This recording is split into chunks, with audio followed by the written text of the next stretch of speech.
Good afternoon, or dare I say good evening. Thank you everybody for your patience.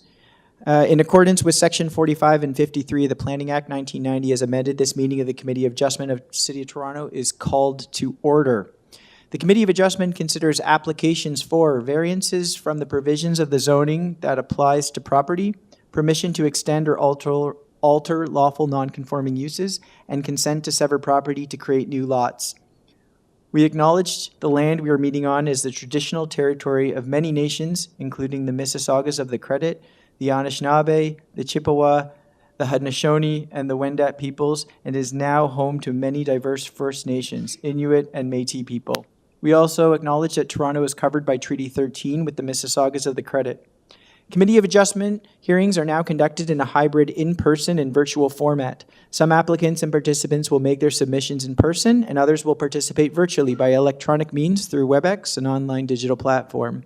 The meetings are also streamed on the City of Toronto YouTube channel to anyone wishing to view the hearing. They may watch that on YouTube. Those who want to participate virtually and have registered in advance will be connecting with their computer, tablet, smartphone, or telephone and have the option of participating via video or audio only. All virtual participants will automatically be muted on entry. When your item is called, you will be unmuted by the moderator, one person at a time. We ask that you also mute your devices until you are called on to speak. Those participating by video appearance will be temporarily upgraded to panelist when your item is being held, and during this time, your camera will be enabled. You will only be visible during your 5 minutes allotted speaking time. At all other times, your video will be disabled and you will be reinstated as an attendee. For both in-person and virtual participants, Committee of Adjustment staff will share presentations submitted in accordance with the written submission deadline. Those participating through WebEx are not allowed to use share screen or any other panelist controls during a video appearance. And the host will remove you from the panelist role if you fail to respect that instruction. People attending in person today who want to receive a copy of the committee on an application must fill out a decision request card, and those participating virtually need to submit a written request for a decision by email. Please ensure that you include your name, address, and email addresses because the Committee of Adjustment and the Toronto Local Appeal Body will be sending notifications and appeal updates by email. If you do not agree with the decision of the committee, you may be able to appeal the decision to the Toronto Local Appeal Body, or in some limited circumstances, to the Ontario Land Tribunal. However, the provincial government amended the Planning Act and generally removed rights of third parties to appeal Committee of Adjustment decisions. Only the applicant, the Minister of Municipal Affairs and Housing, specified persons and public bodies, as those terms are defined in the Planning Act, are permitted to appeal decisions of the Committee of Adjustment. Appeal instructions are set out at the bottom of the decision of the committee. I will call each item in the order of the agenda. Where an application is uncontested, the agent or applicant may proceed with their presentation if desired. When the committee does not require a presentation, the applicants are to advise the chair should they wish to speak to the committee. The committee may ask questions and/or take the matter into committee for decision. Each speaker, including the applicant or agent, will be given a maximum of five minutes to address the committee. I will comment when you're reaching your 5-minute time limit. Any presentation or other materials you wish to submit to the committee must have been emailed in advance of the hearing. Staff and committee members cannot accept materials at the hearing. When addressing the committee, please clearly state your name and address. Please remember to confine your remarks to the matters outlined in the application. The applicant or agent will proceed first and will make a presentation to the committee on the application. Please note that the committee may not entertain revisions to proposals at the hearing today. The committee may decide to defer the application if substantially revised to ensure the revised application is accurate and that those entitled to notice of the application are informed of the changes. Then, individuals either in support or opposed to the application will be invited to speak. Generally, we first call on speakers in the hearing room and then those participating through WebEx. Committee members may ask questions of each speaker after they have finished their presentation. And when all speakers are finished, the applicant or agent has an opportunity to rebut only those issues that were raised by the speakers. This will mark the end of the discussion. The application will be then taken into committee for a decision. Now, are there any declarations of interest of panel or staff at this time for the items in the afternoon time slot? Mr. Chair, I have a conflict with number 18, 295 Sutherland Avenue. I am related to the owner. Okay, thank you, Ms. Casson. You said that's number 18, 18. And the address? 295 Sutherland. Thank you. Just get a little bit out of order here. Just get right back on track. Okay. So, as you know, when that item is called, or before that item is called, I ask you to step out until that item is complete. Are there any other declarations of interest? Okay. Mr. Deputy Secretary Treasurer, have you received any requests for deferral? Through you, Mr. Chair, we received one deferral request this afternoon. It's item number 25857, GLENCAIRN. Okay, thank you very much. Okay, if there is no other business to attend to, we will move to that deferred item, number 25, 857 GLENCAIRN Avenue. I believe we have the agent here with us.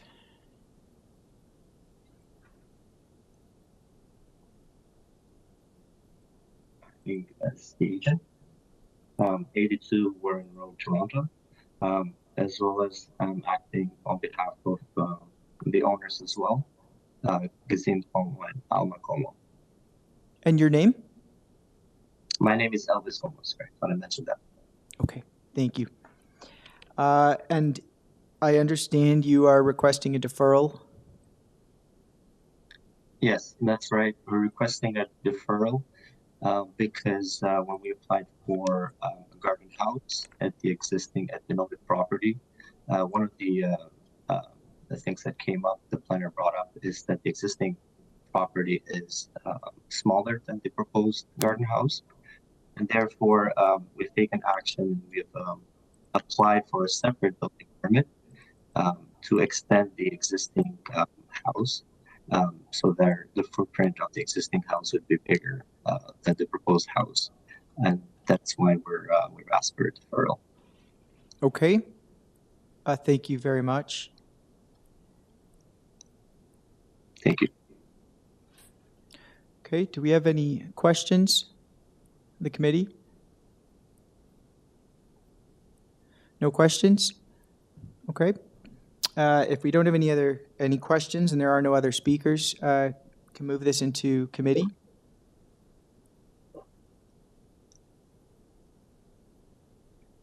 Okay. I will put forward a motion to defer the application to allow the applicant time to address comments from staff. A moment, Mr. Chair. Would you like me to make the motion instead, since you're the chair? I'm prepared to do it. Well, No, it I doesn't think matter? it's, I mean, unless you have an overwhelming urge, no? Okay. So so my motion is to defer the application, and I've stated the reason why. Do I have a I'm second? prepared to second it. Okay, Mr. Schwartz, thank you for seconding that. All in favor? Okay, the motion passes. The application is deferred. Thank you. Thank you. Okay.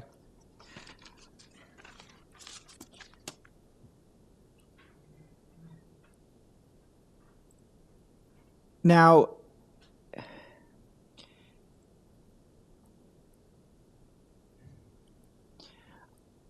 typically we will hear items in order of the agenda, but I'm inclined to hear the application for 19 Forest Glen Crescent. Do we have the applicant here?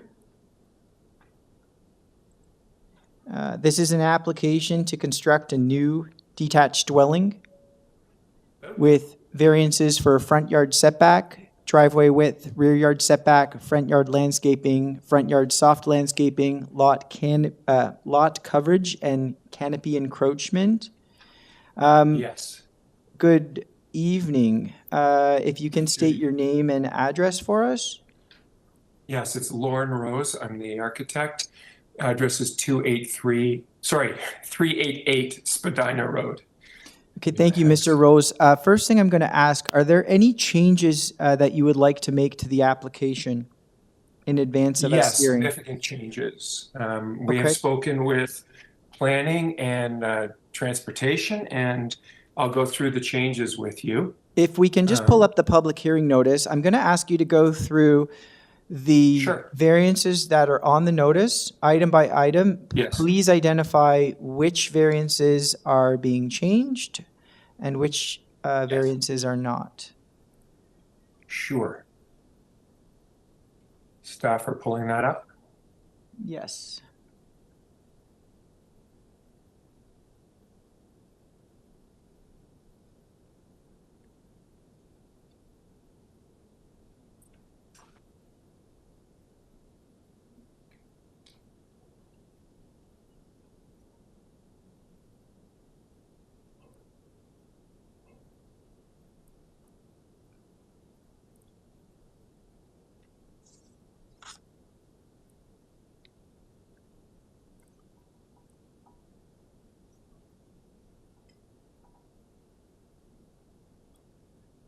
Just give us a moment. I think staff are trying to pull that up.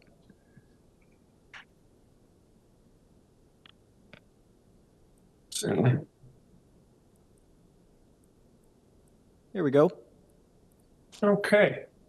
So variance 1, the requested front yard setback changes from 2.27 to 2.62 meters. Okay. Variance 2 is no longer required. Okay. Variance 3 stays the same. Okay. Variance 4 is no longer required. Variance 5 is no longer required. Variance 6 will go to 37.9% from 41. Okay. And variance 7 is no longer required. Variance number 7 is no longer required. Yes. Okay. Okay. Can you give us a presentation on this application? Sure. I just remind you, we've got 5 minutes allocated for you, and Sure. the floor is yours. So if staff can put up the presentation I sent, what I will tell you is that this is an odd-shaped lot, and on a street that has a lot of odd-shaped lots. We have spoken with planning staff. They have a letter of opposition for a previous design because of conversations with them, and they're busy and they couldn't rewrite everything. No, the other presentation. Keep that up because I may need that later. We have altered the design to best we could to accommodate their requests. We've also altered the design to deal with all the requests of transportation, and that's why we're able to get rid of some of the variances. So can you find that presentation? I will add that although this is a small lot, there are plenty of houses that are on bigger lots there that have a lot of variances for length, height, and also if you're looking at this here, the pink notes are the changes to get the driveway smaller.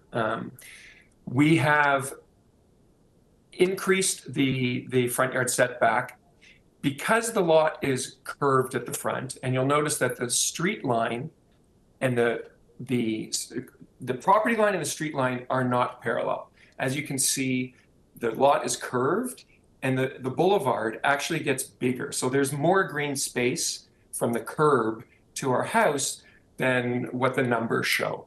Because we have a portico that has no opening on the side, the portico counts as front setback. If you didn't count the front portico, we would be at 3.91 setback is the closest point, but you'll see we change. At one corner it's 4.53, and then it goes to 8.26. So it's only for an instance where we have that front setback. The required is 4.48.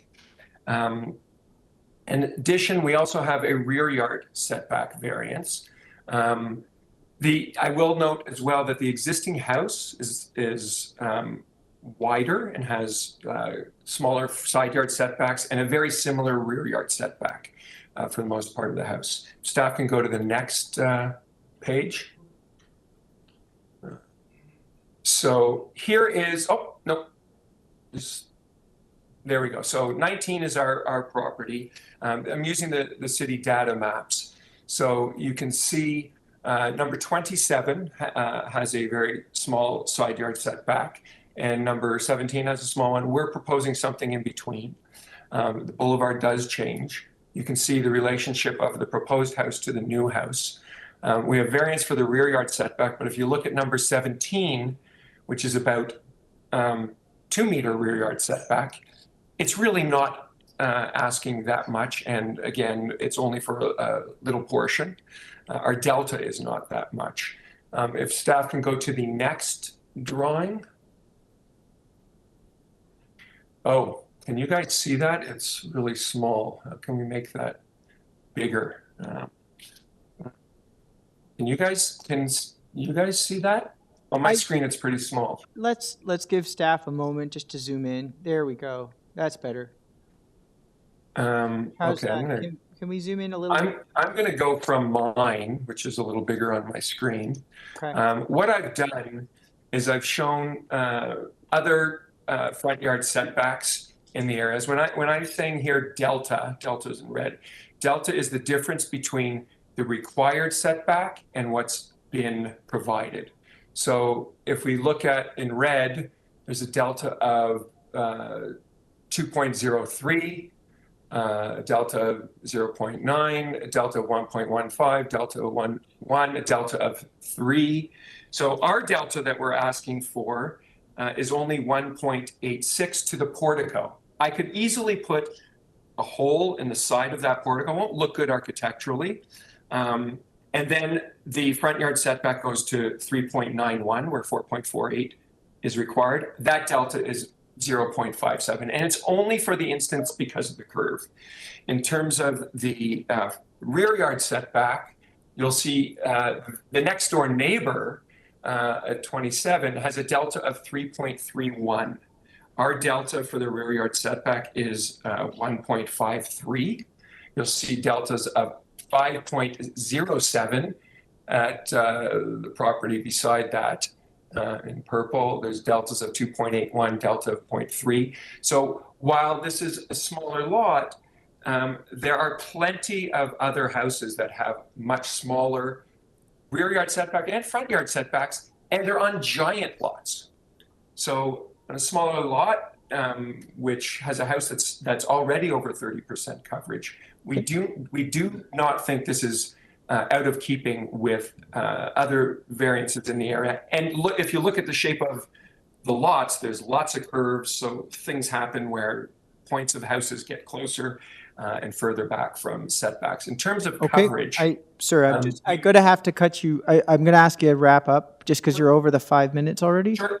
Thank you. I pointed out other houses that have coverages 34.6, 43% for a giant lot at number 20, 38.5 and 33.7. We are asking for 37.9.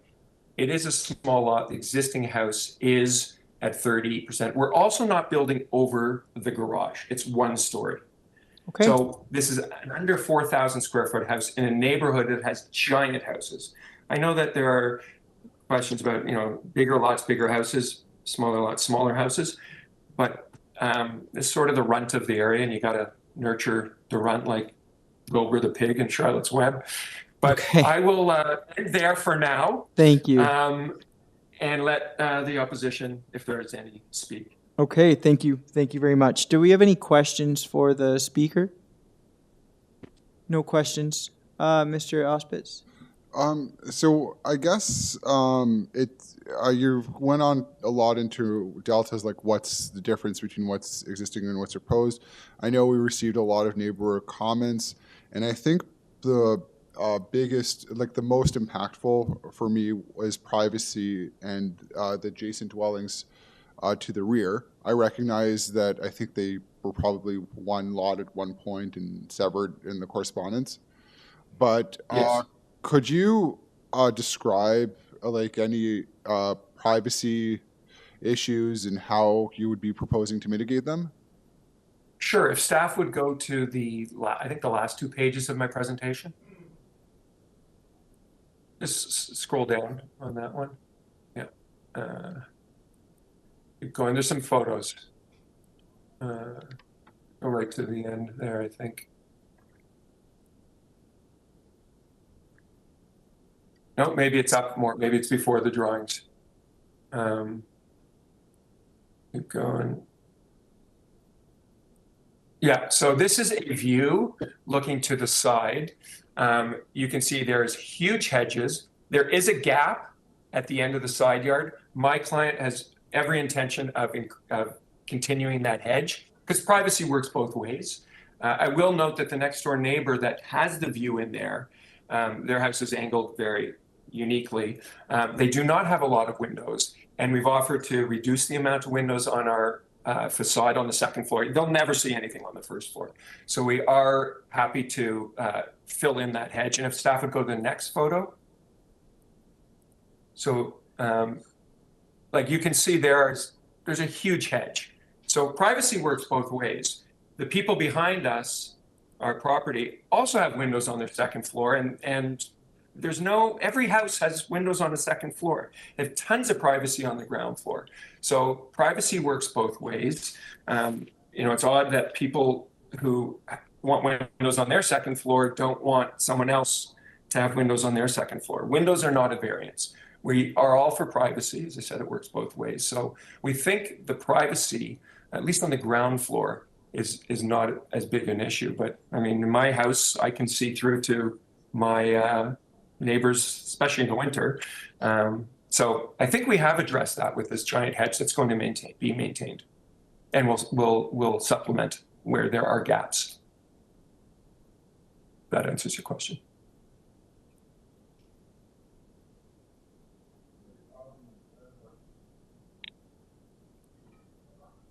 I'm trying to recall. Do any of the variances apply to the covered terrace? No, they do not. Okay. And the covered terrace is not going to be raised? No, it's actually below grade. This house is on a hill, and we would have loved to have flipped the house, but there are some large trees at the front, and we can't, and there is already a downward sloping driveway. So we're building the driveway up so that we can walk out from the ground floor to the backyard. It's a split level house now, which is really a disaster. So if you look at the grades, you'll see it's, if you go to the side elevation, you can see the change in grade. Okay. Thanks very much. Yeah. Side elevation. You have any you other? can see there's a big change in grade. We have any other questions? Mr. Rose?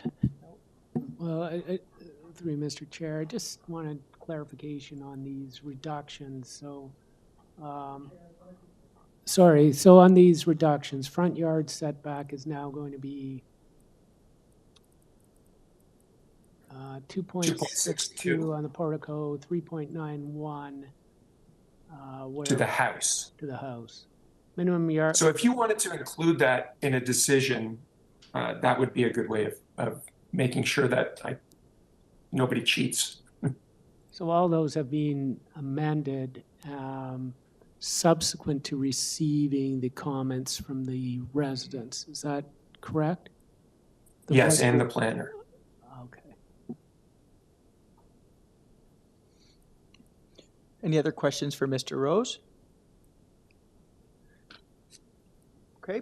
If there's no other questions, I would like to call on the neighbor at 20 Forest Glen Crescent.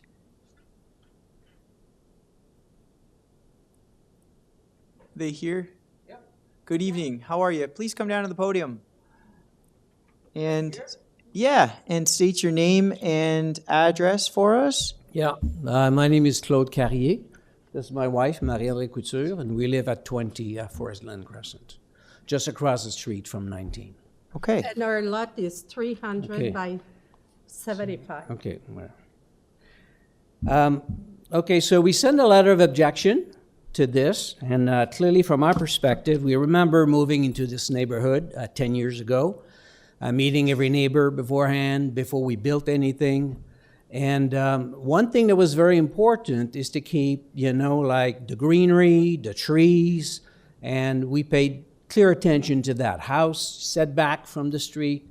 And in this case, what we see, the change from the current dwelling that is there, is a much bigger house with a very big front that's about 5 meters closer to the street. There's no sidewalk on our street. And although I hear Mr. Rose talk about all kinds of numbers, the reality is there's no reason in our mind why the setback shouldn't be respected from the front of the street. No reason at all.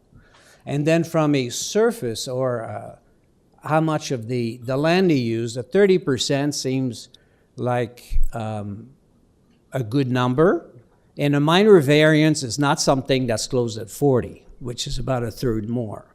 That's not a minor variance. So from our perspective, it's kind of not at all within the context of the neighborhood, contrary to what Mr. Rose has been speaking.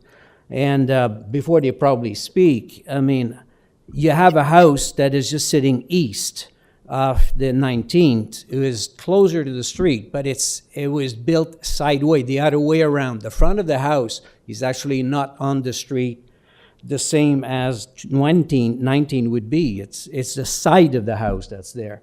And it was built in another area. And that's a big difference. It was never noted, but for us in the neighborhood, I think it's a big difference. So Which anyway, address are you referring to? 27. 27, thank you. Their entrance is like very far from the. so what you see there I is can the see it on the side map. of the house. Yeah, it's apparent. It's apparent. Okay, so it makes a big difference. And so again, we object, size, and then the setback from the front. And we want to keep as many trees as possible there to keep that green and They have nice. huge, beautiful trees. Thank you. I'll spare you my opinion. I'm my husband totally, so, and my neighbors. Well, thank you for speaking. Do we have any questions of the speaker? Well, I sort of do. Yeah, of course, go ahead. So I'm just looking at the streetscape, and this appears to be a very small lot. Is that correct? This is one of the smaller lots? You mean the 19? 19? 19, is Yeah. it? Yes, it's one of very the small. smallest lot So in the neighborhood. I'm just, so I hear what you're saying about the trees and the lot coverage and so forth, but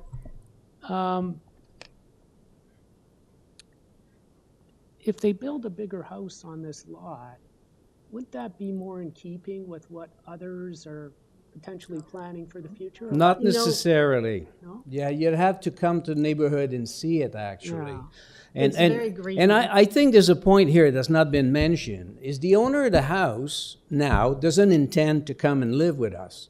Never contacted anybody. What they want to do is to build and sell and maximize their profit. Well, I'm going to stop you there, just for everybody else, because I know we have a number of speakers.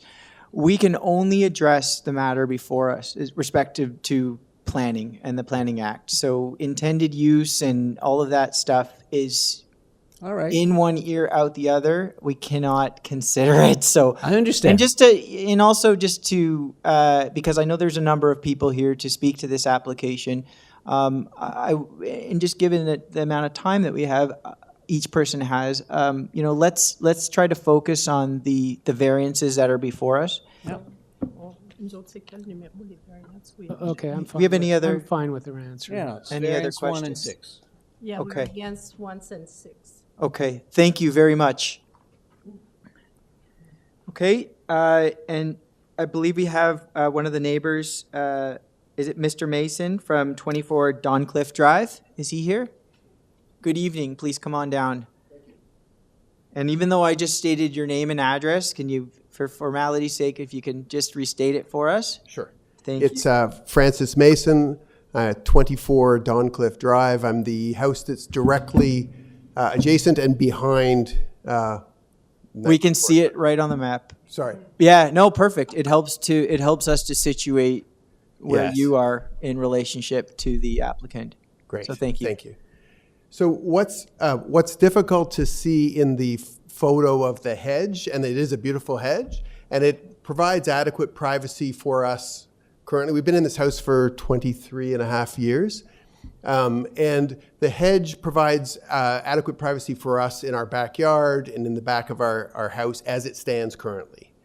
I couldn't dissect the plans, but the way I perceived the plans was the house was going to go up about 7 or 8 feet above where it currently is. So when you see that hedge, that side photo of the hedge, it looks reasonable relative to the height of the second floor windows where they are currently.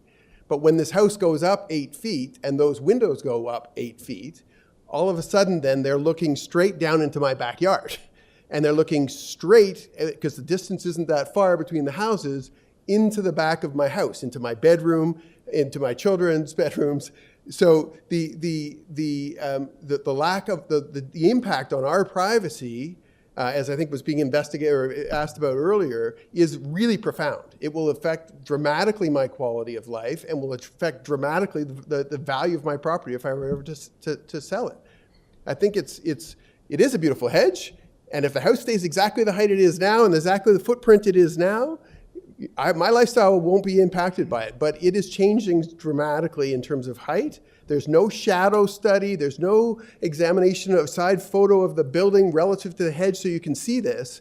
But if you look at that photo, it's pretty evident that the windows are pretty close to the top of the hedge now. If they go up 8 feet, they're looking straight down into my backyard and into the back windows of my house. There you go. You can't see it quite as well there, but you see that those are the second floor windows that are basically level with the top 4 or 5 feet of the house. I can't point, I guess, but if you see where the top of the hedge goes across, below the top of the hedge, that 4 or 5 feet there, that's where the windows are coming out. They're what do you call them when they're built into the roof of the house and they come out? Those are the windows, right where that angle part comes out. So they're looking into the hedge. They've got privacy. We've got privacy. Put them up 8 feet. They're looking straight down on an angle into my backyard. And so I don't know what the impact is on my garden and my plants. I don't know what the impact is when I'm sitting out there, having my privacy in my backyard. And I also know that my house is not that far past that hedge. So if you go up, not only are you looking, at you're no longer looking at the hedge or above it, but the distance on the other map from where I hedge to the other side of that hedge isn't that far. So they're looking at, I don't know what it is, 25 feet into my house. So it's a huge impact on that wall of a house and windows staring into my backyard in the back of my house. Okay. Anything else to add? I have a letter in that I put in terms of the other variances, but I think given the limitation on time, that's the most profound and emotionally disturbing aspect of the. Yes, and just for your own peace of mind, we did receive it. Your letter is included in our package. Okay, thank you. Every word was read. Thank this you. file. So thank you. Do we have any? I do have a question. I'm sorry to. No, ask. that's what the Q&A is for. I understand what you're saying about privacy. So my question isn't really about privacy, but I think if I heard you correctly, I think you said it would have a negative impact on the value of your property. Yes. Did you say that? Yes. So I'm not an expert. I'm not holding myself to be. I don't know if I am, but I'm just trying to think logically here of whether that is true. And it's equally potentially possible, would it not be, that this could increase the value of property? Because if somebody next to you builds, say, let's just pull any number. Let's say your house is worth $5 million, and they build a $10 million house right next to yours. Would that not just say, well, no, but if I were buying my house, as it stands now, I go into that backyard and there's this beautiful hedge and there's a nice garden and it's a small space, but I have privacy. If I were to go and look at my house with this huge house staring down in my backyard and 8 feet taller than it is now, I would walk away. I wouldn't buy it. Yeah. And so if people don't want to buy my house because they don't want to have someone staring into their backyard, and I can tell you, our neighbor, the Boyds, on our street, the other side of our street, moved because people were staring into their backyard. I don't want to talk to you about that, but I'm just trying to talk to you about value. It's something we don't assess value. We're trying to, but I'm just saying, like, I know where you're at. It's upsetting. It's very upsetting. It's emotionally upsetting. Yes. But in terms of the dollar value of your house, don't jump to a conclusion that's I will acknowledge that I'm not an expert, but I can tell you I would pay less for the house. I would pay less for the house. And I'm going to jump in. I want to be really careful that we are sticking to, planning related matters. And, with respect, I think, to what Mr. Schwartz is looking at is we're trying to determine whether or not the impacts, I mean, any application before us is going to have some impact.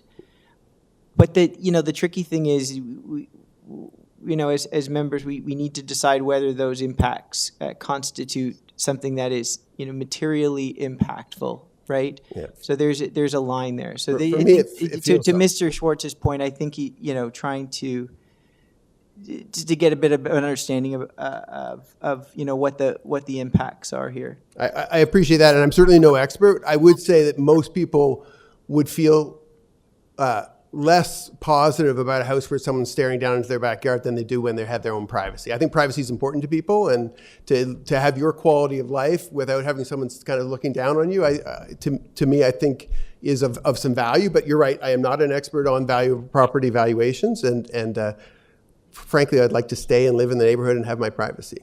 So it's privacy is certainly a consideration that we take very seriously. Thank you. Okay. Can I ask a question? In terms of privacy, I mean, I think I clearly, like, I read your letter, and I mean, that was a similar thing that I was wondering about. Is there anything, that can, is there anything that can be done to potentially mitigate as like a condition? So if, let's say, the house was a lot lower, like the way it stands now, if they kept it the same height as it is now, they're not looking into my backyard, right? They've got their privacy because they've got the hedge, and I've got my privacy. So if they maintain the height as it currently stands, it won't impact my privacy. Yes, I would say that's very valid. Yeah. Okay. Thank you. Ms. Casson has sorry, I didn't mean to cut you short there. You have another question? No. I believe Ms. Casson has a question. Just a quick question. You are aware that there's no height variance being asked here, and that the house meets the zoning bylaw with respect to height? Yes, I'm not an expert on it. I couldn't digest half of the stuff in the plans. I couldn't even tell whether the footprint was bigger or smaller than it currently is. I looked at the side profile and the design of the house. I look at that photo that's been shown, and it's a little bit disturbing as somebody who's going to be sitting in that backyard to think of these windows that are right up there. I can visualize that, and whether it's a variance or not, it's obviously a little disturbing for me. Okay. Any other questions? I just want to point out one thing, that I think two of the variances are kind of affecting you in that respect. It's not directly, but I think the rear yard setback and also the size of the building, the coverage. But as my colleague mentioned, there's no height variance that we can directly address your. So if the setback was respected, then perhaps the height issue is less profound. That doesn't mean it doesn't affect other people in the shadow that it might cast. I'm a little surprised they didn't actually have to have a shadow study or some sort of study in the package. But thank you. Any other questions? It's Mr. Mason, correct? Yes. Oh, thank you very much. Thank you. Okay. I believe we have another in-person speaker, Mr. and Miss Stevens from 22 Doncliffe Drive. Are they here? Good evening. Please come on down. And again, I know I've already stated your name and address, but please, for the record. It's Monica Stevens, and I live at 22 Doncliffe Drive. Okay. I think just briefly I'll address the question or the issue that was raised with regards to height, that they are not requesting a height variance. And I guess my position is just because something can be done doesn't mean it should be done. Yes, they could go higher, but if we had the benefit of the related houses on either side and how this house will fit in with the neighborhood, one would see that the height is actually at 9.6, not appropriate. Anyway, I'll go to my presentation, which is to say we do share a property line with 19 Forest Glen Crescent, and did submit a letter stating our objections and why we believe the application doesn't meet the required tests for development. And in fact, I believe that the objections are many and formidable. I won't be speaking to what the committee has already read through the submissions or that they've heard today. My intention is to briefly present the background to the creation of this property at 19 Forest Glen, which I think is likely not known to the committee. And I feel it will appropriately frame the application for understanding and judging its merits. I'm going to jump in, and I won't take away from your time. Yeah. However, I just want to remind you, if you can just focus on the variances. We've got 3 variances before Okay, us. it's density. And it's all we Okay. can review. Okay, no, Like, I understand. You know? Okay, so that you have heard that the property is the creation of a severance. I think you are probably aware of that. That was about 50 years ago. The severance was done by the owners of the house who had the full property out to Forest Glen, and they severed it and put a small property house on the back of it. That was the house that existed when we purchased our home and abutting it. I think you have in your possession the image that I have submitted. Okay. Can you pull that up on the screen if available? Sorry, go on. Yeah. Okay, so this small and appropriately sized house was built on the severed property, which became 19 Forest Glen Crescent.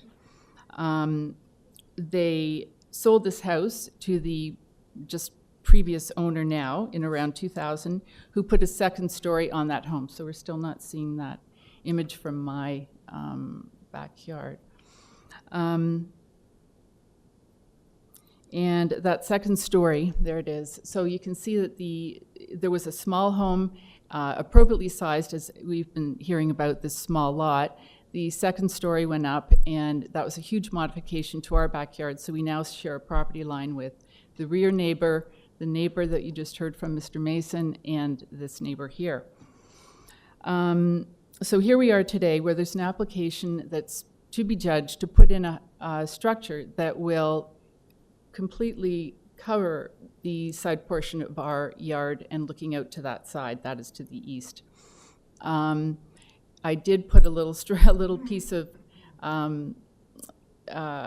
a little structure on the side property there that if you went up from it and you went, because the house is vertical, straight vertical, went straight up and over the 8 feet, you can see how that is going to completely fill that square of our view. And so I think we need to ask, why is this density increase being requested? If the answer is only, well, we can, or the committee will accept it, or why not, we don't believe that that is sufficient reason to approve it. And because there's been a subtle incremental encroachment on this property over these years since the severance happened, the effect appears diluted. So I guess what I'm saying is, As far as density goes, we don't feel there's any compelling reason to approve the density increase, which is very significant, not just to us, but to all surrounding properties. And yes, there are large homes in this neighborhood, but this is a very small lot and it is not suitable to this property. Okay. Thank you. Thank you. Thank you very much. If you can just hang on there, I'm going to ask if there's any questions. Mr. Auspitz has a question for you. Sorry, just to clarify, your major concern with the increase in coverage is regarding your view? Well, we have many. I just didn't take the time to go through them, but our view, that's significant, absolutely, yes. Okay. So, okay, So our view, the effect that it has on all surrounding properties, the fact that it is just a way too dense structure for the lot size. Okay. I just want to clarify. I mean, it's been pretty much decided that residents don't have a right to a view over another property. So that's, I just, okay.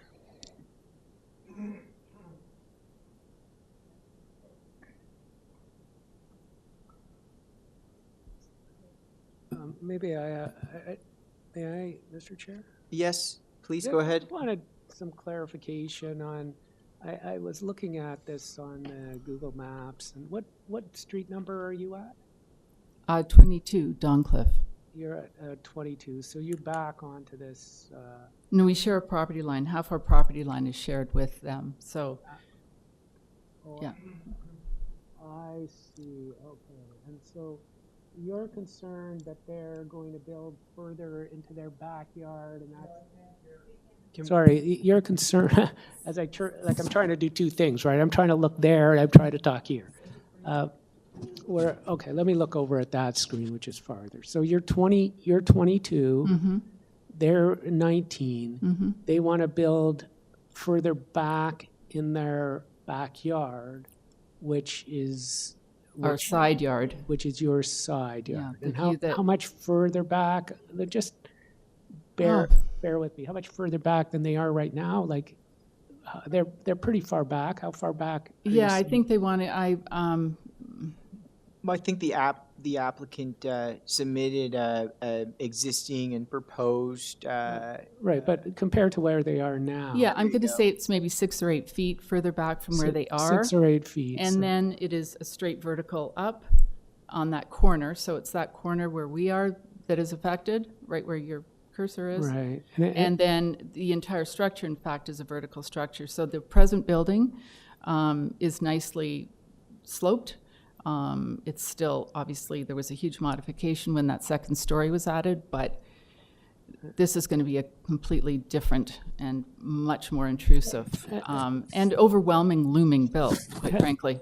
Have you or any of the other residents that are affected by this talked to the applicant about landscaping and so forth? There has been talk about landscaping, but quite frankly, you could see here, there's nothing that landscaping would do if you had that image up that would protect that 30. Well, there's lots of things that are potential, are there not? Well, it would take many, many, many years for anything to. Okay. Anyway, okay. That's it for my questions. Any other questions? Okay. Ms. Stevens, right? Yes. Thank you very much. Thank you. Okay, we have some other speakers.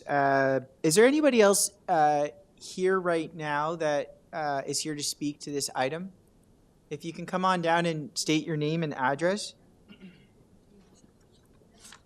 All right, good afternoon. My name is Chris Hodson, and our house is 27 Forest Glen. It would be helpful if you could put it up on the map, because we abut 19 Forest Glen. We share a fence on the east side of the 19 Forest Glen property. And to be specific, we have a couple of issues. Density, the lot coverage, and I'm not going to dwell on other points because I appreciate the work that all of you put in. It's a lot of time. But 30% seems fair for the size of this lot. The reality is this home is being overbuilt for the size of this lot. There was a comment made by someone earlier about the setback on my house at 27. My house actually faces Mount Pleasant. It doesn't face Forest Glen. So that's actually the backyard. I have 22 feet from some French doors that we have that go to the fence of this proposed build. And when I walk out the door with the setbacks, we'll be seeing a large block cement structure that will have an impact on the light and the vegetation along our back fence. The light is specific, I can tell you, because we have a kitchen, family room, and a sunroom on the back of our property. And at 4 o'clock every day, the sun sets and it goes into those rooms. We get tremendous light. We're going to lose a significant portion of that by this setback and the build that's going to happen there. I also want to reiterate that the setback up front impacts vegetation, not so much on our side, but I know specifically on my neighbor on the other side of 19.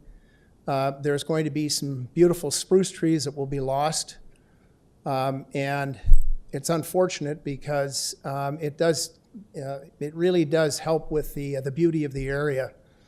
I don't fault anybody for wanting to build a new build.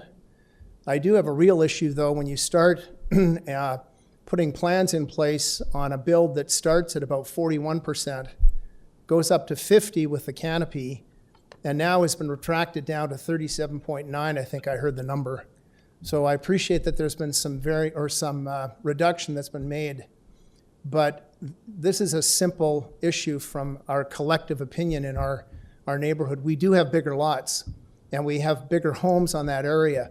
It's not fair to categorize our home, my home, at 27 Forest Glen because we have a much bigger lot than the one that's being proposed. And as a result, our house is much larger, but it sits nicely in that area. We collectively feel that this is just too much of a build for the size of the lot, and there have been other builds in the area that actually have taken that into account. And I will say, lastly, the one thing, I don't really care if there's a $10 million house going up behind me. I could care less about that. The reality is I care about the privacy and the sunlight and the quality of life and how it fits into the neighborhood. And I think that the way that this house is structured currently, it doesn't reflect any of that. So with that, I'll stop there. Thank you, Mr. Chair. Thank you. Thank you. Do we have any questions? No questions? Okay. Thank right. you. Thank you very much for your time. We have another. We thought we'd make it easier. We're two neighbors. I'm at number 8 Forest Glen, Cynthia Goodchild. And Marlene Jagerman, 18 Forest Glen Crescent. I'm Number diagonal. 8 and 18, you said? Yes. Yes. Okay. Actually, if you can also just state your full name for the record. And Marlene Jagerman at 18 Forest Glen Crescent. Cynthia Goodchild at number 8 Forest Glen Crescent. Okay, thank you. We just would like, as neighbors, for the committee to look at the forestry report, because I feel it's very valid, to talk about the canopy of the trees that are being removed because of the new house being put in place. When that house in 2001 was constructed, those trees were planted. Those are 25-year-old trees. And now, because the house is going to be at a larger density, hence more than 30%, those trees have to be destroyed. So if you could pay attention to your forestry report, pay attention to your other staff report about density too, I think it could solve a couple of problems. Also, the back hedge is quite beautiful and is lovely, as pointed out by other neighbors, but it can be taken down at any time. 2, there are no sidewalks on our street. We have a very unique street for a lot of different reasons. I was on the committee with the transportation when we had to make sure no sidewalks were happening and parking was only on one side of our street because our street's not wide enough to have fire trucks and emergency vehicles do the proper turn at the end. So we will never have sidewalks on our street as per City of North York bylaws that have happened. And so therefore, when this large front facade is now very close to the front of the street. It's extremely looming compared to any other house on our street. Thank you. Nothing to add. Okay, Thank Yeah. you. thank Do you. you have any questions? I'm going to ask. Yeah. Do we have any questions? Mr. Auspice has a question for you. Like when you looked at the setback of the dwelling, did you consider that there's a boulevard right between the property line as well as the street? What does the boulevard mean to you? Sorry. It's like there's a grassed area, so like the setback doesn't go all the way to the street. It goes up to the property line. Yes, I'm familiar with that. I live in a house that I built in 2005 at number 8. So you mean the city land is there? Yes. Yes, I understand that. Okay. Okay. It's still, the front facade is still imposing because of, I think everyone has tried to explain that the house, if you could imagine a large square box, whereas the current house has stepped backed roof lines and dormer windows, whereas the current new house, because of the density of it, is a very large square box. And so therefore, I'm not trying to redesign anything for the owner, but because the density has been increased to 37.9, it's making that house large and looming on front and backyards. This plan is the old house. If you put the side plan where you can see the old house and the perimeter of the new house, you will see better how this house is really coming into the street. And look at, there's 3 or 4 huge cedars. No, what are they? The Blue spruce. Blue spruce that are like 80 feet tall, if not more. I know they're huge and gorgeous. They're gonna be taken down. You said you had a new build recently at 18? No, number 8. I live at Number 8. Okay. Do No, you 18 remember what the lot coverage was offhand? No, I don't remember, but I live on a house that's 75 by 191 foot lot. So my lot is not in comparison to this at all. This is a very small lot. Like this is the most unusual situation because it used to be a large lot from way back. And so I can only imagine that the committee must have, in 2001, when the previous owner put his addition on, must have had some concerns then about what they could build. And so that's why he was able to do what he was able to do and only do that. Okay. Thank you very much. Thank you. Thank you.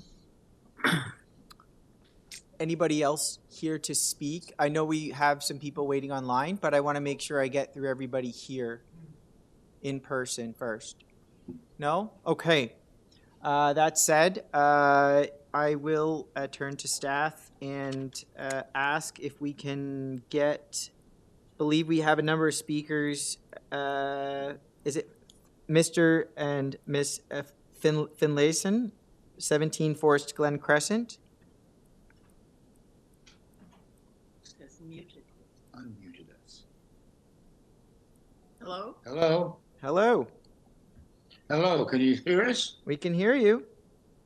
Can you just state your name and address for us? Susan Finlayson, 17 Forest Glen Crescent, the house directly to the west of the subject property.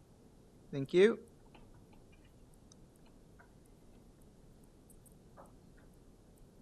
And you're going to be speaking today? Yes. Okay. Floor is yours. Okay. We agree with obviously what everyone else has said, but we particularly are going to be affected by this new structure the most, I think, of anyone.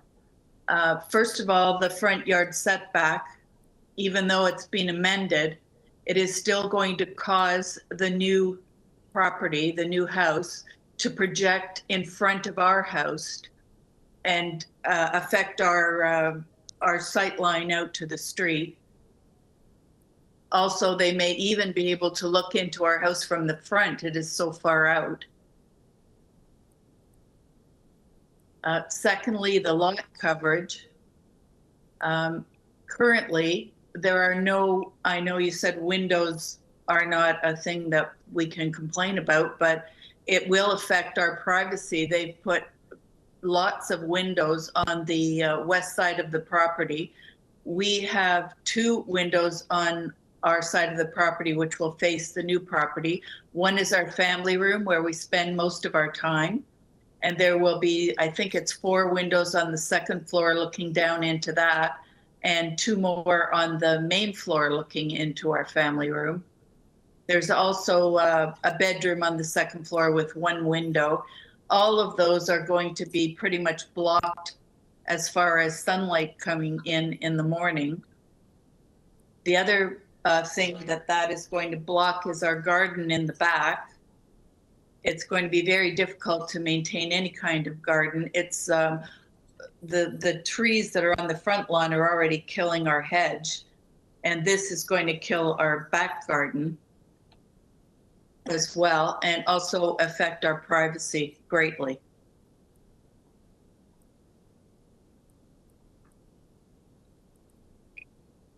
Okay, thank you. May I speak? Yes, go ahead. May I speak? Yes, we have please, more time. please state your name for us as well, and I presume the same address. Yes, that is correct. My name is Rod Finlayson. You were just hearing from my wife, and we live next to door to the subject property at number 17. Okay. A lot of people have been talking, and both from some of your side, and also from our neighbors have been talking to you.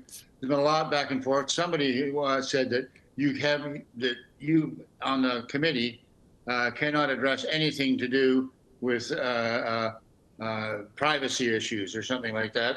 Height or windows. It's got nothing to do with this. There may be some technical reason for that to be said, but I'll tell you the practical truth is we've been living in that place for 30 years, enjoying it. We're both 75 years of age, and we are certainly retired and been looking forward to enjoying that neighborhood, which is a very unique neighborhood. A neighborhood based on, among other things, the general style of the neighborhood. Very unusual to find a place that has beautiful homes, all proportioned to the place they're in, every one of them being a pleasure to look at. All of a sudden, including, by the way, some big ones that have been built lately, but if you look at them, they're further back from the street. They're not causing as much trouble for views. This one here is just like living next door to a Walmart. I don't understand why that would be allowed. It's totally inappropriate for that lot. And there may be technical reasons why you have to look at this or that or the other thing. But I thought part of what the committee was going to do is take into consideration the whole neighborhood, not just the neighbors next door on either side, but the whole flavor of the neighborhood. And this proposal in no way fits that plan. It's absolutely upsetting to us to have to think that we're going to have this place beside us that blocks our views, changes the whole aspect of what we're looking at. And if you think that doesn't affect property values, I think you should be consulting some real estate people to get other opinions. Thank you. Okay, thank you. We have any questions? No questions. Okay. If there are no questions, I would like to move on to the next speaker.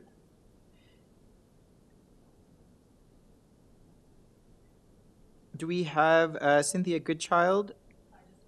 Oh, we do. You did speak. Aha, you came in person. Yes. Thank you. I have noted that. And do we have Laura Lamarche here from 6 St. Margaret's Drive?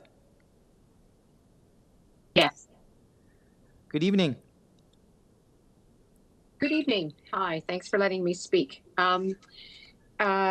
I represent a part of the Hogs Hollow neighborhood. I live down in the ravine, and we started Hogs Hollow Tree Watch, and there's over 250 people in our neighborhood now that are working to protect our tree canopy in this unique area of the city. We're in a floodplain and in a ravine protected by the city's RNFP bylaws. What has not been discussed here is this Forest Glen Crescent runs along the edge of this ravine. So we're all impacted by the green space that's taken away from this neighborhood, and we see it time and time again. So I would like to begin by saying that both urban forestry and the city have asked that this proposal be deferred. I've lived here for over 30 years, and along with our neighbors, have seen many trees destroyed by new builds. So we're trying to educate our neighbors and the builders how important it is to respect these bylaws and protect our city canopy. We work with urban forestry in getting the message that trees are protecting our city and increasing the value of our properties. This has been a change that we've seen in the neighborhood. As trees disappear, it's changing the character of the neighborhood. With every new house that's built, we lose at least 3 mature trees. And that affects the value of your property by far. And to say that another big house, that's not representative of what we are in the valley, because these variances make a difference in ensuring that the houses that are built on these lots, whether they're irregular like 19, respect the bylaws so we don't lose this green space and the character of our neighborhood. So this builder didn't realize that on their tree declaration form, they had submitted that there was no protected trees. That's not true. All of these trees that they're removing are greater than 30 centimeters, whether they're private or in city land, they are still protected. And this is what we're trying to educate these builders.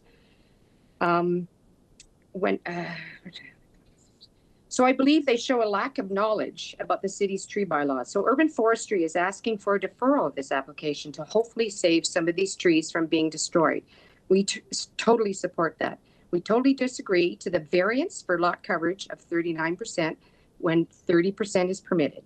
This results in destruction of these trees. And in our experience, more trees will fall in years to come, given the construction activity impacting the remaining trees. I've lived here 30 years. I've seen it happen. We see it constantly. Even more important is the proposed covered patio with a canopy will also decrease the ability for the remaining trees to survive, or any new plantings in that matter. So the actual coverage is closer to 50%. Both city and urban forestry ask for deferral. Several mature trees and private trees will be destroyed. Right beside a ravine, we need our trees to mitigate flooding, and especially from the properties below. And this property is considered in Hogs Hollow. They are part of the Ratepayers Association, and we respect this street as part of the character of our neighborhood.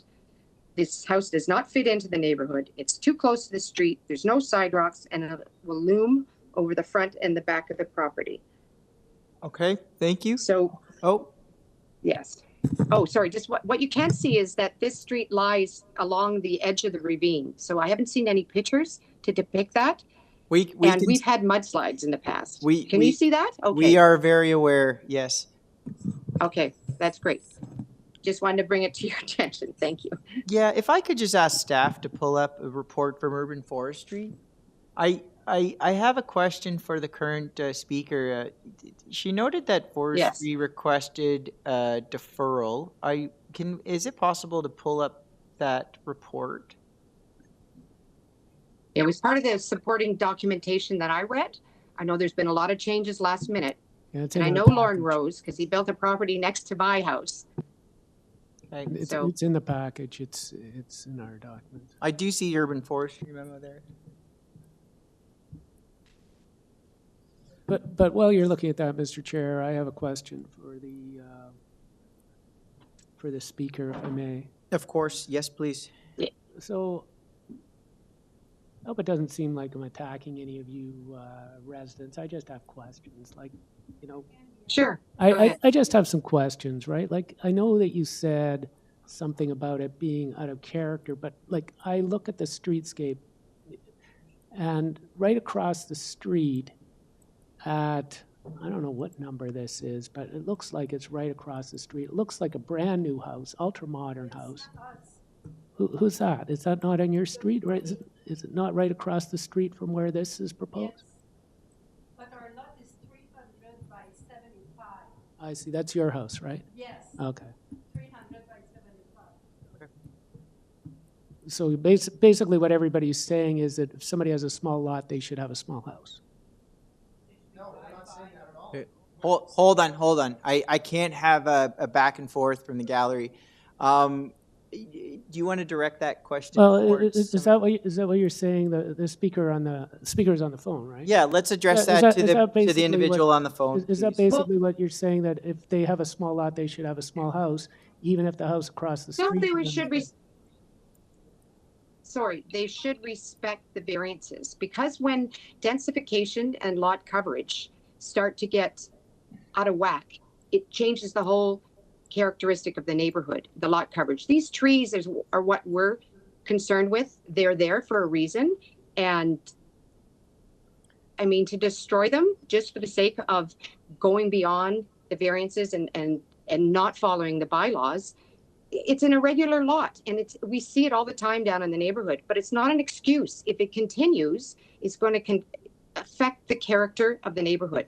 And it's not just the character, these trees provide a service. We're in a very unique ravine setting. So, and I'm willing to accept Forest what you Glen say about belongs there. trees.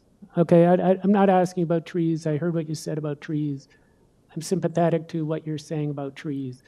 What you Well, I did think say, they should though, be- was what you talked about being incompatible. So I'm just trying to get a sense. I'm just asking, right? Like, I see there's Yeah. a big house across the street, so I just wondered if they build a big house on this lot, and I take it that what you're saying is that because it's a smaller lot, it shouldn't have a big house. Really, that's what you're saying. It's a big, yes, in that Okay. essence, yes, because it's a variance. I'm just concerned with the variance. Mr. Chair? Yes. Am I Through allowed to you, speak? Hold on, guys. We really gotta keep some order here. We have a speaker right now online with us. Let's allow her to finish speaking. Mr. Chair, can I just clarify, while we have that speaker on the line, we are unable to find any correspondence from Forestry that is recommending a deferral. Thank you. That was also I was struggling with that myself, and perhaps I it's think just. I saw it. I can point out, I think, Can we? Yes, I think I know where you're Okay. going with this. If for the sake of clarity, if we can please just pull up the report from Forestry for everybody, and I'd like to allow Ms. Casson an opportunity to perhaps clarify. If you, and I apologize. I think I understood where you were going with this, but perhaps Ms. Casson can provide some clarification. Page. I think it's the wording of the memo.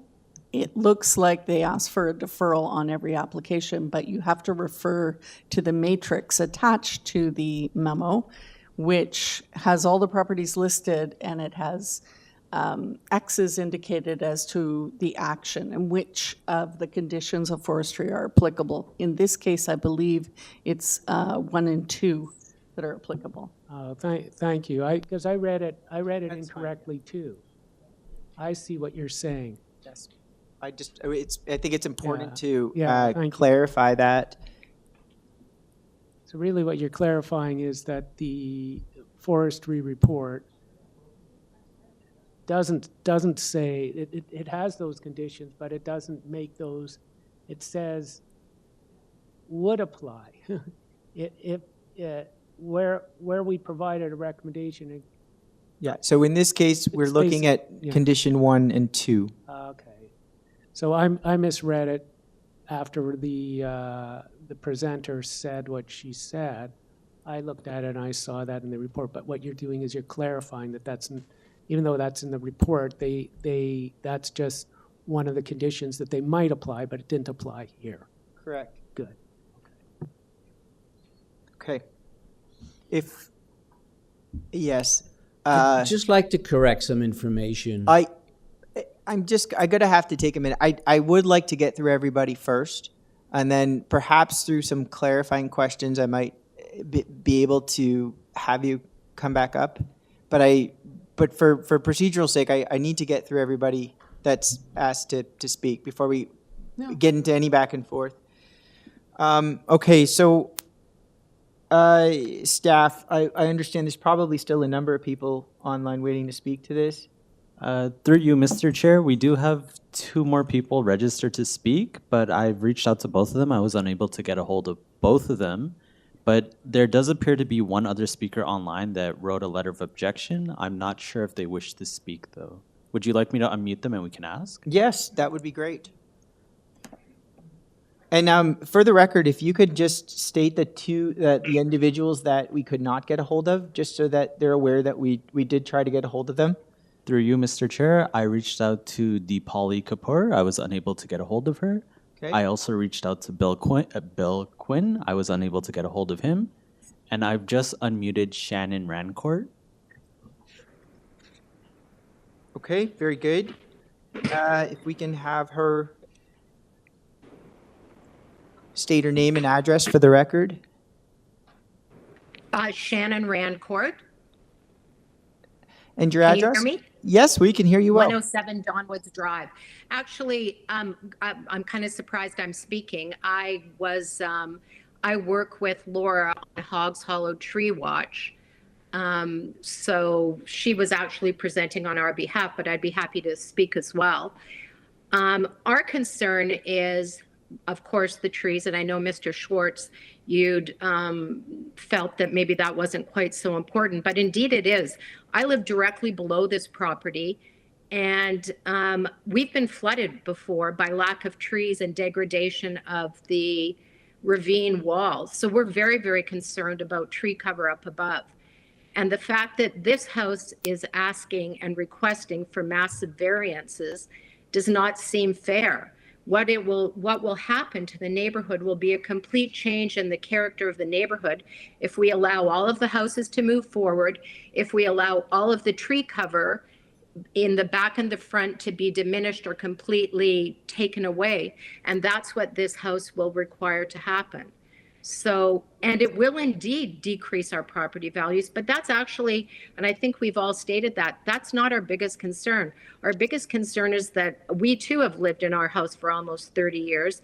We love our home, we love our property, and we do not understand why somebody is allowed to come in, mow down all the trees, build an oversized house, and ruin the enjoyment of all of the neighbors all around. So all that we really request that the Committee of Adjustment do is just adhere to the bylaws of the city, disallow what this applicant is requesting, and I think we'd be quite happy. We know that we can't dictate style, we can't dictate what they're going to build. And as far as the forestry report, we actually spoke with the urban forestry, and I think that we're confused as to what they seem to be in requesting a denial of this from our understanding and our conversation. So I think we really need to dig into that. And also the city too asked for a deferral. And I mean, that paperwork is there as well. Mr. Chair, I just want to address, because she talked to me not liking trees. I think everybody on the panel knows how much I love trees. And in fact, that's what I was trying to say, that I agreed with the trees. It's only when I look at the staff report, I don't see it in the staff report. If I don't see it in the staff, I'm not an expert on trees. And so I don't see it in the staff report now, but I was all excited because that staff appeared to be excited about trees, and I get excited about trees, but I don't see it there now. So maybe you could help me out. Where is it? Yeah, I mean, I think we clarified the matter, but it's been, the speaker brought it up again that forestry, somebody from forestry may have requested a deferral. If you do have evidence of that, I might ask you to cite where that information is coming from, just to avoid some confusion.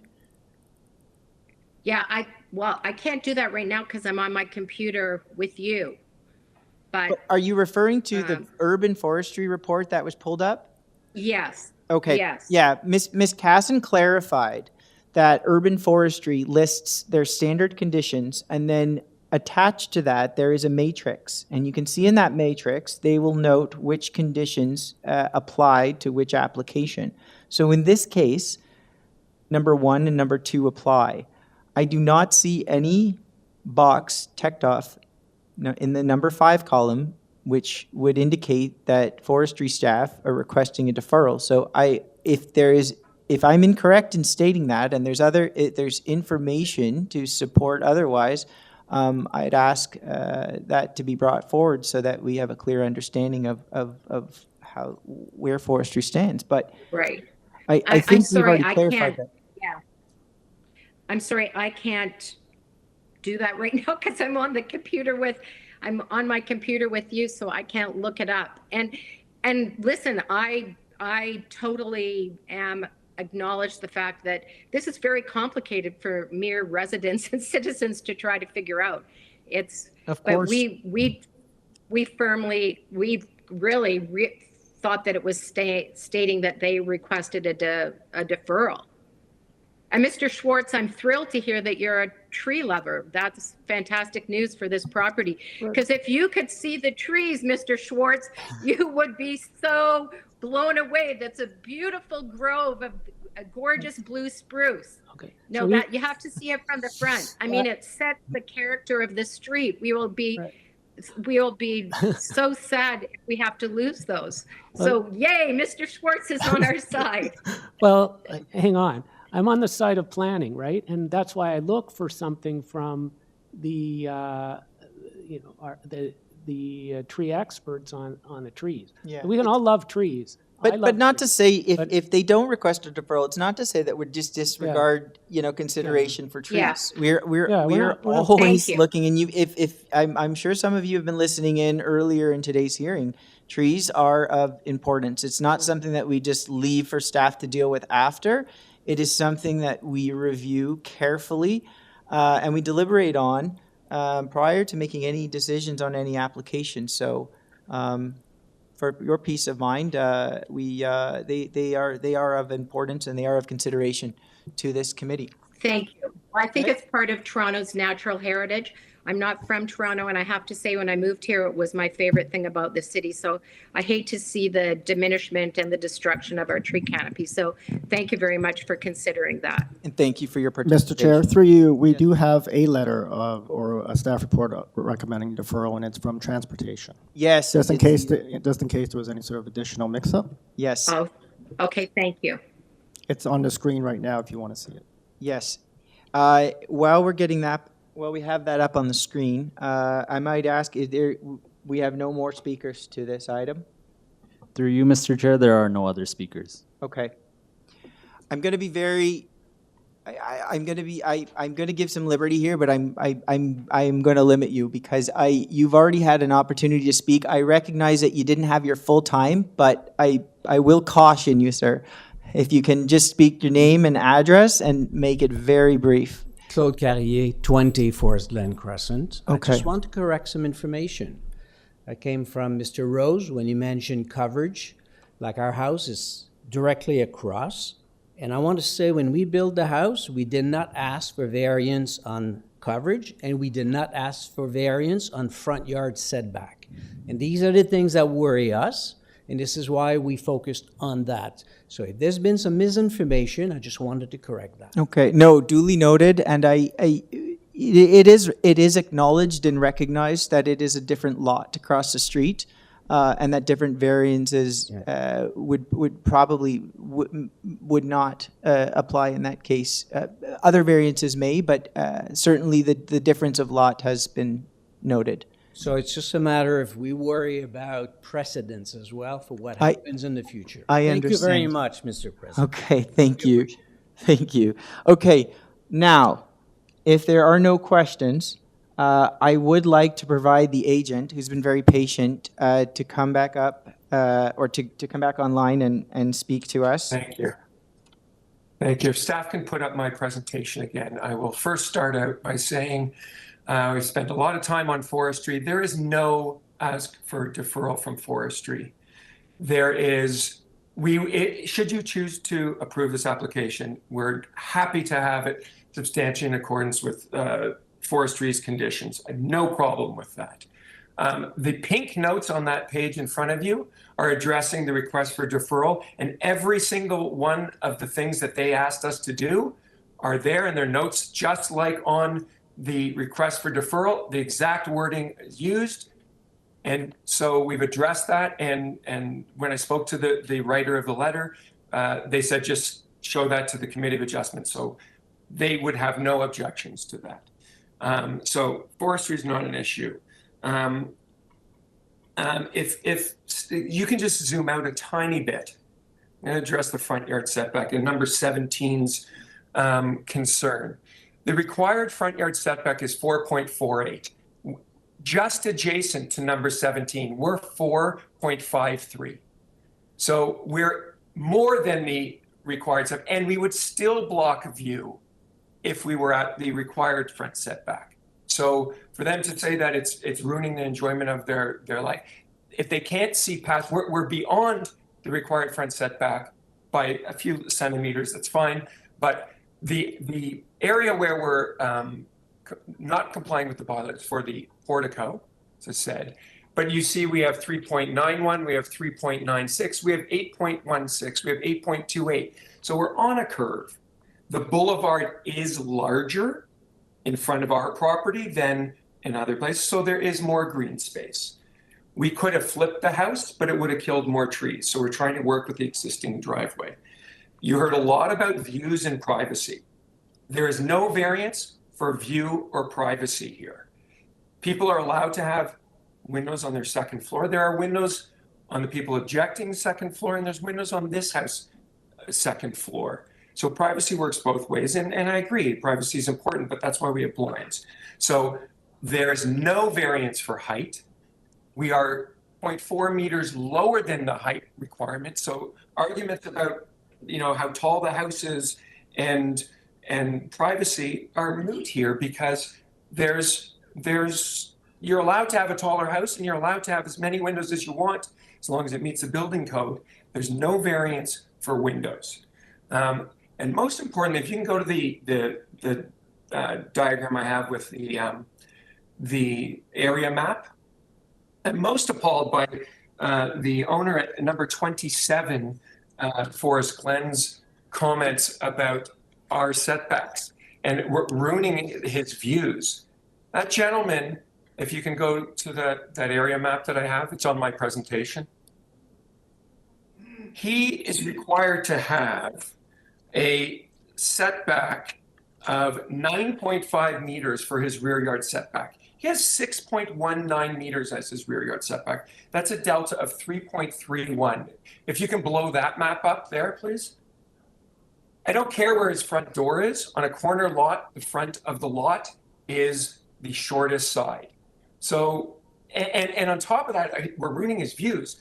We have hardly any windows on that side of the house, and the area next to him is our garage, and it's 1 story. So his whole argument is absolutely without any planning relevance.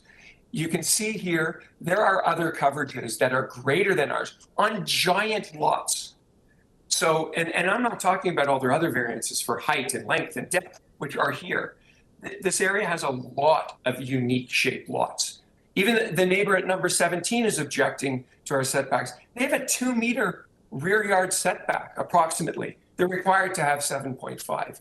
So I understand that, every neighborhood's a beautiful neighborhood and everybody values their neighborhood. But neighborhoods, and I'm going to read this to you, it's a very important quote from a major planning decision. Neighborhoods shall not remain frozen in time. There are policies which recognize and anticipate change. They anticipate these exact types of applications which promote reinvestment. No evidence that the variance would result in any adverse effect on the immediate neighborhood or the context of the border neighborhood. There are coverages greater than ours, some smaller than ours. It's a small house. It's under 4,000 square feet. If you look at the shapes of the lots, there are many lots that have front yard setback variances. Front yard setback is the average of the 2 adjacent properties and their setbacks. We don't meet it in the very center of the house, but we do meet it on the edges.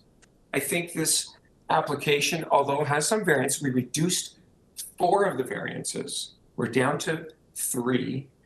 It meets the intention of the Planning Act, and I think it's worthy of your approval. Forestry can be a condition. The house is not longer than 17 meters. It's shorter than that by a landslide. And we've tried to work with the comments from planning. We've reduced. Okay. Thank you, Mr. Rose. I'm just ask you to wrap up. I'm done. Okay. I hope you can approve this application with any conditions you'd like. I have a question, Mr. Chair. I have a question. We have a question Do you for you. want to ask first? No, go for it. Okay, thank you. So my question relates to the transportation deferral. You mentioned it, but I wanted to be clear on how are you addressing that issue, please? So the slope of the driveway is 5%. It was changed. It was 5.4. Sorry, slower so I can please digest it. So what happened? Condition 1, clarify the label on the site plan, the width of the entire portion of the curb. It's 6 meters. We put that on our revised site plan. Sorry. The slope of the driveway Sorry, should be 5%. you're still a little fast for me. I don't know this as well as you do, so maybe you can just clarify exactly what did they ask for and what did you do? Okay. Number on letter A, they asked that we note the size of the curb cut. It'll be 6 meters, which is smaller than it is now. We have no problem with that. Revise the site plan to reflect a 5% slope on the driveway. We revised that. So, and then the next two are notations they wanted on the drawings, and we put those on the drawing. That's what was in pink on the site plan. So when I spoke to the author, Simi, they said, just tell that to the committee and show that. And we satisfied their conditions. They're not in a position to rewrite letter. That's why the planner couldn't rewrite a letter based on her 41% refusal of coverage. So they're too busy. So every condition they ask for is written on our site plan. I have a question of Mr. Rose, the agent. Are there any examples? Are there any examples in the immediate area with similar lot coverages? Yeah, I showed those to you. They're there in blue. 43. Look at number. I can't see. Is it number 20? Yeah. My eyes are like that is a giant lot, and it got 43% coverage and a front yard setback. Like, and in fairness, the front yard setback is because there's a curve on the lot. If it was a straight lot, they wouldn't need it. But just like our boulevard got bigger, their boulevard got bigger. But it's a serpentine street. So the amount of green space is not a bad proportion. But because the property line doesn't run parallel to the street, we have pinch points.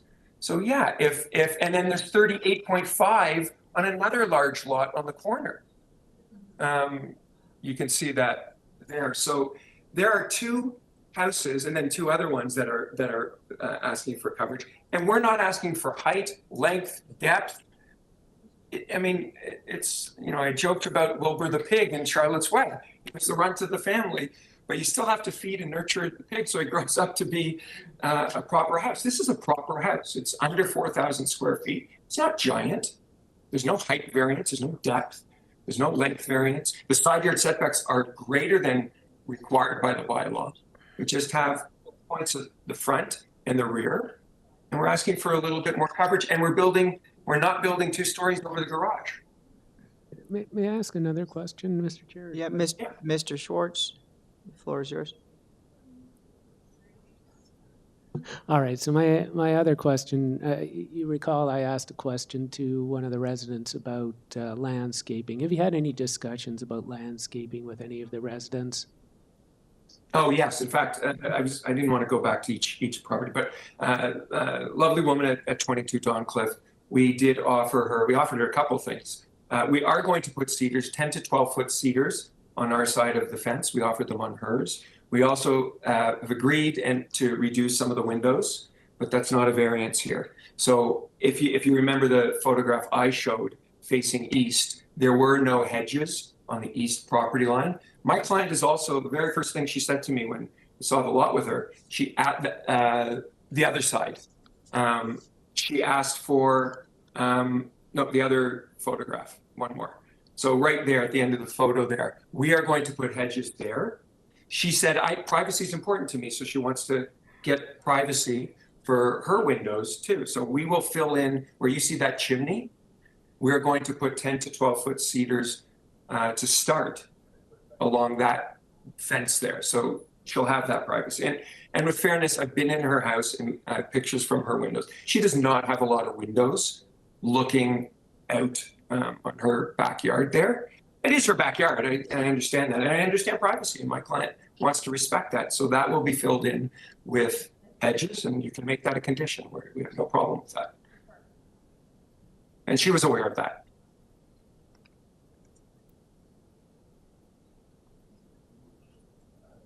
Same question. Okay. Any other questions? Okay. Okay. Next, what's going to happen is we're going to move into committee. And when we move into committee, it's a discussion that happens between the members. So I would ask that all parties respect that and allow this process to unfold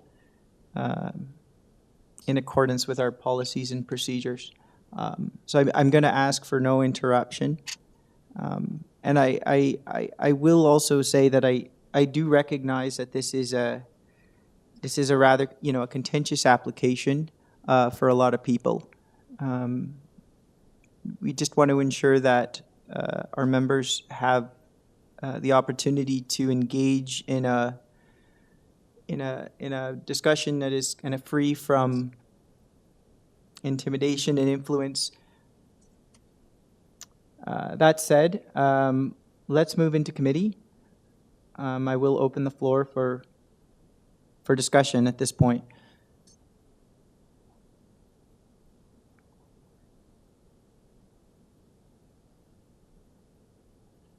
I have a concern regarding the rear yard setback variance. I think this is a uniquely shaped lot, but that doesn't mean it's a free for all. You kind of have to design for the lot. I think mostly the proposed dwelling has been designed for the lot. I definitely think the reduced front yard setback makes sense in this given context. Specifically, there is a large public boulevard. It's a stable area. That public boulevard's not going away anytime soon. There's also the adjacent dwelling with the curvature. The dwellings will appear to be somewhat in alignment, so I don't really have concerns with that. But I think the rear yard setback, I think it needs a little bit going down to 6 meters with a wide versus a near, like a standard lot, I think is a little bit of a concern for me. Okay.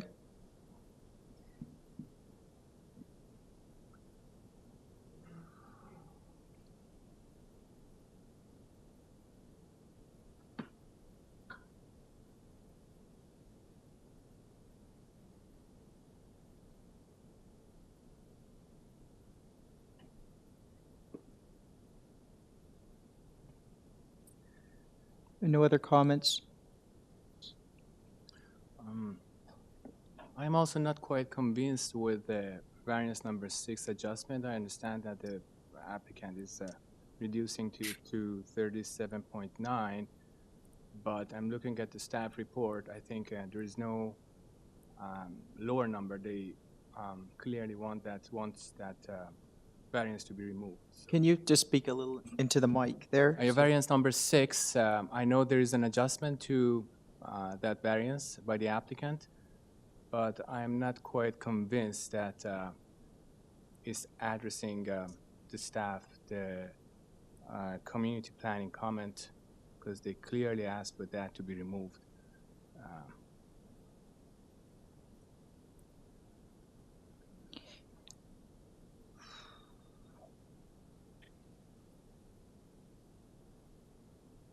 So specifically, number 6 pertaining to lot coverage. Mr. Auspitz, you had an issue with the rear yard setback. I have an issue with the rear yard setback. I don't have an issue with coverage. I think the rear could be aligned somewhat, and finessed to allow for that coverage, to facilitate that coverage. I don't have an issue with coverage. It's a smaller lot. It's a smaller lot. You have to allow for an appropriately sized dwelling given the context. And I think the lot coverage increase is necessary to allow for an appropriately sized dwelling.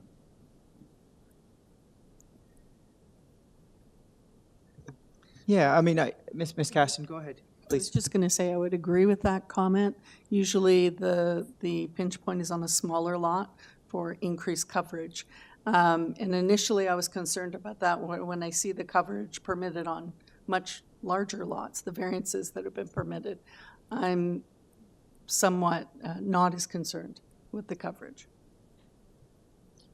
I would agree with that observation.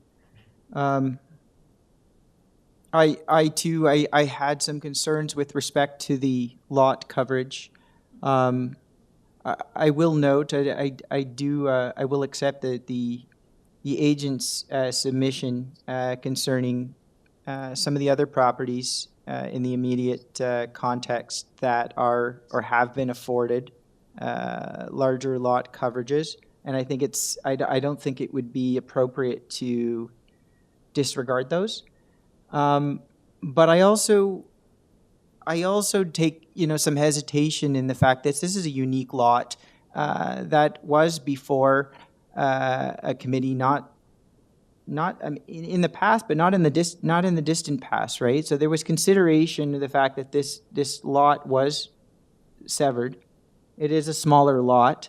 And I think, frankly, I mean, in relationship, we dealt with this today, but on the opposite side where we had the larger lot on the street. In this case, we have the smaller lot. I think there has to be some sort of consideration in recognizing that this lot is smaller. And, the zoning allows or would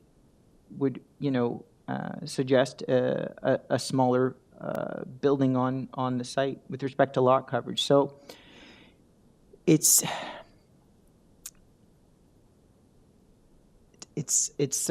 certainly a lot to consider, but I do recognize arguments from both sides in that respect. So, Mr. Chair, if I may, so this is, I agree with you on the small size, and I made that point as well, because there has to be some context, because if we say then, we can't just be thinking of this year, we've got to be thinking ahead for 20 years from now, and if other people come on that street and redevelop and make bigger houses and that becomes the runt of the litter, as the applicant said, that's not right either. We have to put this in context on what's happening on that street and what might happen on that street. So I'm not concerned about the lot coverage either. I may defer. I'm still thinking about, the setback issues, but I'm not as expert as other members of this panel are on that. So I hear what they have to say. But I look at, like, on the other one that we had, we've had somewhere there have been independent planning reports, and we don't have anything like that here. We have a bunch of, we have a significant number of residents with legitimate concerns that I've listened to and I've questioned, because I share concerns of residents.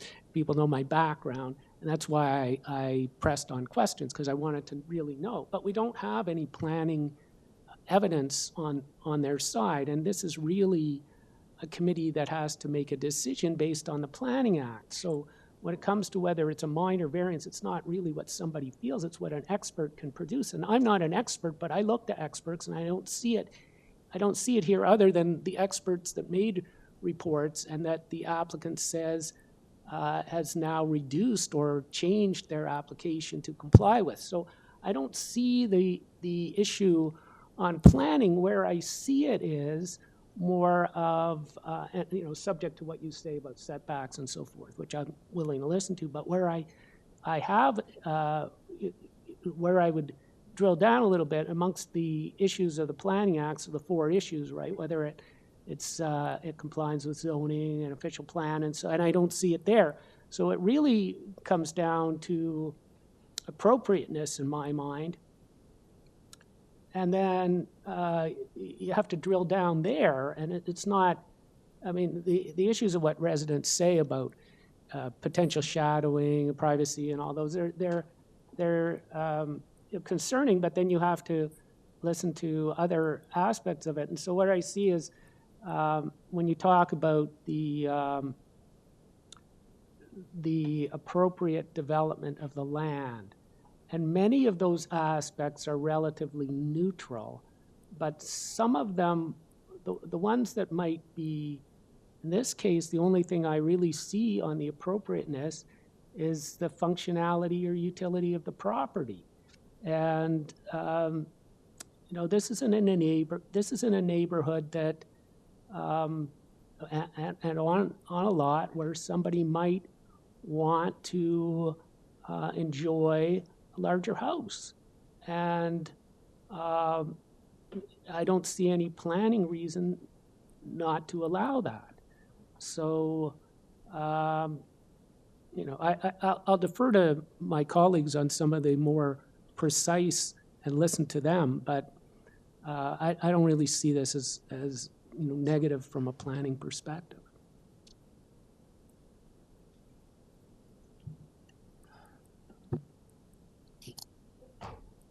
I think in a general sense, I agree. I agree with your position, except the rear yard setback, which I think is will have possible impact with regard to privacy. I'd like to put forward a motion. My motion, I guess there's been a few different iterations of what the variances are, so I'd like to specifically identify them. Approve variance 1, but revised to a front yard setback of 3.91 meters.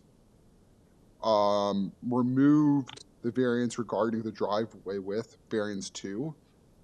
Refuse variance 3 regarding rear yard setback, as this as a reduced rear yard setback is likely to cause a privacy issue. Remove the front yard landscaping variance, variance 4, as requested by the applicant. Remove the soft landscaping variance, variance number 5, as requested by the applicant. Approve a lot coverage of 37.9%. As that is an appropriate coverage given the context. Remove the variance regarding the canopy, variance number 7. Subject to conditions of forestry, condition 1 and 2.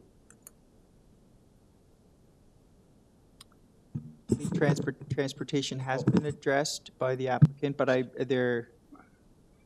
the transportation appears to have been addressed by the applicant, and I don't think they're necessary. I think I think there might be some finessing when it comes to the addressing the rear yard setback. So I don't want to include any of their submissions in the decision.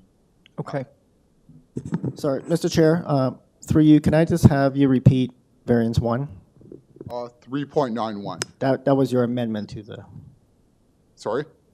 That is your amendment to the variance? Yes. Your modification, 3.91. This is it. On variance number 1. So this is a number that the applicant requested? Sorry. 3.9. We just confirm that as well. I have a different number.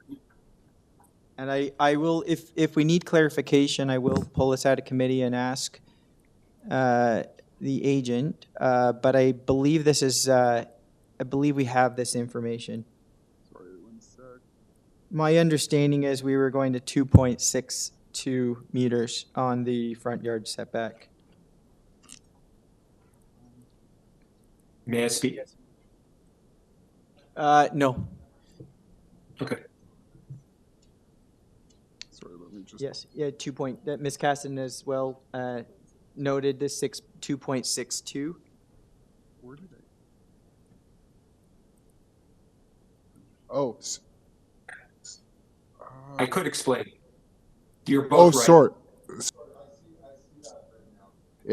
Sorry, 2.622 to the portico and 3.91 to the main dwelling. I apologize for that. I'd like to change to make that minor revision. Thank you for catching that. So can we get a clarification on item 1 as requested by the Secretary Treasurer? Yes. I'd like to clarify for variance number 1, I'd like to have the front yard setbacks be specified as 2.62 meters to the portico and 3.91 meters to the dwelling, to the primary dwelling. Okay. Do I have a second to that motion? Second by Ms. Casson. All in favor? Okay, the motion passes. Thank you. Mr. Chair, can we take a break, like 5 minutes break? Yes, let's take 5. We will reconvene at 6:25 p.m.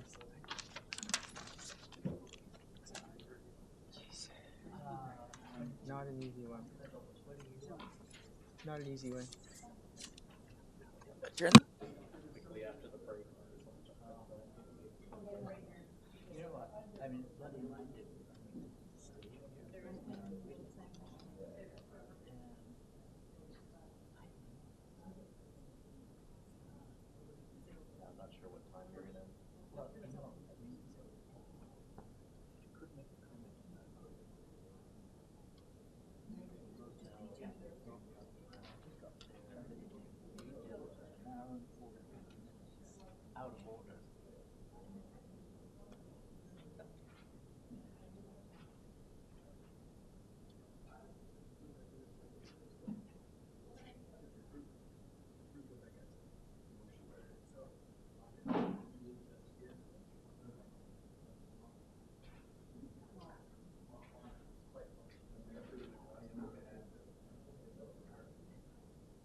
Phone's out of power, so I can't amuse myself. I have the same problem. I was looking for a charger. Yeah. I usually carry one with me, but somehow I took it out.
you fare better than we did.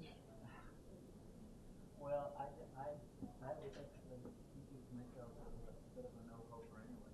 So, I don't know. Being slightly mindful. Anyway, so I appreciate all of the concern. Really tough. It's terrible. It's terrible. And I understand that they have bylaws. I don't see what the point of having the bylaws is if the variances was going to be that extreme. I would have thought privacy might be one of the first concerns. Yeah. But, well, I guess if they've asked for a height variance, that would have been a way in. But the setback, it was initially, or the house that was initially built, as close as it was to the back end of that lot, it would have considered what the height of the building structure was. It's like creep.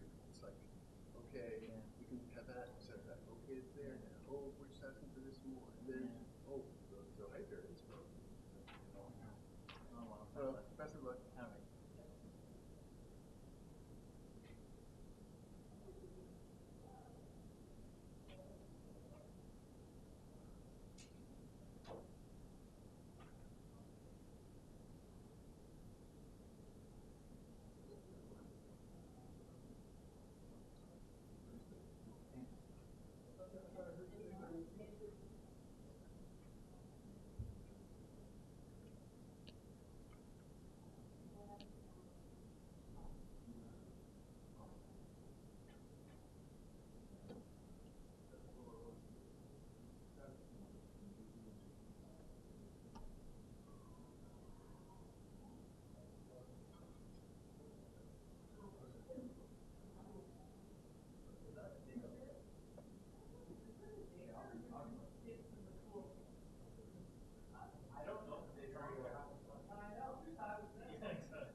We'll get Mr. Schwartz back.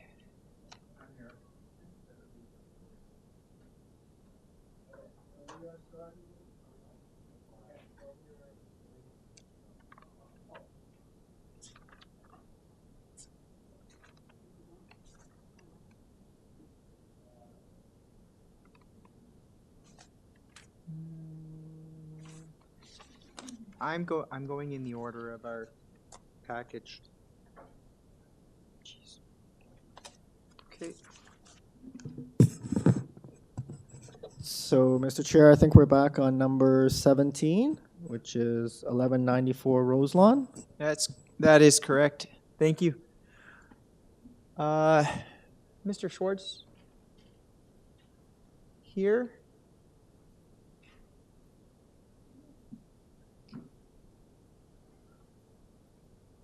Okay. All right. In the interest of time, we're gonna move on.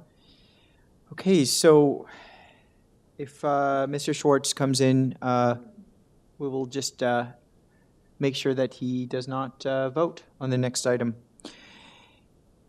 Okay. Item number 17. 1194 Roselawn Avenue. The purpose of the application is to construct a two-story garden suite. I have variances for rear yard setback, east side yard setback, angular plane penetration on the east and west lot lines, as well as skylight projection. On the file, I have materials from the applicant, as well as an email from community planning. Any other? And my webcam is off. Let's turn that on. Who turned that off? How do I do it? Just like that? For the record, I did not turn that off. But, okay, thank you. Do we have the agent or applicant with us?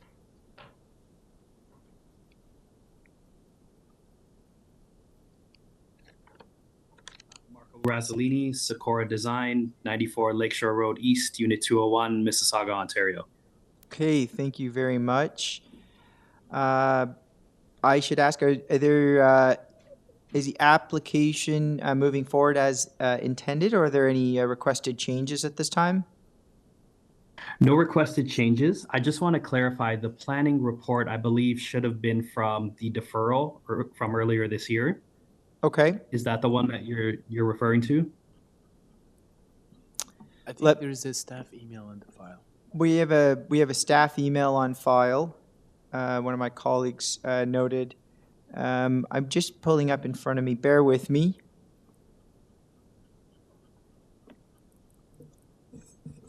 And you're making you're asking specifically about the planning report that you submitted?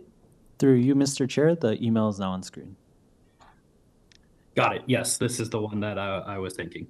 Okay, thank you very much. Very good.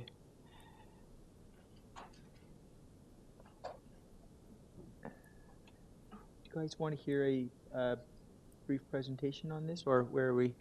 I'm seeing heads. Okay, to the agent, it doesn't appear that we need a full presentation on this, but if there's anything you'd like to add or say about the application in advance to us taking it into committee. Yeah, so I would add we did meet with planning after we deferred the previous application. We revised the design in order to satisfy their concerns. We do have a lot of neighborhood support. We've spoken with direct neighbors and they're all in favor of the application as well. I can get into the design intent or some of the rationale behind it if needed, or if there's any questions, or I can forego the presentation just for the sake of time. I think if there's any, it's safe to say if there's any specific questions, we might be able to address that at that time. But given from the reactions I'm getting from the committee, I don't think we need a full presentation on this. Do we have any questions of the agent?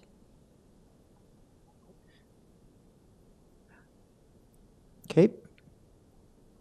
Okay. And I presume this nothing to add. No changes or nothing to add from what's been submitted online. Okay. And I thank you in advance for working with staff in advance on this and taking some of that feedback into consideration. No problem. Thanks. Okay. We're going to take this into committee now. I don't like. I'd like to motion to approve. The application is appropriate. It meets the test for a minor variance. It will provide additional housing and provides appropriate architectural frontage on the rear street Castlefield Avenue. Okay. Do I have a seconder? Ms. Casson? Yeah, I would also add that I think it's appropriate for this location. I think that it's a unique property in order, it meets the garden suite policies, I would say, of the official plan, although it does need some variances. I think that it's appropriate for the location. Okay. All in favor? And I'm just going to note, because Mr. Schwartz has just stepped back in, we're just going to not have you vote on this one. So all in favor? Okay. The application is approved. Thank you. Thank you. Okay. Number 18, 295 Sutherland Drive. Mr. Chair, this is my conflict, so I will step out. Thank you. Ms. Caston is stepping out.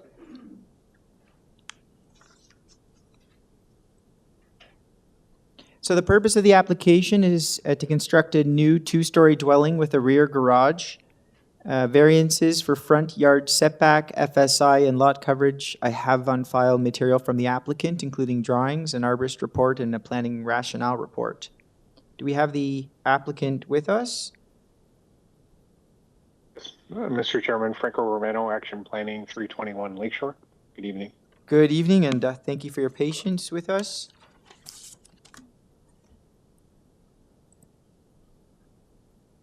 Just give us a moment. No worries.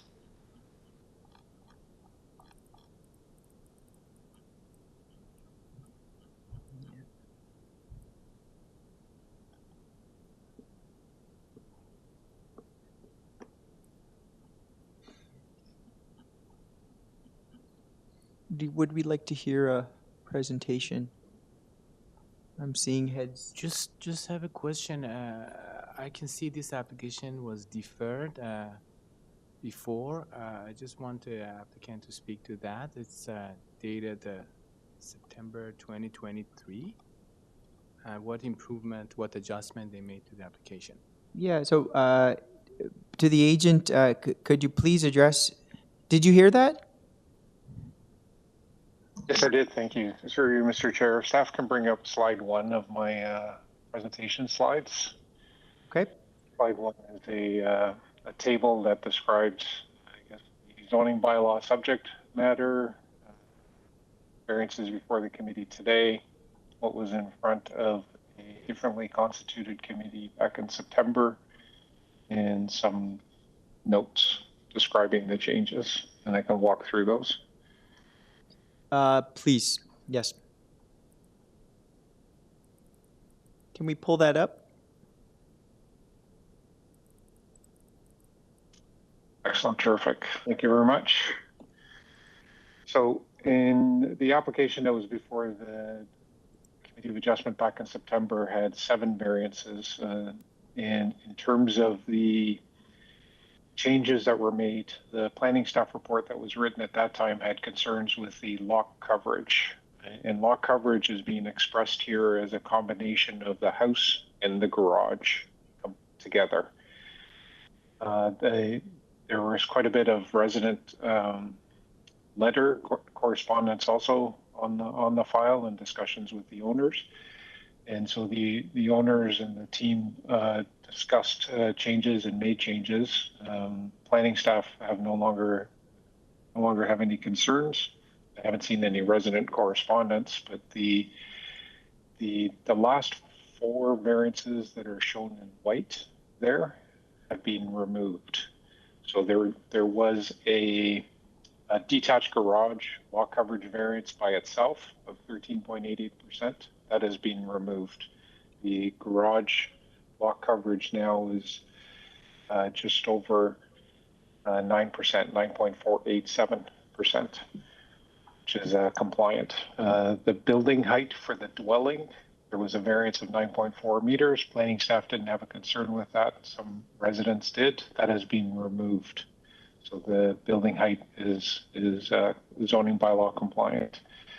A north side yard setback variance was being sought. Planning staff didn't have a concern with that. Some of the residents did. That has been removed.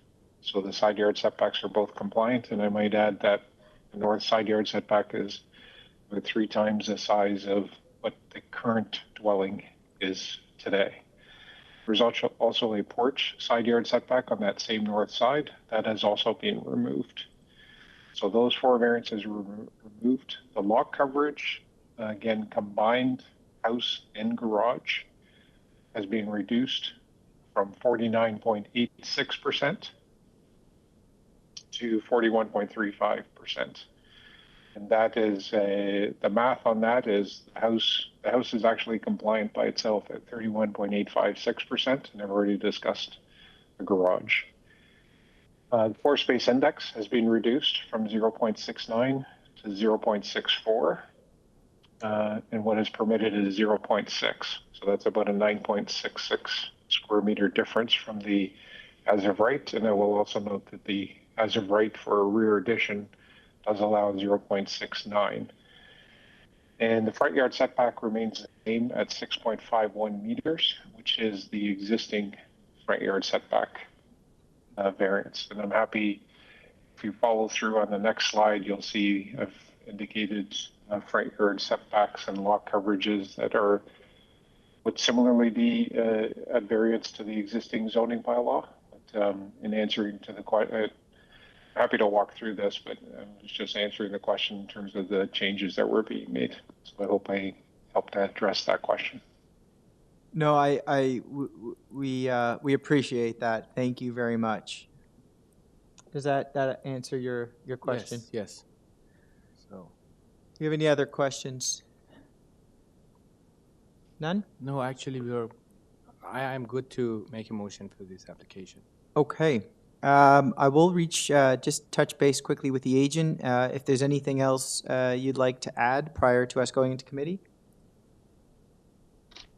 Yes, thank you for that opportunity, Mr. Chairman. I would submit that the application before the panel today is an improvement and certainly respects and reinforces the existing physical character and minimizes disturbances on the subject property and surrounding properties. And I will add that the house is about 10 feet or 3 meters longer than the existing house, but less than the zoning bylaw permits for building length. And the garage is virtually identical, but it's being constructed new and with side yard setbacks that are larger, side and rear yard setbacks that are larger than exist today. Thank you for that opportunity. Okay, thank you very much. Okay, if there are no other questions, let's move into committee. I think with the significant changes that the applicant made, I'd like to make a motion to approve this application with no condition. There's no staff report, and I don't put any condition on that. So approval with no condition. Okay. Do we have someone to second that? I second that, and I would like to note that the variances are necessary to provide for an appropriately sized house, as well as garage, an appropriately sized garage at the rear for a car. Okay, all in favor? Okay, the motion is approved.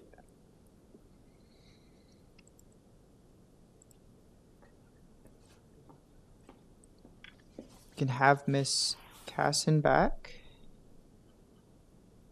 We will move on to item 19. Welcome back. Okay.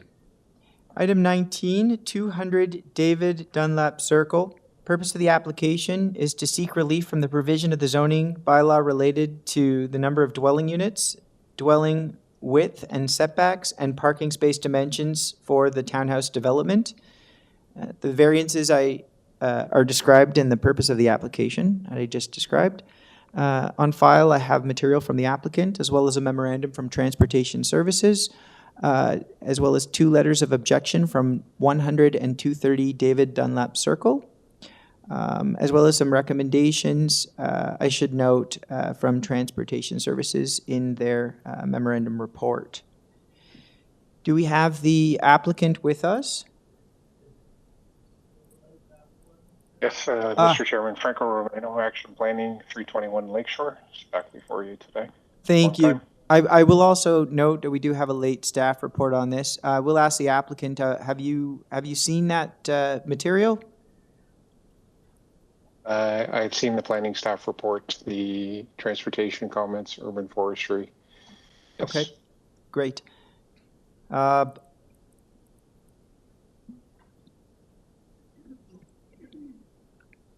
Okay, we'll be able to hear a brief presentation on this. Yes, so staff, terrific. Beat me to it. Thank you, staff. So slide number 1 is just a rendering. I'll come back to this perhaps. Slide number 2, I think I'd like to start with. Slide number 2 is an air photograph. So the subject lands are located at the south, I'm going to call it the south end of a comprehensive development that includes lands to the east under different ownership and lands that form part of the English Lane development. They're all shown here in purple outline on the upper map, and the lower map, screen a little bit. The lower map is the lower photograph is a close-up of it. So the existing site development contains 210 townhouses. There was a large park that was combined with the neighboring lands to the east that was introduced, and the road network that is there, David Dunlap Circle, is all brand new and forms part of this development. So the lands are designated under the official plan as apartment neighborhoods, and within the Central Don Mill secondary plan, there are policies there as well. Lands to the south, there's a railway there. So there's a crash barrier that was constructed as part of the development. To the east, there's a mid-rise 8 to 9 story condominium building. And to the west, on the left-hand side, that's employment lands. So everywhere, the surrounding lands, west, south, and east are differently constituted in terms of land use, and also more intense in terms of residential. The lands to the north are all townhouses, and those townhouses have varying dimensions, including 4-meter wide townhouse dwelling units. So the proposal essentially is one that's in keeping with the current market conditions, as well as the current housing condition that we find ourselves in. So the proposal is to increase the number of townhouse units from 63 to 73, which is, of course, consistent with city and provincial goals to look for areas where additional housing can be accommodated with minimal disturbances, still serve the residential community, which this does in a wholesome manner. The proposal implements that aim to increase housing. It also assists in the contribution of complete communities for persons that are in Don Mills that wish to age in place. Proposed townhouses will afford them an ability to stay within the community within an area that requires less property maintenance. For those that wish to enter the housing market, the proposal would contribute to that housing supply and assist them to enter the housing market and then move on if they like to other forms of housing. We've been working with city staff. Understand that they have objections, and I'm happy to walk through those objections. But I'll first start off to say that urban forestry has no objections. They understand that a number of trees are being planted, none are being affected. Transportation conditions of approval are acceptable. And engineering has not provided any concerns. If we can go back to my slides, please. I'm not sure why staff is sliding through a bunch of different slides, but terrific. Yes, if we can stay on slide 3 for a second. Engineering has no concerns. I know that planning staff have written some comments regarding engineering and servicing, but I would rely on engineering staff who have reviewed the proposal. And from a gross floor area perspective, which feeds into servicing, the proposal is actually 5 square meters in gross floor area smaller than what has been approved for this site with 63 dwelling units. What we are showing on slide number 3 is that the side yard setback variance that's being requested in between the townhouse blocks is very minimal and still maintains general intent and purpose of the side yard setback provisions The rear yard is also very minimal. If we go on to slide number 4, please, you'll see that the site plan overlay between the 63 and the 73 units is indistinguishable. There's actually only 3 additional curb cuts that are necessary in order to facilitate this development. I know staff raised a concern regarding the density of curb cuts. I'm not sure what that means, but in terms of the volume or the number of curb cuts, the proposal is adding 3 curb cuts, none of which are adjacent to the existing townhouse development that is built out. So there's no parking reduction as I noted in some of the correspondence. In terms of the landscaping, go to the next page, slide number 5. Mr. Moreno, I'm just going to ask you to wrap up shortly. And I believe there will be questions, so they may open an opportunity for further clarification on some of these items. I appreciate that. So in terms of landscaping, there's minimal difference. There's about a 3% difference. And I would submit that the variances that are before the panel today serve to address the public interest and an increase in housing in an area that is well served by community services and facilities. The proposal has minimal impact and the variances are minor in nature. Thank you for the opportunity to address the panel. Okay, thank you very much. We have some questions. Hi. All right. So I have a question. So there was an Ontario Municipal Board decision on this matter, and they were very specific in terms of the number of dwelling units that would be permitted. This would propose to increase the number of dwelling units. Do you know, do you know the nature of the appeal and what's happened with that? Because we only have the information that's before us, but why? Do you know why they landed at that specific number of dwelling units? Through you, Mr. Chair. That last part of that question has got puts a big grin on my face, and if you see if I was there. In my previous life, I've been in private practice since my previous life. I worked in that building that you were in, 1991, as a senior planner, dealing with development planning, and I dealt with these lands from when it was employment to what it is before you today in terms of built out. In 2017, the Ontario Municipal Board decision rendered a zoning bylaw that basically was associated with a site plan drawing that was before it. So that site plan drawing that was before it had 63 units, and that's why it was identified as 63 units. But that zoning bylaw also has gross floor area permissions and regulations, and the proposal does not alter the gross floor area permissions under that zoning bylaw. So everything that's being proposed in front of the panel today is still within that GFA cap. That bylaw also has building height provisions. There's no building height variance. It has landscaping provisions. There's no landscaping changes that are being made. Parking supply provisions, no parking supply provisions being made. So there are a number of other performance standards in that zoning bylaw that are not being altered. I will also say that that OMB decision was in 2017, and since 2017 we've had 2 iterations of the growth plan and one additional iteration of the provincial policy statement. Certainly a number of policy directions relating to how we can increase housing supply in a sensitive manner. So the landscape has changed since 2017. The proposal is looking to serve not only the market-based conditions, but also the housing shortage that the city province has. It's built up area. Thank you. I was more wondering into the reasons that the application was appealed, and if the decision was so the decision with regard to number of units, was it related to the reasons for the appeal? Because typically an appeal happens, there's a basis for an appeal, and because we don't have, what we have is essentially,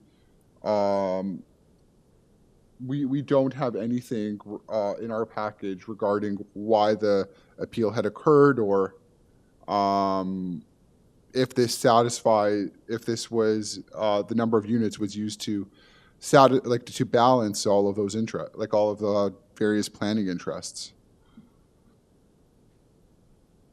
Oh, I understand. So no, it had nothing to do with the actual number of units. Through Mr. Chair, the lands were, the southern portion of this development complex was going to have mid-rise apartment condominium buildings associated with it. So there was a change in the residential format from that mid-rise building to townhouses.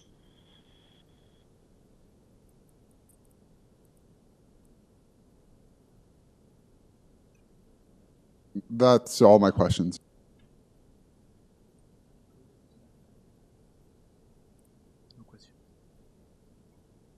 No other questions? Okay. I believe we have no other questions. So we're going to move into committee now. Do you have another question? Do we have? I apologize. Through you, Mr. Chair, there are no other speakers for this item. We have no other speakers. I will actually, I will note that we did receive 2 letters of objection. Both of those letters have been included in our package and have been read and considered. Do we have any, no other questions at this time? We will move into committee. Okay. Thank you to the agent again, Mr. Romano. We will now move into committee for discussion and hopefully a motion.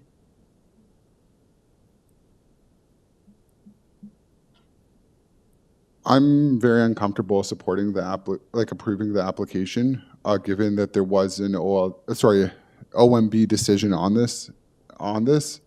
And the OMB decision was very clear with respect to the number of units. And I think proposing an increase, I think if an increase in number of units is proposed, this should go back to council. It's, this is more of a, I think there's a difference between the administrative function that we serve and the legislative function that council serves. And I don't want to transgress into the legislative function. So I'm going to put forward a motion that the application does not meet the general intent of the, it may meet the general intent of the official plan, does not meet the general intent and purpose of the zoning bylaw, is not minor in nature, and appropriate may be appropriate, but yes. So I'd like to motion to refuse for those reasons. Do I have a seconder? I second that. Okay. That is second by Mr. Marciuri. All in favor? Okay. The motion passes. I did not vote on that, but you want my vote? No. Okay. I will. I'm gonna. Sorry, a question for the secretary. We have 4. We have 4. Yeah. But yeah. Okay. Okay. Moving on to the next item, number 20. Item number 20.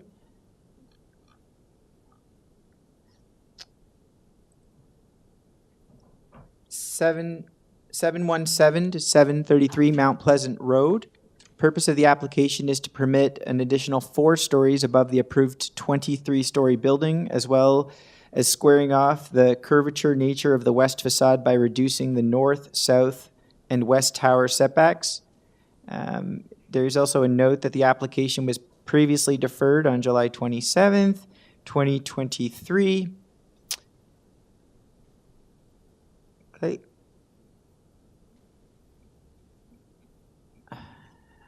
we have the applicant, Mr. Good evening, Bronskill, Mr. with Chair. us? Good evening. Yes, I am here, Mr. Chair. Okay, and I believe we also have 2 additional speakers to this item. Okay. I'll start by asking, are there any changes that we should know about in advance of hearing a presentation? No, Mr. Chair. Okay. In that case, I will ask for a brief presentation on this. Thank you, Mr. Chair. The committee may see in the file that this was previously deferred. Part of the reason for that deferral was the opportunity to continue consultation with both the neighbor to the north, but also affected neighbors to the east. As the committee knows, this is an intensification proposal approved at 23 stories on the east side of Mount Pleasant in the first block south of Eglinton. It's within the Mount Pleasant LRT protected major transit station area. And we're here with a proposal that in general, I can summarize as adding 4 stories. And as you noted in the purpose, squaring off the floor plate. And in part, Mr. Chair, the current intention is that it would be a rental building. And some of these changes are an effort to keep the economic viability of that current intent of our client. I am pleased to note for the committee that there is an agreement reached with the neighbors to the east. And so we are thankful for that. They had been involved in the previous approval process. We thank them for being involved through this approval process with us again. Their residents to the east on Taunton Road, and they have been involved and cooperative in working with our client. And obviously, we're very appreciative of them engaging and reaching a resolution whereby they are not objecting to the proposal. You also have in your materials an email from planning staff confirming that their original memorandum remains applicable.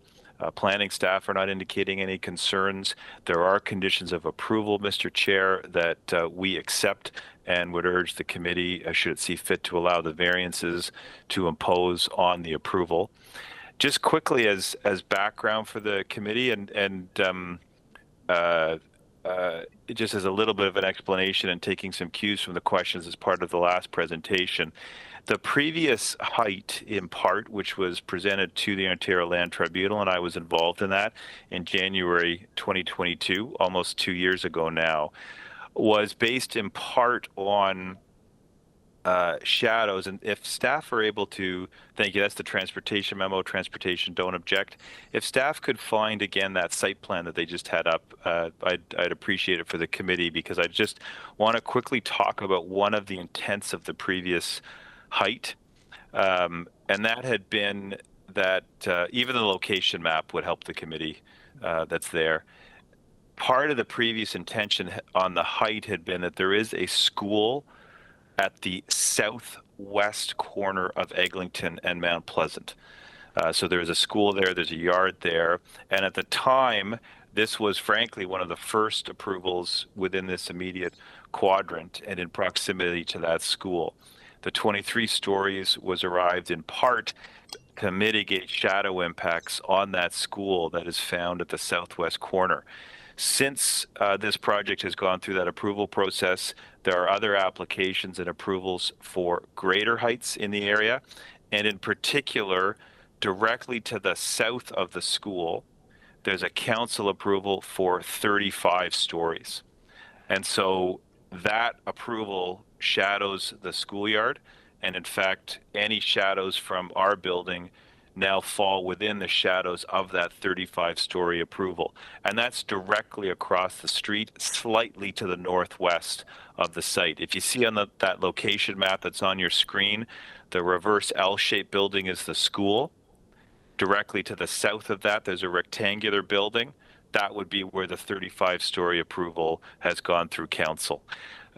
The height range for the secondary plan for this character area is 20 to 35 stories. As I noted, it's 35 directly across the street. At 27 stories, this proposal, would fall directly within the height range contemplated by the secondary plan, and it would help deliver more housing in proximity to the transit station, and obviously optimize the use of infrastructure and transit and land in proximity to higher order transit. We have worked through a lot of details with city staff, including balcony placements. The site plan process is ongoing and has worked through privacy screens that have been installed and will be secured through the site plan approval process on certain balconies. It's been a long and exhaustive process, even in respect of this application, but we are grateful for the support of staff. We're grateful for the support of the residents to the east. And I would also, just for the record, note no objection from the councillor who is aware of the application coming before you. So hopefully with that background, I can answer any questions you may have.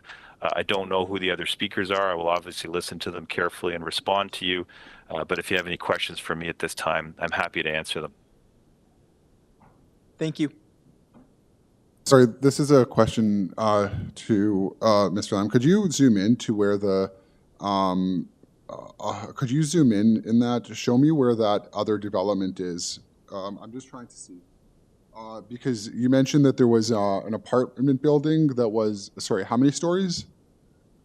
Yeah, through you, Mr. Chair, 35 stories. So if staff are able to show that image that's on the screen is helpful, if you can show a little bit more to the north, just to help you with that.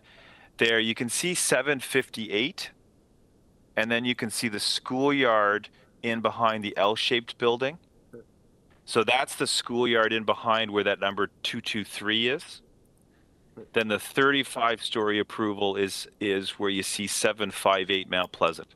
So literally just to the northwest. And so that's why those sort of, if I can call them mid, getting to late morning shadows that might have been cast by our proposal at a greater height are actually now fully within the shadows cast from the approved redevelopment of 758. And it's at 35 stories, a little bit to the north, so a little bit closer to the intersection. And we're obviously seeking 27, a little bit less. Okay. So another question. So I know you reached an agreement with the neighbors to the east. Yes. But that is still, I mean, it would still increase shadowing impact. Correct? Yes and no. Directly on the neighbors to the east on Taunton Road, no, because a lot of the shadows that fall on the backyards that are on the west side of Taunton, frankly, come from the podium and the lower floors themselves. There is, as you get into, I would sort of say mid-afternoon, late afternoon, slightly longer shadows that extend onto the building tops for the east side of Taunton Road. We've reviewed those with city staff, and city staff have indicated that obviously through their planning memo, no objection, so that the shadow policies of the official plan are met. So there is some incremental, but at 4 stories, frankly, it's not a lot, whereas the 23 was very specific as it related to the school site. Okay, and I'm trying to recall, but you mentioned, but this is within an MTSA, correct? Correct, sir. It is within the boundaries. Or I should be precise, sir. It's within the PMTSA boundary adopted by City Council that is currently with the Minister for approval. Yes. Sorry. Okay. And what is the sorry, the minimum FSI? I think you said was 2 point something. Within the PMTSA? Yes. If you through you, Mr. Chair, I will just have to pull that up. I didn't have that figure in front of me in terms of the minimum FSI, but I can find that for you, sir.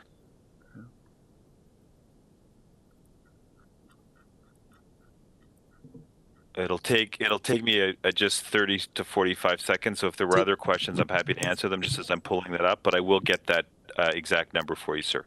Mr. Chair, just a quick reminder too, we received an email from planning indicating that the previous staff report, should you choose to approve, is still applicable. Okay, If yes, you'd like to see that. I did see that. Can we pull it up on the screen Yep, for everybody to pull see? that up. Did you want to see the email or the staff report? I just scrolled through the email again. I would like to see the staff report from prior that is still that's being applied here. And Mr. Chair, just to staff find that, I can confirm through you. So immediately around the intersection and on both sides of Mount Pleasant coming down to Sudan, the minimum density for Mount Pleasant's 2.5. Along Eglinton, it's 2. If you head east along Eglinton, as you head west from Mount Pleasant, it goes up to 3. But right around the intersection, it's 2.5, including where the 35-story building was approved. So we're at that same minimum density of 2.5. And, excuse me, what is the proposed, what's the density that's been approved and what is being proposed? The FSI. Yes. Sorry, difficult questions. No. It's just I have to find all of the different info for you. It's a I'll fair tell you question. what, rather than, would it be helpful if we can, because I suspect we're going to have some more questions, let's move to the other speakers, and then that'll provide the agent some time to gather that information for us. I can advise you, Mr. Chair, this proposal is 7.21. The FSI, I may just have to do a little bit of math to confirm the previous FSI, but this is 7.21 that's being proposed. And just as the final piece of information, also just to have it in the committee possession, what's interesting is the bylaw itself actually has a minimum FSI of, sorry, a maximum FSI of 3 that's permitted, of which 2 can be commercial and 2.5 can be res. So there's a 3 times coverage actually permitted through zoning on the site today. Okay. And just for reference, we did, staff did pull up the staff report back from July 19th, 2023. So it is up there on the screen for everybody to see.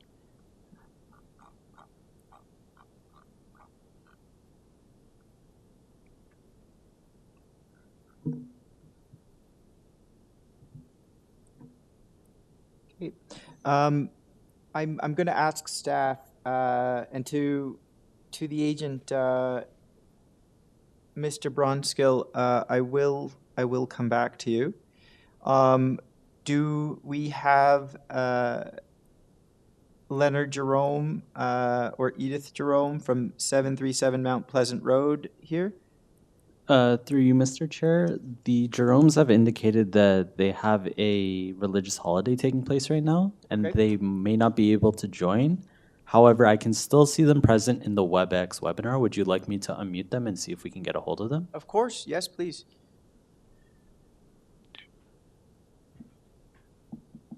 Edith Jerome from 737. I actually had my hand up for the past few hours, trying to share this concern with you that it was already into our religious holiday.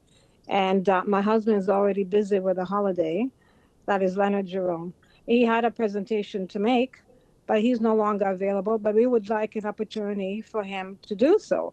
So we would like this item deferred to another day so that we will have a fair opportunity to participate.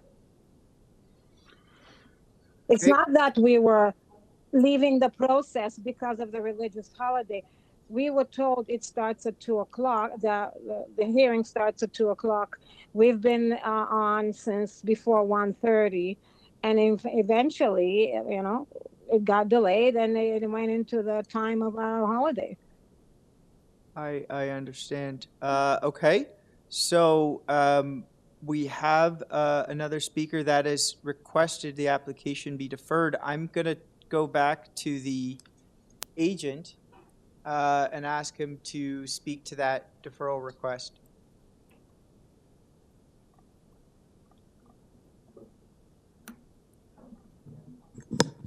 We also have one other speaker. Do you want to hear that before you bring the agent back on? Perhaps. Actually, before we go back to the agent, let's hear from the other speaker.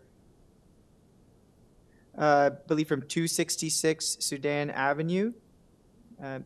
Ms. Siriani? Yes, hi, can you hear me? We can hear you, yes.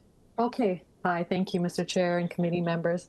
I've lived at 266 Sudan Avenue for over 14 years. My home is located to the south of the condo, near the new public laneway off Sudan Avenue. So if you bring up the plan, you can see clearly, more clearly where my property exists. So this building, as you know, will be located in Davisville Village on Mount Pleasant, so just south of Eglinton. The majority of the structures today are all low-rise buildings, many of them at 2 stories.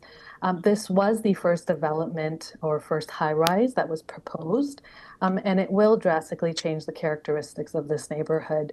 I just ask you to consider that the original proposal many years ago was for a 9-story building. We are now at 23 stories with a request for 4 more stories. As you've heard, this proposal did go to the Ontario Land Tribunal, where a height of 23 stories was agreed to, along with other amendments. We are now here today. We find ourselves at another committee requesting more variances, as you stated earlier and read earlier. My backyard will drastically change as a result of this development. So as you can see, let me just see. I don't know if somebody can zoom into Sudan Avenue to show where my property exists, but I am in a semi-detached, and yeah, so if you see, like, it's kind of L-shaped towards Sudan, and then there's the laneway will be, I guess, next to, I guess you can't really see numbers there. We're looking for number 266 on the map. Yes. Oh, I see. Yes. Yeah, and my neighbor is I'm attached to is at 264. I believe she's on the call, listening through YouTube. I don't think she is able to speak, but we share these concerns. So my view will drastically change. My privacy, our privacy will change with residents looking into our backyard, our home. I have a bedroom and a bathroom facing this property. I know that this is a reality. I know that this development will happen, and there's no going back. What I ask is that you just consider that there was an agreement made for 23 stories, and we're now looking at 4 more. So I'm just urging you to take that into consideration. I do have concerns with this new laneway that is going to increase, traffic, but I know that this is not part of the variances, and we cannot discuss this new public laneway. And hopefully, my concerns will be heard at a different forum, but I'm just here to make my point heard. And I thank you for this time, Mr. Chair, and to the committee members. Okay, well, thank you for speaking today. Do we have any questions of the speaker? None. Okay, thank you very much. Okay, at this time, I'd like to move back to the agent and address the request for deferral from one of the other speakers, and ask if they may speak a few words to that request. Thank you, Mr. Chair. While I am sympathetic to the delay, I've been here all day. My client is also celebrating Hanukkah and has been here all day. We deferred to meet with the landowner to the north. We have met with them. They have submitted a letter. Frankly, in reading the letter, their concerns are unrelated to the variances, but are related to matters at the podium level. And we're not prepared to have a further deferral given the hard work that's gone into this application already. Okay, thank you very much. Mr. Chair, can I suggest at this point maybe we put up that letter of concern? Yeah, yep, that's a good suggestion. Let's pull up that letter of concern, specifically from the speaker from the Jeromes at 737 Mount Pleasant Road.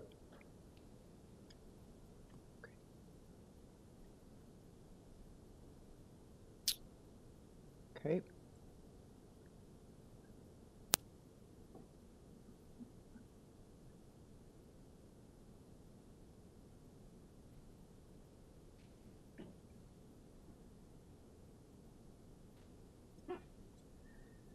Okay, do we have any further questions at this time of the agent or of the application?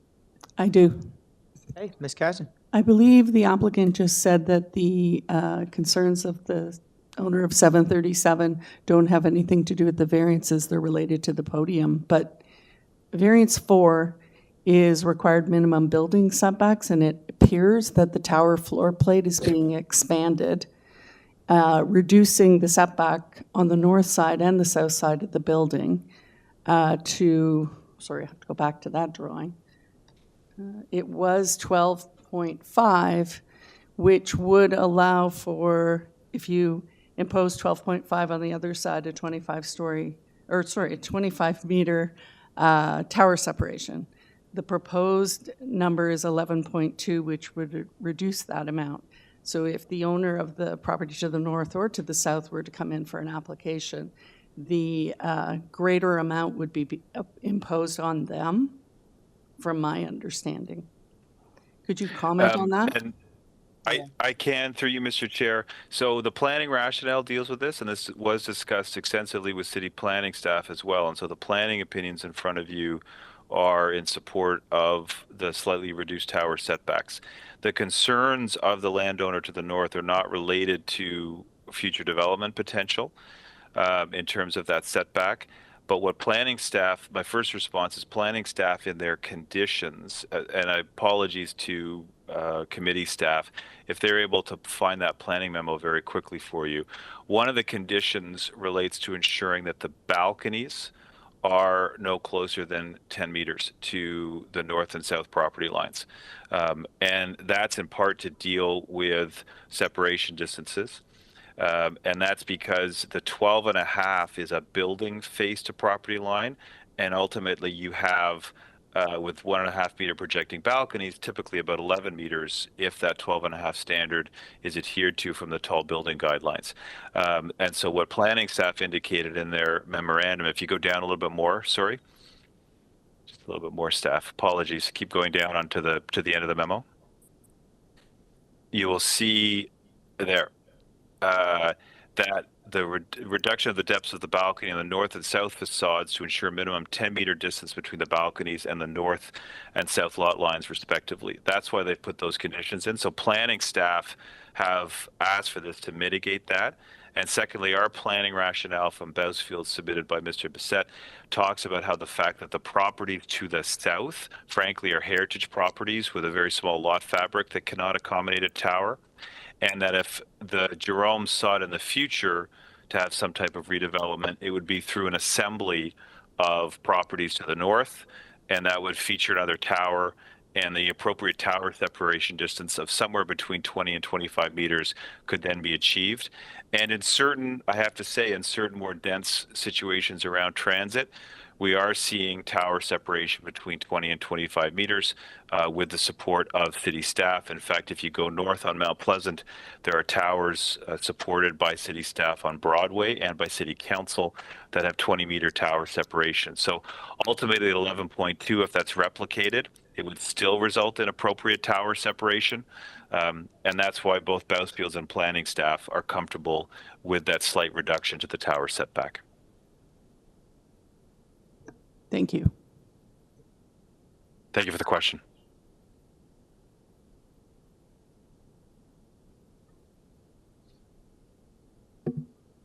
Mr. Schwartz. So although the applicant, are we in committee yet, or where are we now? We're in a question question period. Well, I mean, I think I could make a motion to defer and let the panel decide that. Could I not? What, and the reason? Well, we've had a request, even though the applicant has said that they deny the request, at least they'll put it to the panel and we could either defer or not defer. But at least we put the motion on the table and let people decide. Mr. Chair, before that motion goes forward, can you give the applicant one more opportunity to respond? Yes, let's get the applicant back. I'm here, Mr. Chair. Again, we are strongly opposed to a deferral. And in fact, in some respects, I don't have instructions on this, but if the committee was inclined to defer, I would almost rather to get on with the process. We think this is a really good application that planning staff are here supportive of in front of you. I heard one of the panel members on the committee earlier indicate that you listen to the planning experts when there's evidence in front of you. A deferral, frankly, is not going to result in anything different than the objections before you and the materials that are before you, and in fact would simply result in further delay for housing. So we would like to move forward today, Mr. Chair. Okay, thank you very much for that response. Yeah. I mean, I heard that. I think it's up to us to decide. I mean, I'll just put the motion on the table. We put it on the we table. can Let's see refuse where it goes. My motion is to defer. Come on, Mr. Schwartz, let's go. On the So basis motion that to we defer. have a party who's requested that, even though the applicant has indicated objection. Okay, so Mr. Schwartz, you have a motion to Mr. defer. Chair, I would need a reason for deferral, please. Reason Yes, for deferral is that the applicant has requested it on the basis of a religious holiday. The not the applicant, A party has requested a deferral on the basis of religious holiday, so I'm putting it before the tribunal, and they can weigh whether that is valid or whether the applicant's statements are valid. Okay, do I have a second?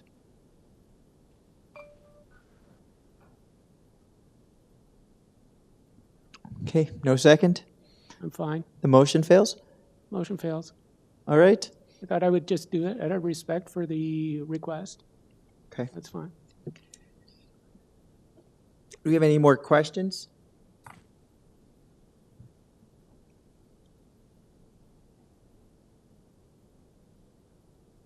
Okay, if there are no other questions, let's move into committee. Thank you, Mr. Chair. I'm obviously here if there are questions, if you need to come out of committee. I appreciate the opportunity. And thank you very much for your patience this evening. Okay, we're in committee now. I have a concern. This was approved by the OLT, like the original application.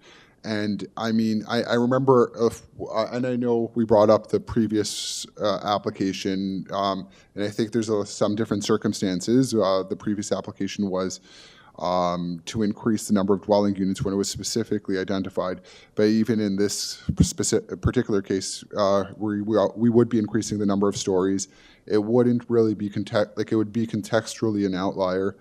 I do regarding whether it's appropriate. I mean, it is within a PMTSA.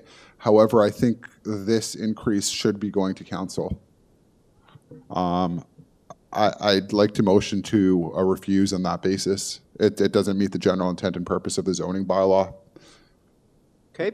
Do I have a second? I second that. We have a seconder. I agree with those reasons. Okay. All in favor? Okay. We have three, Mr. Schwartz and Mr. Marciuri. Those opposed? Ms. Casson? And as chair, I'm going to, no need to weigh in on this one. Okay, so that's the case. The motion passes. All right, moving along our schedule.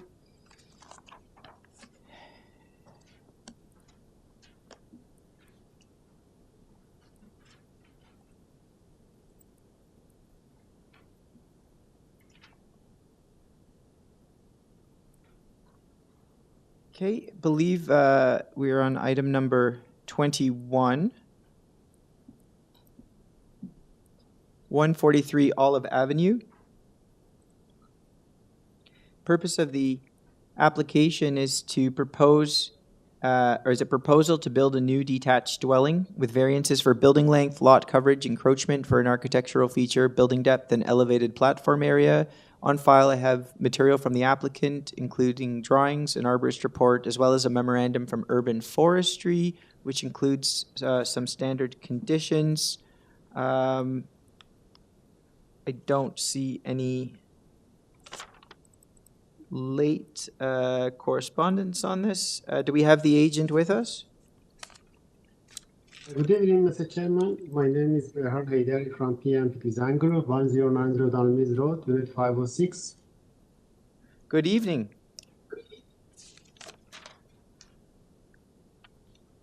Okay. Just give us a moment.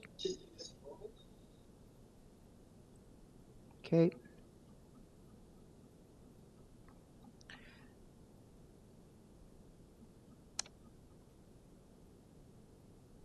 I'm going to ask a question to my committee. I see heads shaking. You don't need a full presentation on this? No. I don't. You seemed on the fence? No? Okay. So just to the agent, it doesn't appear we need a full presentation on this. If there's anything you'd like to say to us or present, I'd like to provide you that opportunity. And if there's any questions we have, we will ask them of you at that time. Yeah, thank you so much. I know it's a long day and it's late, and I don't want to take your time more. If there's any question, I'm more than happy to answer. Okay.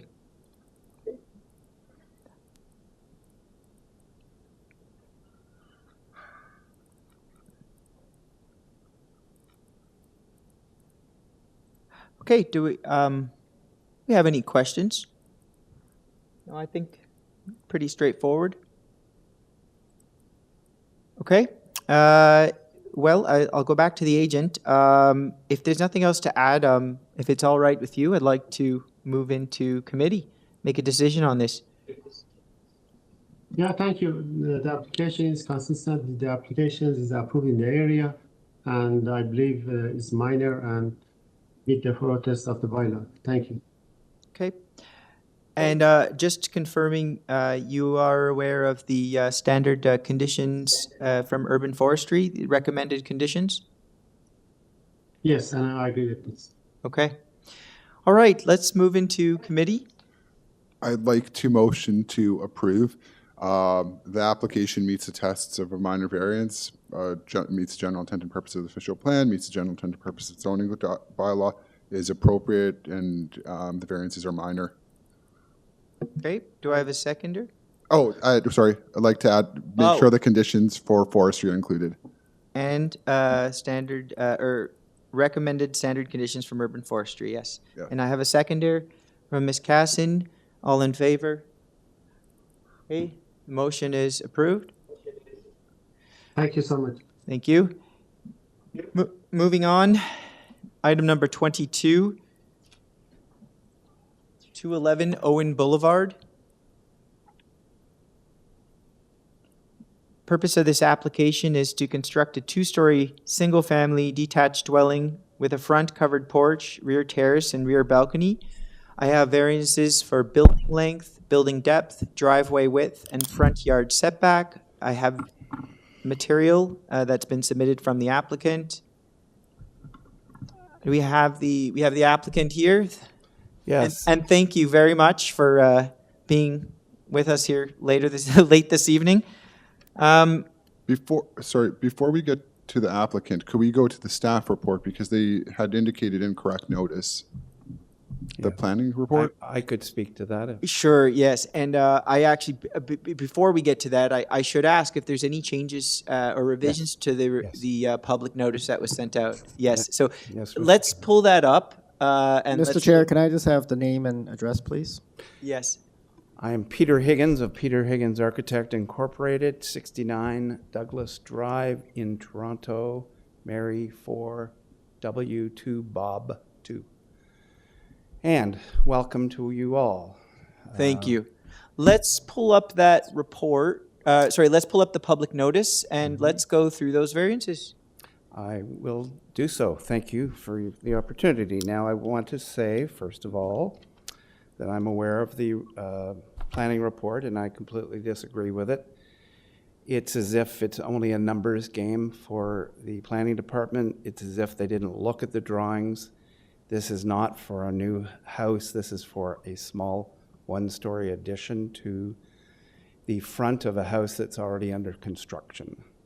And in terms of changes, I only have one change to make, and that has to do with number 3, the driveway width. I would be reducing it to 9 meters. So Okay, thank you. I would like to basically retort the planning report by my presentation, please. Of course, I'm going to give you your full time, just a minute. Thank you. I was going to ask for it. Well, you certainly are entitled to it. Okay. The floor is all yours.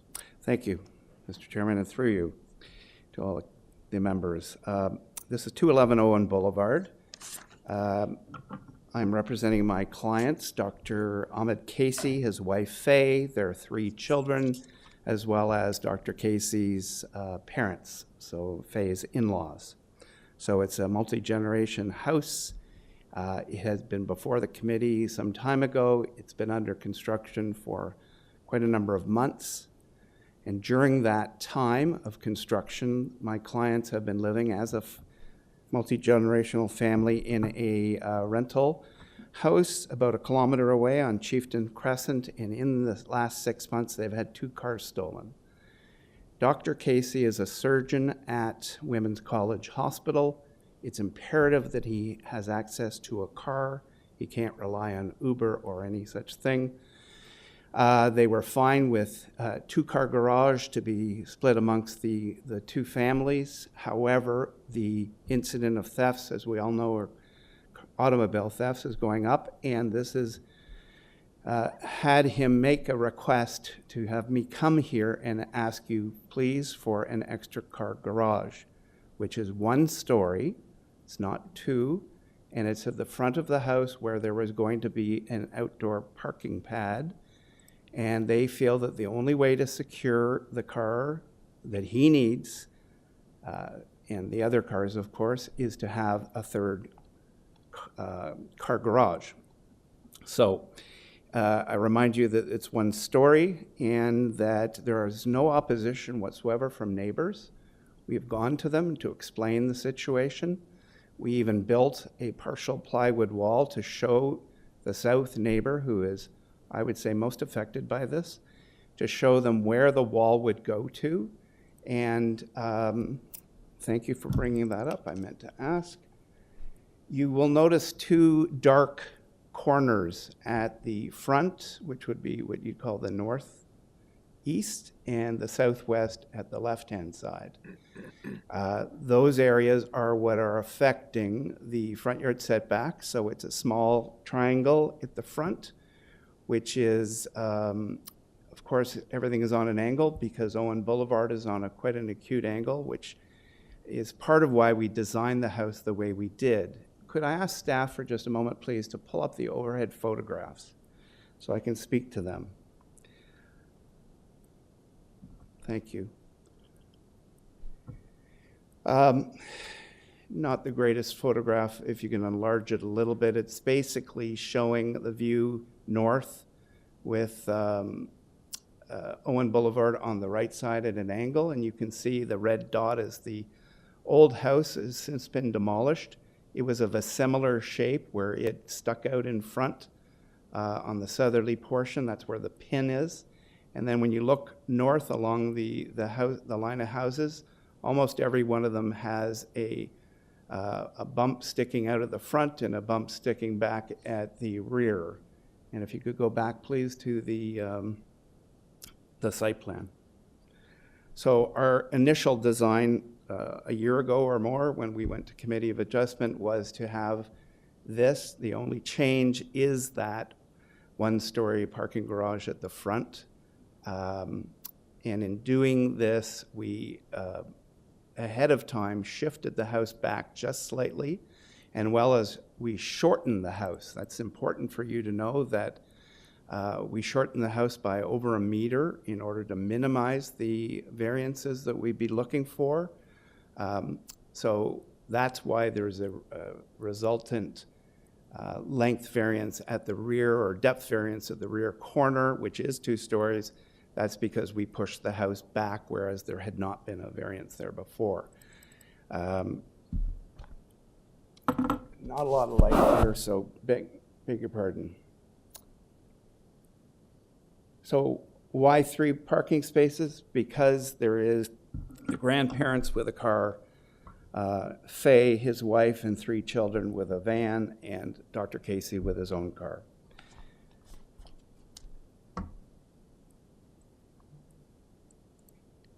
Building length at 25.14 meters versus the approved C of A at 22.66. Please note that the house design reflects the angled street line, i.e. this is not a typical square or rectangular lot or rectangular house plan. The new house essentially follows the prior house, now demolished, as I mentioned earlier. The 2-story portion of the house is, you can see, it's basically a courtyard at the front, is, excuse me.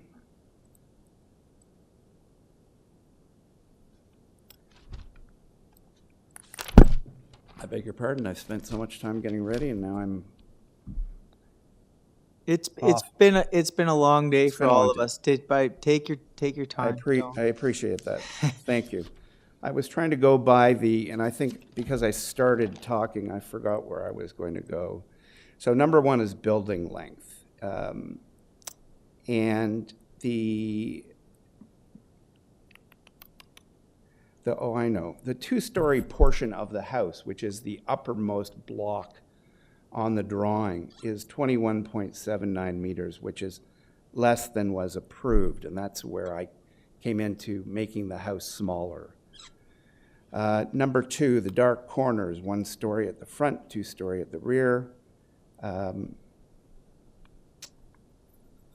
We have a 1.47 meter overage on a lot that is almost 58 feet long, or 89 feet. So really, I think the 1.47 is a fairly small variance, unlike what the planning department is saying.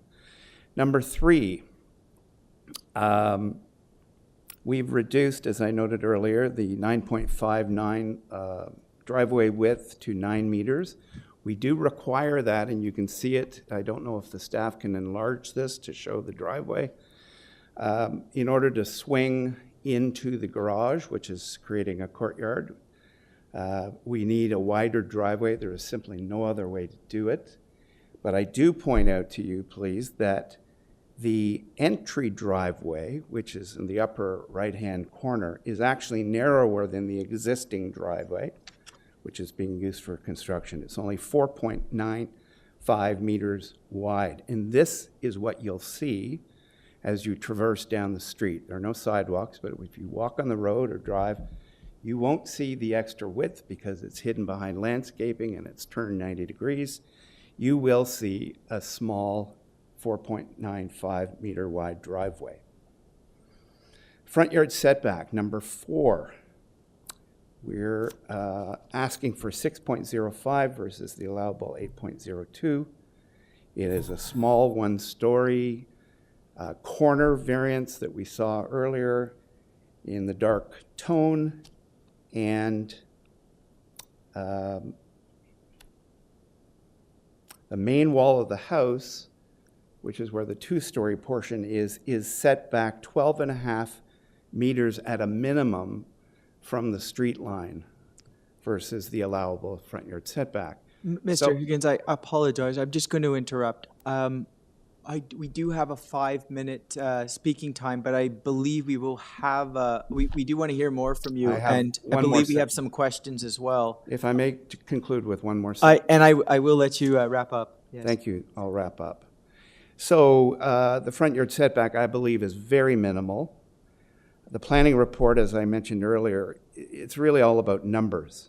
The numbers here, as far as I'm concerned, aren't as relevant as they would be on a different kind of lot. There are no trees at issue. The soft landscaping, which is noted in the planning report as a concern, we are well over the allowable, the minimum required. We have 130 square meters versus 107 square meters required. There's no neighborhood opposition. And lastly, we did secure a zoning notice, and it matches our waiver, and it's on the file. Thank you. Thank you very much. Thank you for giving me the extra few minutes. Of course. Okay. I believe we don't have any other speakers on this item. I'm going to ask if we have any questions of the agent. Would you be open? Okay, so previously we've made decisions to refuse several variances with wider driveways because it creates an automobile-dominated streetscape. However, in this case, you are bringing the car, like you kind of do curve the cars in, like so you kind of do have that turn, and it goes on a side-facing driveway. It's a side-facing garages, so I think the impact is somewhat mitigated, which I like. But would you be open to permeable pavers? Yes, most certainly. That was the plan. Oh, okay. I should have mentioned that. That is what we, as architects, we always recommend that to our clients, and certainly we would be doing that here. Okay, I like that, and having that as a condition. Okay. Yes. It's been a long night, so it's okay. Thank you. I would agree with your observation. I think it's a unique circumstance with respect to the way that the building responds to the street, particularly that it's on an angle and you have this side drive. I think it's actually a very thoughtful and it's a well-designed project. I think that responds to the existing context. I certainly appreciate that side profile there, and to support your observation. I would agree. The impact on the streetscape of the wider driveway is certainly mitigated in this case, so I don't have any concerns.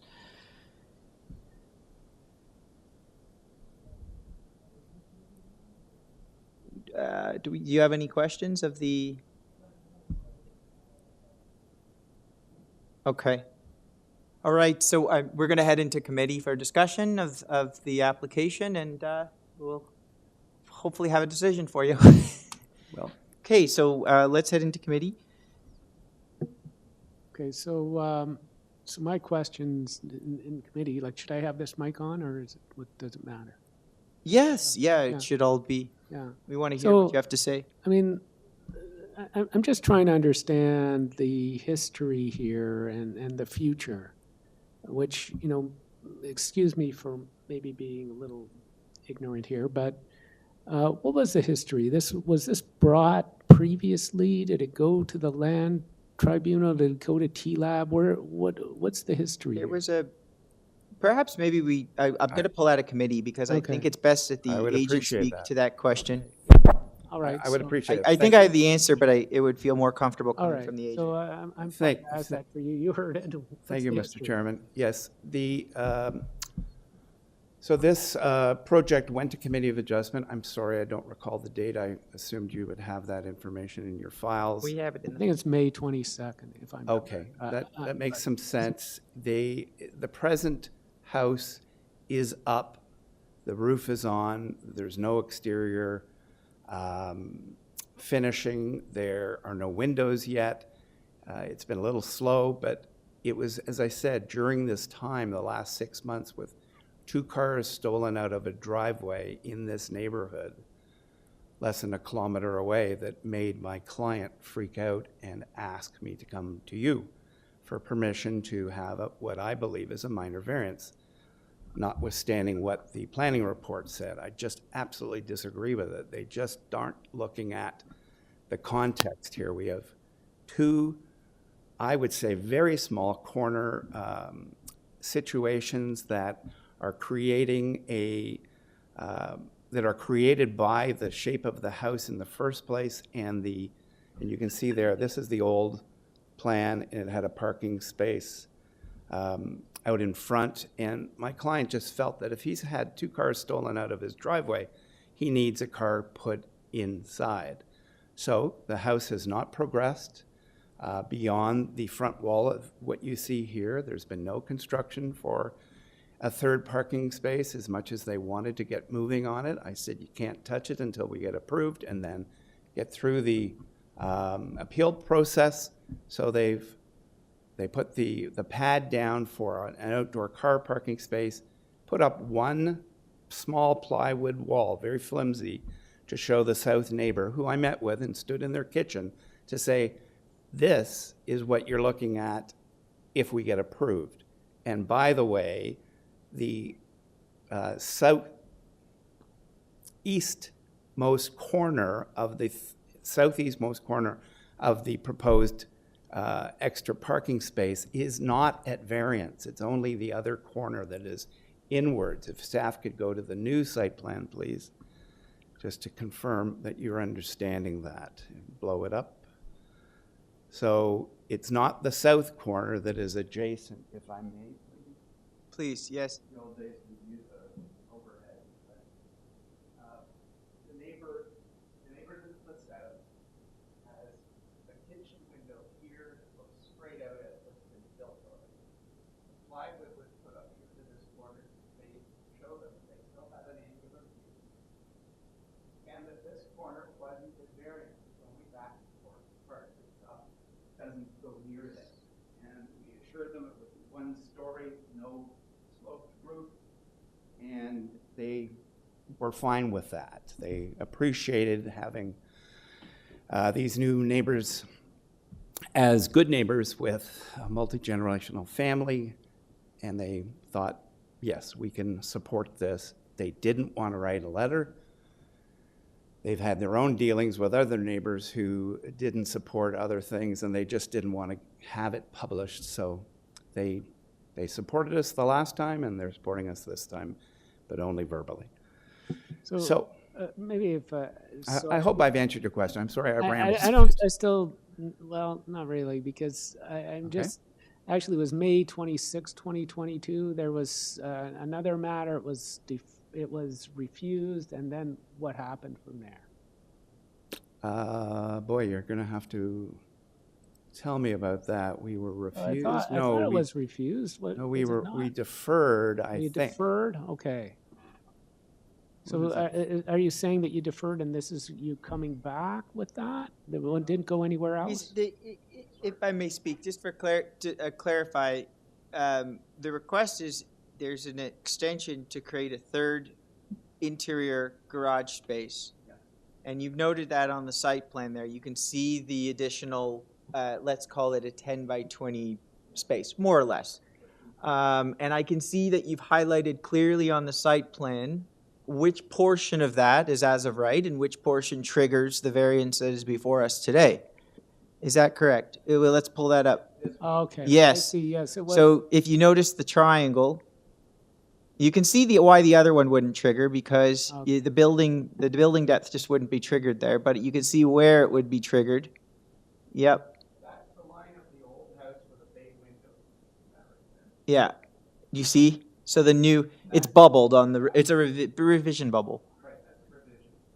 That corner was what's been built to date. That was approved. But we shrunk the house a little bit.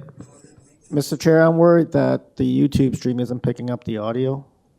Okay. I'm following you. Let's get this on the mic. I think I understand it now. Yeah. Okay, I see. I was looking at the history, and so I see what happened was you came, you brought an application, you didn't include this part. That's correct. The application was approved, now you're bringing this part. And you're bringing this part now because, I guess, help me if I'm wrong, you didn't realize you would need this when you brought the previous application. Now you realize it, so now you're just adding this on. Well, it's not as simple as just realizing it. We talked about having a parking pad in front of the two-car garage, which has 2 stories above it, or a second floor above it, excuse me. And that was fine with everybody. And as I've said now 3 times, they've had 2 cars stolen, and we are all hearing about cars being stolen. Both cars were not fancy cars. They were average. They were both Toyotas, but they happened to be on the list of what is popular to steal. So Dr. Casey got in trouble one day with his second car being stolen because his wife's car wasn't available, and he couldn't get to the hospital to do surgery in time, and he was very upset about that. So he asked us to come back and say, we're building a beautiful house. We need one extra parking space that's enclosed. We could have come back saying, you know, let's make the bedrooms on the second floor bigger, because the whole family lives on the second floor. The kids have pretty small bedrooms at 9 feet by 11 feet because they have 3 kids. It would have been great. And they wanted it. And I said, no, if you want to get this through committee, we're pushing a 1-story should sell, but not a 2-story. So that's I'm what okay it is. with this. I'm okay. Yeah. So I think we got out of committee. Do you want to go back to committee? We're very clear, I believe. Is there any other clarifying questions? No, I'll just, in committee, I'll ask. We'll have a. Well, I'm just wondering about this permeable parking pad. Like, how do the residents know that the permeable parking pad is going to be there 10 years from now? Well, it's the pavers for the driveway. It would just be put in as a condition. It's a pretty put in as a standard. condition, and then 10 years from now, somebody else buys a house that pave over it. And it's, okay. Remember, please, that the landscaping is not at variance. So in terms of water runoff, there's lots of space still. I was going to note that in committee, where there's no soft yard landscaping variance here, Right. and in addition to that, we have a proposal for permeable pavers. Okay. Any other questions? I don't know if it's a question for the applicant or not, but do we clarify the variances, what they have, do they need to be reworded? What's being requested based on the staff report's recommendation? They're indicating that they're worded to the previous variance as opposed to the bylaw. So I just want to clarify. Do those variances need to be reworded? Yeah, can we? Does anyone know? Well, there's a difference of opinion, and I know it, between different planners who say, and it's even in the report, where we're approved at, let's say, 8.06 for front yard setback, and we're now asking for 6.05. That, we stated what we were approved at because that is what we've done in the past. Once it's approved, I believe that is what you have to work off of. So that's what we've noted. And as I said, the waiver was replaced with a zoning,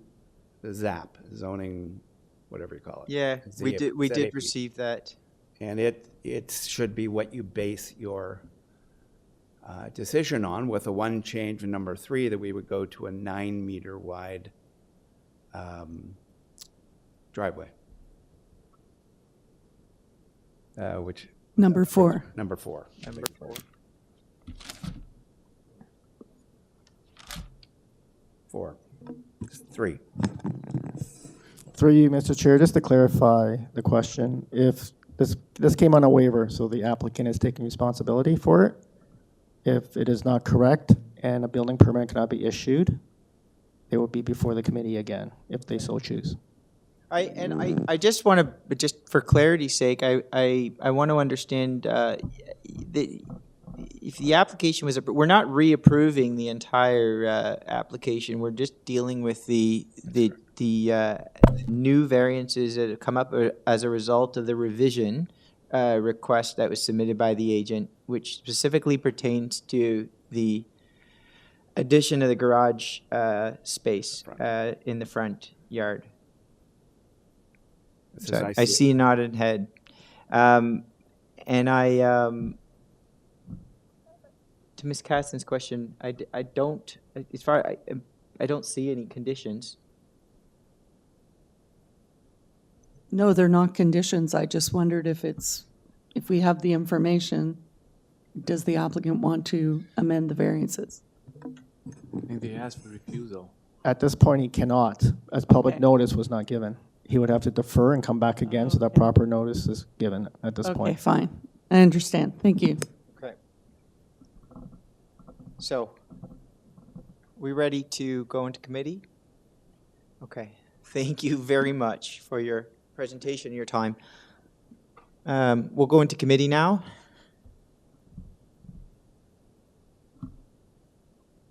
I don't have any concerns with the variances. I'd like to add the condition regarding the, yeah, so I don't have any concerns with the variances. I think everything's appropriate, meets the general intent and purpose of the official plan zoning bylaw. Minor, with particular with respect to impacts. Regarding whether a proper notice was given or not, I mean, I don't think we need, I think that's, it's substantively like meets the, it's substantively, it's clear what the application is about, is regarding. So I think I'm ready, I'm ready to move forward with a motion to approve, subject to variance number 3 being revised for the 9-meter wide driveway, and the use of permeable pavers within the driveway. What is the, is there a reduction to that variance, or is it being, are you making a motion to remove it altogether? Oh, so there was a the different maximum previously was 7.5 meters in the Committee of Adjustment decision A017222NY. So the applicant has asked for a reduction to 9 meters as opposed to 7.59. Well, not a reduction, an increase. Yeah, so an increase from, sorry, reduction from what was in the notice, an increase from what was approved. Correct. Okay. All right. I think just before we deal with that, I just, like as a legal procedural thing, I'm not clear on what this notice, like, does this mean the residents didn't get notice of the application that we're hearing now? I guess that's the secretary. Mr. Chair, through you, as I read the staff report, there's an interpretation that the identification of the variances was incorrect. The position of the staff report is that the variance should be varying the base bylaw and not the most recently approved bylaw number. I'm sorry, I didn't quite hear that. I guess just the way the microphone. As I read the staff report, there is concern that the variances identified by way of waiver has not used the correct numbers. The position is that the variance should be varying the base bylaw versus the most recently approved number. Oh, I see. Okay. If you like, we can bring it back up. Yeah. To give you a measure of comfort. So I know this because my concern would be if residents didn't get a clear notice. Where is that? Mr. Chair, through you again, this came by way of waiver. If Mr. Higgins is comfortable proceeding as is, we don't comment on the waiver numbers. That's my understanding. Mr. Higgins provided a waiver. Therefore, you know, he's I mean, ultimately responsible. Whatever variances, if he were to get approval today, he would have to work within those. Those variances would ultimately go back when he goes for a building application or building revision to his application. And, you know, it's up to him to ensure that those are the correct variances noted. But to further clarify, I would just add that the notice that went out to the public indicates the proposed setbacks that he's asking for. So therefore, there's no misinformation to the public about what is being requested, if that's your concern. That's my concern. Okay. Okay. Got it. All right. Okay. All right. So back to our motion. So I would like to motion to approve the application with the modification that variance 3 be the proposed driveway width be 9 meters as opposed to 9.5 as per the notice, and subject to the condition that permeable pavers be used, that the driveway consists of permeable pavers. Okay. Do I have a second? Second by Ms. Casson. All in favor? Okay, the application is approved. Thank you. Thank you. And again, welcome to North York. I don't know any of you, but I've been doing this over 35 years, and I've become familiar with many of the panels over the years. And I've thanked them for their service as they were leaving. And I'm just very happy to see that a smart bunch of people who are committed to the city are now in front of me yet again. So thank you. Thank you very much for that compliment. Okay.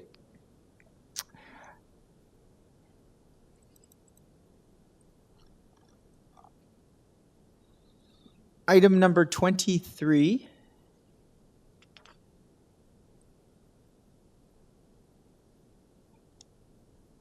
(10 Ansley Avenue). Purpose of the application is to construct a two-story rear addition in line with the existing sidewalls and building height. We've got variances for FSI, east and west side yard setbacks, platform setback from the east side lot line, rear stair width, east eave setback, lot coverage, and parking space width. On file, I have material from the applicant, a memorandum from Transportation Services, as well as the letters of support from 6, 7, 9, 11, 30, and 32 Ansley Avenue. Do we have the agent with us?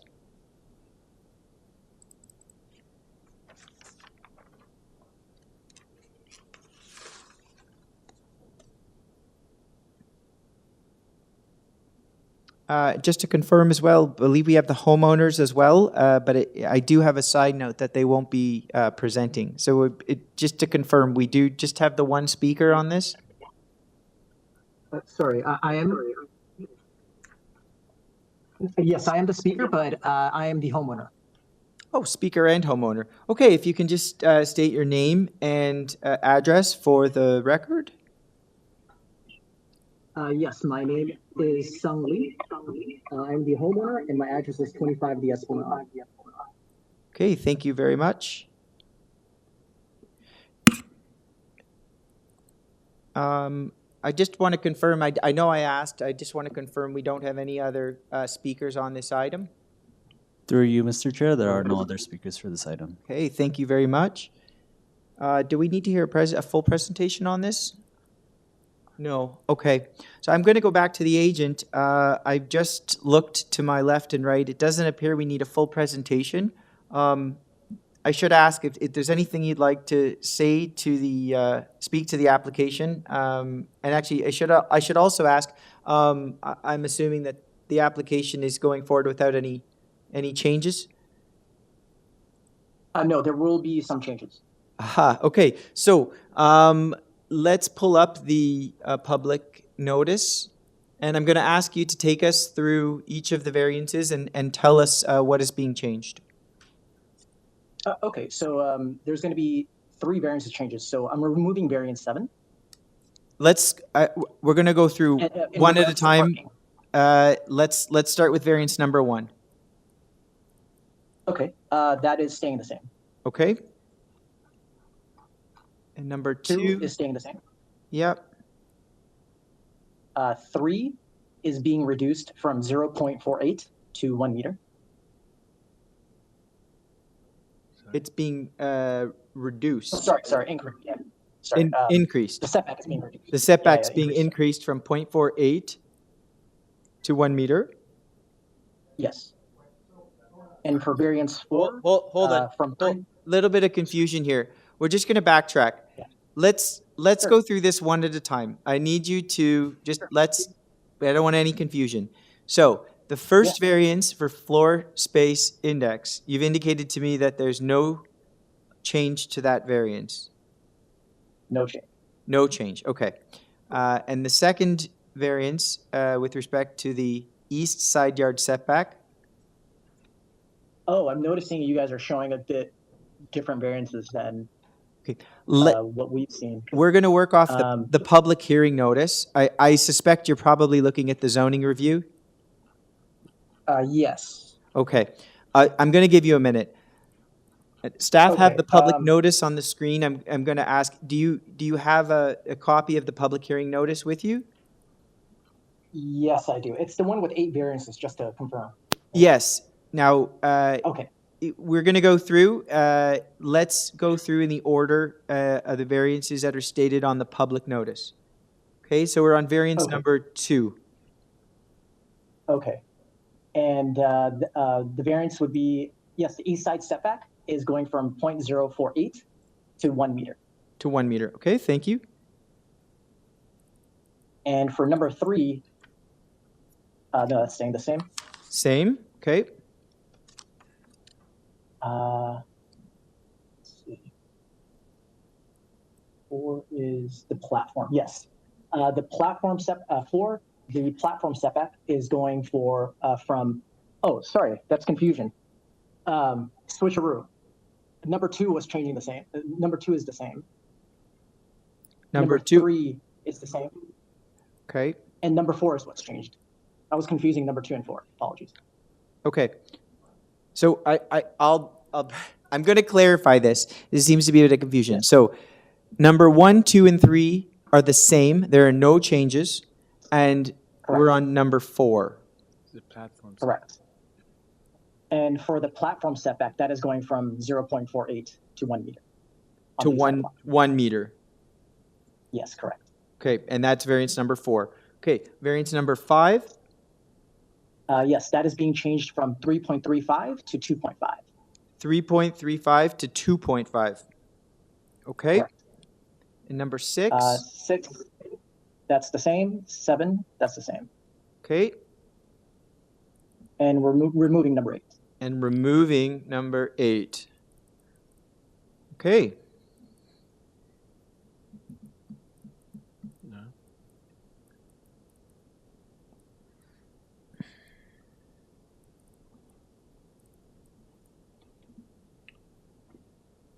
You guys still want to hear a... No. No, we're good. Okay. So we've now gone through the variances. You've noted the changes. It doesn't look like we need a full presentation on this, but I'd like to provide you an opportunity to speak before we head into committee, if there's anything you'd like to say or add. No, we've spoken to all the neighbors, and we've also even spoken to the Leaside Residents Association. We use their Leaside character preservation guidelines when designing all this, and we've gotten quite a bit of support. That's about it. Okay, very good. Can I ask one question? Sorry, just a very quick one. What was the impetus for changing the relief sought? Was it, was there a specific, did planning provide comments? Where did did someone provide comments, or? Just briefly. No, it's just when, so we've got an elderly neighbor who really loves his garden right next to us. And we just thought, like, it's just in consideration just to move that a little bit over. Okay, thanks very much. That's all I needed to know. Yeah. Okay, any other questions? Okay, thank you very much to the agent. I'm going to move this to committee now.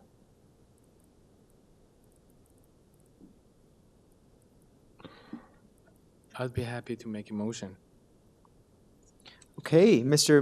Marzieri. Yeah, I'd like to make a motion to approve this application with the revisions as applicant mentioned. So variance number 4 to be increased to 1 meter setback for the platform, and variance number 5, so the stair width to be reduced to 2.5, and variance number 8 to be removed, eliminated.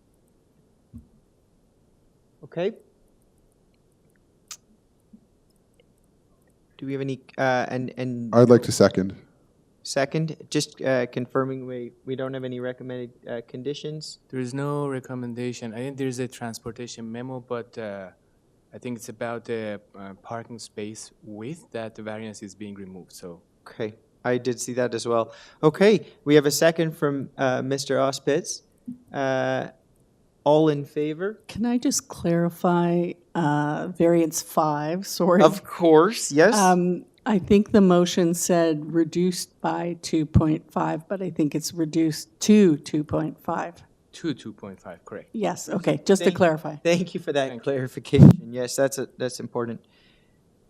Okay, so Now that we've clarified the motion, I just want to confirm, let's say, do we have a second to that clarification? Just because there was a clarification made. We have a second by Mr. Auspitz. All in favor?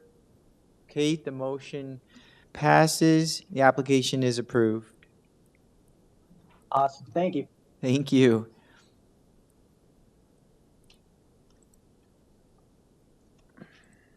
Okay. We are on to item number 24, 130 Denic Crescent. Denic? Denic. 130 Denic Crescent. The purpose of the application is to construct a second story over the existing attached garage and enclose the front porch area. The applicant is also proposing other interior and exterior alteration. On this application, I see variances for a platform height, FSI, and south side yard setback. And on file, I have material from the applicant. Do we have the agent with us?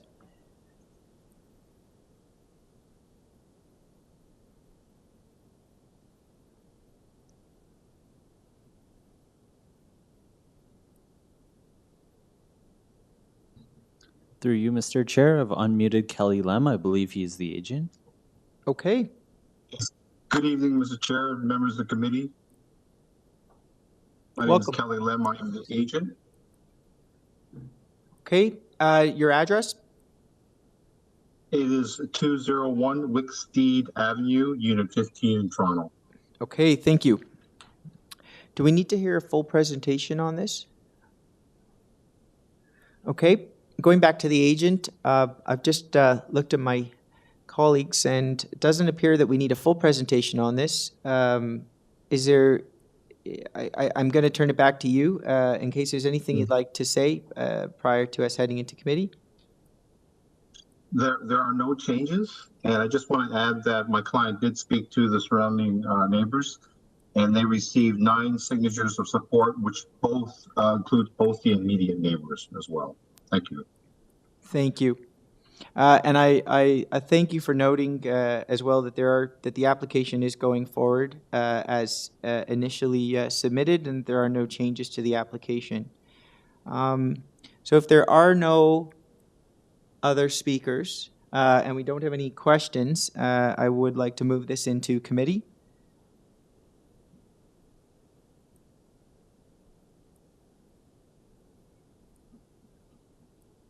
I'd like to motion to approve the proposal.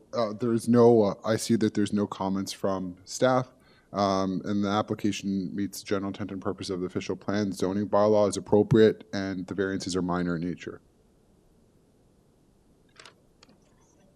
Okay, second by Ms. Casson. All in favor? Okay, the motion is approved. All right, thank you, Mr. Chair, members of the committee. Thank you.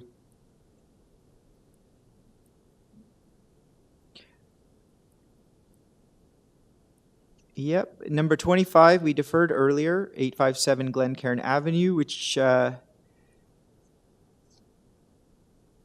brings us to number 26, 101 Brier Hill Avenue. The purpose of the application is to construct a new detached dwelling with a rear deck and basement walkout. I have variances for building length, front soft yard landscaping, east side yard main wall height, west side exterior main wall height, building depth, FSI, and canopy enlargement. On file, I have submission material from the applicant, as well as a memorandum from Urban Forestry, as well as a letter of objection from 103 and 112 Brier Hill Road. I do not see any late correspondence on this. Do we have the agent with us? Good evening, Mr. Chair and committee members. It's Faraz Puyende. The address is 105 Harrison Garden Boulevard, Unit 515. Good evening. Okay. Okay. I think today we have a long day, so I want to make my presentation very short. This lot has some two major constraints. The first one is the mutual driveway on the east side, and the second one is it comes from the old zoning bylaw for the building lengths and depths of this property that limit the building length to 14 meters. If you see in this neighborhood and check for the building with this lot size, the average size for the building length is usually between 54 to 58 feet. And this building with 4 bedrooms is similar to them, and the dimension of the rooms are very squeezed and logical for raising 3 or 2 children here. Regarding the item number 1 of my variances, I did some search in this neighborhood on the application center, and I found different projects requesting this variance, and they received approval from the committee. I can mention, for example, the same zoning, 172 Albertus Avenue, the second one, 85 Albertus Avenue, and I think the last one, not the last one, just I did a quick search. It's 355 Castlefield Avenue. They received 17.6 meters. And I think this variance is a common norm variance in this area, in this neighborhood. The second item, when you have a mutual right-of-way and easement on the east side, and if you see the front, if it's possible, pull up the front yard calculation on the bottom side here. The front yard area almost is roughly is the 20 square meter, and 5 square meter of this area dedicated to the easement. So whatever I do, 25% of this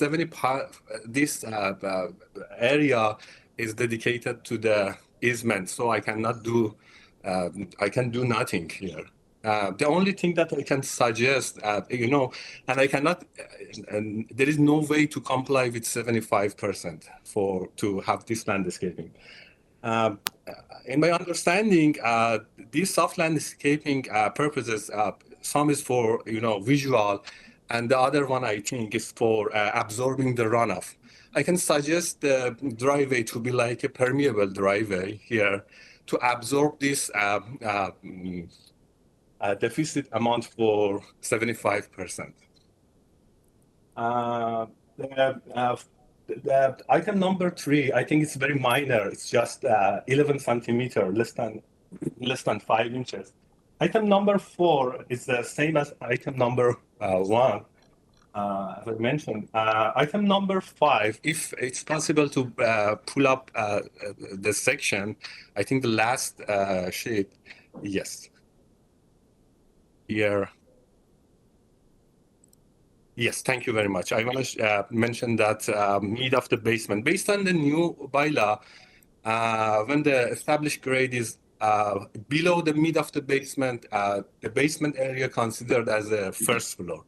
So the area of the basement considered as the area of the livable. So if we see here, the FSI, based on this variance, it's like a 0.90. But if you deduct it minus 24, 0.24, you're gonna reach out to 0.6566. It's a regular. In this area, I have different projects that they request for FSI for more than 0.70, and they received approval. We are 0.66, something like that. So I think this one is like can be considered as a minor variance. And the last one is as a result of the variance number 5, when the first floor is the basement, so the platform on the, like a deck on the backyard considered to be as a platform. So it's not a deck, and it's gonna be high. And this is my presentation. Great, thank you very much. Do we have any questions?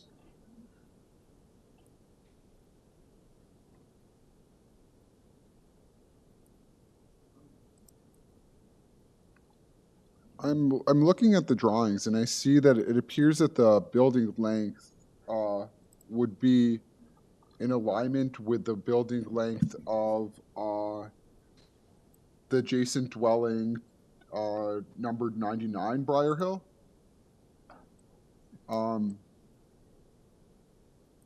Is that correct? It's a little further, yes. But in that area, it's a we request for 17.56. But this in this neighborhood, same zoning as I mentioned for those 2 and 3 addresses, they request for 17.60 and 18 meter, and they received approval. Mm-hmm. I think with building length though, I think we like to I think the purpose of the building length and building depth provisions are to try to keep the rear walls in general alignment.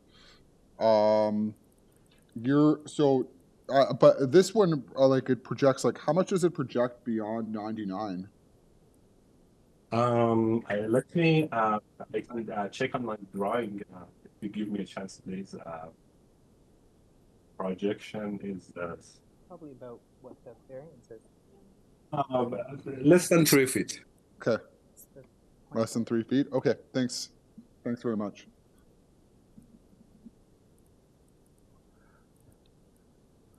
Any other questions? Okay. I believe we have another speaker. We do. Welcome. Please come on down to the podium and state your name and address for us. Thank you, Mr. Chair. It's feeling quite lonely back there. Thank you for this opportunity to speak. My name is Glenn Miller. I live at 103 Brier Hill, and as the previous speaker noted, we have a mutual drive between 101 and Brier Hill. So I'm going to talk about 3 of the variances only in the interest of time. The only concerns we have are, first of all, the building depth, which is obviously connected to the FSI, and the lack of soft landscaping. And because of the decision on the where to put the vehicular access for the inset garage, that actually affects potentially the mutual drive. And our other concerns are related to the second floor deck, which will impact our privacy. So just to go through these very quickly, the first variance to construct to 17.56. I'm really not really interested in what happens on Castlefield or, you know, three blocks away. This is all about context. And I should say I'm a professional planner, but I'm speaking here tonight as a neighbor and a resident of the neighborhood. I would like to comment on one of the committee members talked about the need to have the building length in a consistent rear building line, and I would agree with that. And so we are asking the committee to have the building length consistent with the building length of 99 Brier Hill, which is a new build constructed just over a decade ago, same sort of boxy design. And I would like to have it consistent with that to reduce our visual impact. And I should note that last year, our neighbors on the other side, 105 Brier Hill, constructed a rear addition, and that extends less than 6 meters beyond the main back wall of their house. The second variance, number 2, is proposing what is really an insufficient amount of landscaping. And it's really driven, their solution is driven by the decision to make the vehicular access to the west side of the property and to have a sort of a dedicated vehicular access.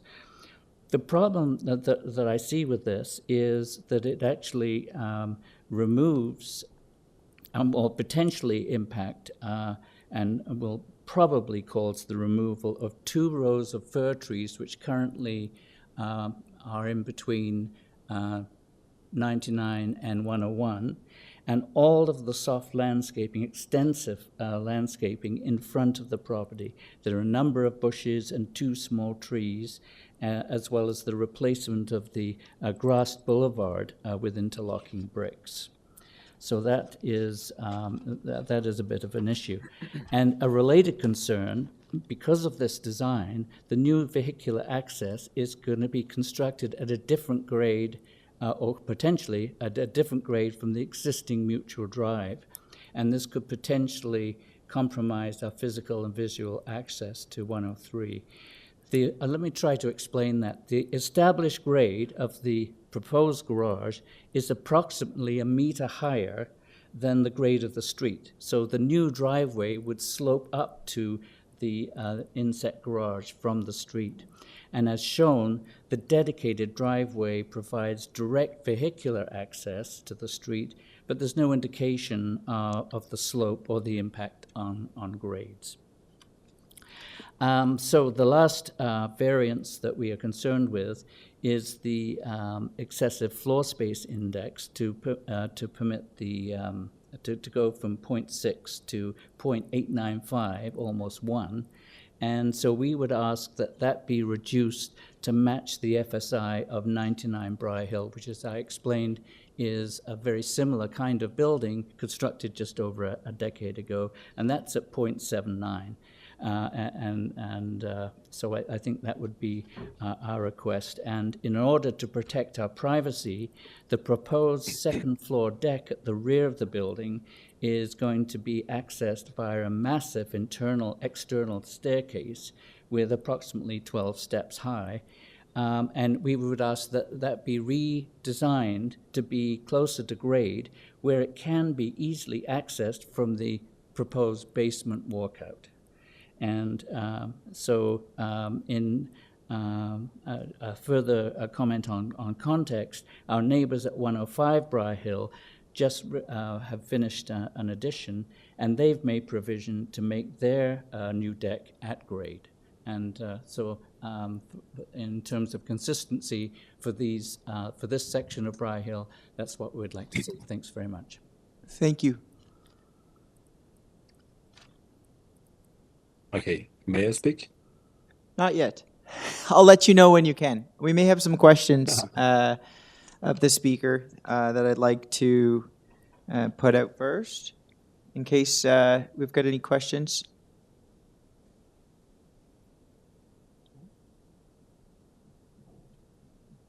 Okay. Okay, thank you very much. That's it? That's it. At this time, I would like to return to the agent, the applicant, for a response. Yes. First of all, those 2 addresses, except that 355 Castlefield, those 2 addresses that I mentioned are on the back street. So it's not far away from this property, just back street. If you search it on Google Map, you can find it out. And the second, regarding, I don't tell in any order. I just tell the answer when it's pop up to my mind. Regarding that, we will keep the height of the mutual right-of-way as it is, like by law. We won't touch it. We can easily add a retaining wall attached to that mutual right-of-way, so there is no effect for the neighbor. The neighbor can have this mutual right-of-way as it is, the height, everything. So this difference between established grade and the mutual right-of-way can easily be resolved with that retaining wall. Regarding the neighbor, 99, if you see, I have the CAD file of the survey. The width of that building is, the The width of that building is 6.44 meters, and ours is 5.79 meters. We are 66 centimeters less. It means, and I calculated the FSI, we are similar in FSI. This additional FSI I mentioned is because of the new bylaw for the mid of the basement. If we add just 2 steps down to the basement, we don't have this additional FSI 0.24. And regarding the deck, if it's possible to pull up the survey, I can calculate something here. The backyard height is 168.58. The height of the deck is, if it's possible, yes. Please view the backyard, guys, front. Yeah, in front of the steps, the backyard height is 168.57. If we please keep this number and please view the rear elevation.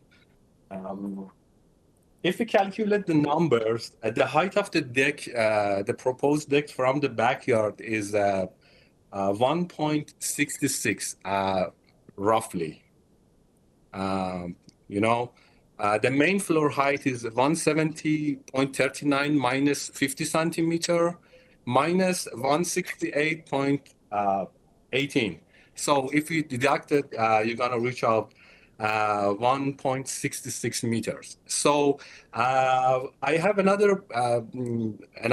I had another project on the committee on November 23rd, same height, I think November 23rd.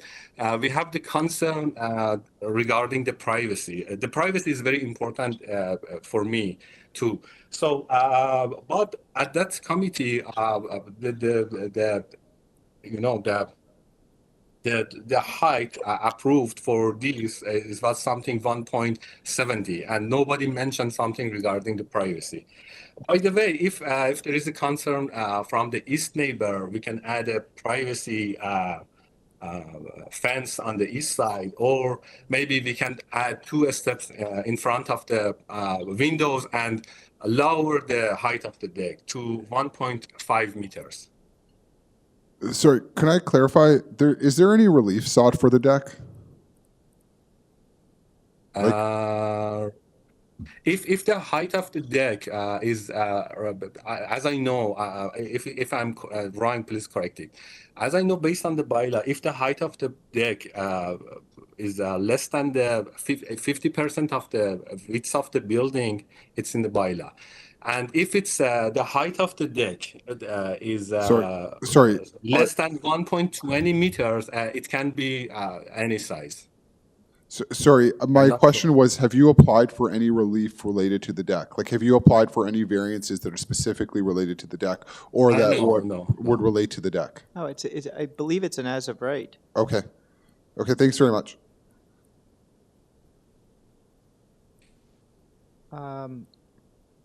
I have a question for the neighbor with respect to the privacy screen. I'm hoping to get a few words from him about that to see what his thoughts are. Well, as I think, thank you, Mr. Chair. So I'd be interested to know what is the logic of having a deck nearly 2 meters above grade when you could just as easily have it at grade and not cause any problems with privacy at all. That's going to be looking down on our backyard, and we've heard a lot. In all the hours I've been here, I've heard a lot about privacy, and I'd really appreciate some consideration for protecting our privacy in our backyard. Well, did I answer your question? You did, yeah. I mean, if I heard correctly from the agent, there seemed to be a willingness to provide 2 steps off the door right away. I mean, to drop it down to 1.5 meters. So we're talking about the entirety of the platform. I want to be mindful and note that we aren't reviewing a variance for a deck platform height at the rear. So, No, you I know, know. but that- I I we do understand. hear your concerns. And I do recognize that there are variances we are considering that would support the deck in the place that they're proposing it, at the depth that they're proposing it. So, you know, I think at least I take that into consideration. But I think, you know, No, there are I opportunities to mitigate that, right? Because I do also, I also have to look and we have to look and see also what is being built on the street. And, you know, you look at the property directly adjacent. I'm curious if there's a photo of the backyard. I'm curious, the building directly adjacent, I would presume, I haven't seen a photo of it, but I presume they would have a similar type deck off of the rear there. Is there a photo of the rear that we may be able to pull up that shows that condition? There it is. So it's a covered, it looks like a covered deck or terrace with a canopy over top. So if I could comment on that. Of course, yeah. That is true, but that is in relation to 101. And what I'm talking about is the relationship of 101 to 103. Mm-hmm. And so I repeat the comment I made earlier. If you're looking to respect the quality of life that somebody enjoys in the neighborhood, using precedents, I've always thought is a very dangerous thing to do, because if something was constructed that wasn't so great before, allowing that as the precedent for let's do it again, I don't think that's a very good thing. I fully hear what you're saying, and I would agree with you. We have to be very careful with that. But I mean, in this case, we're talking about the immediate property, and we're talking about a building that, if I'm not mistaken, looks like it was constructed fairly recently. You know, I personally, I don't like to get into a numbers game. You know, a lot of applicants will come and they'll just, well, this person, these are all the lots that have all of these depths or these, you know, so therefore it should apply to this lot. I think we have to treat every application and judge it by its own merit.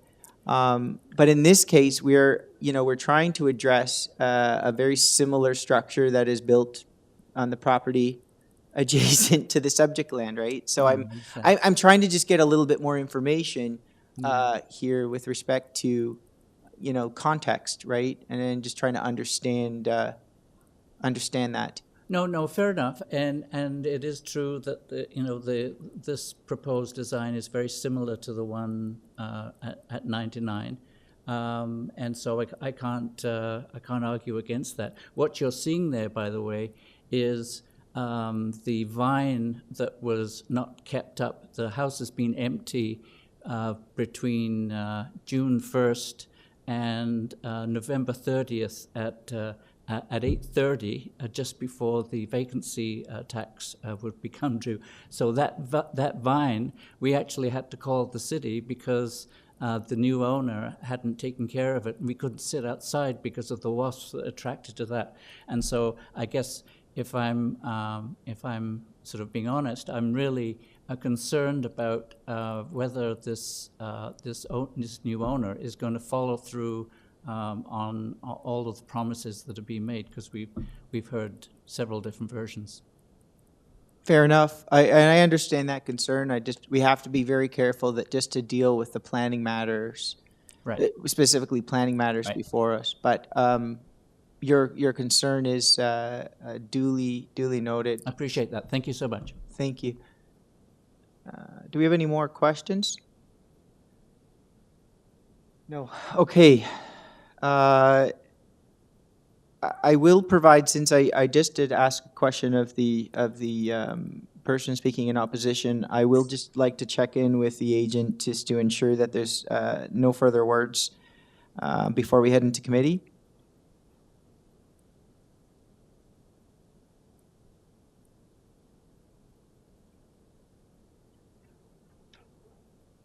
Do we have the agent with us? Oh, yes, sorry. The only thing that I can add to my presentation is I received an email from the planning department yesterday, and they told me there is no concern from the planning department for the variances.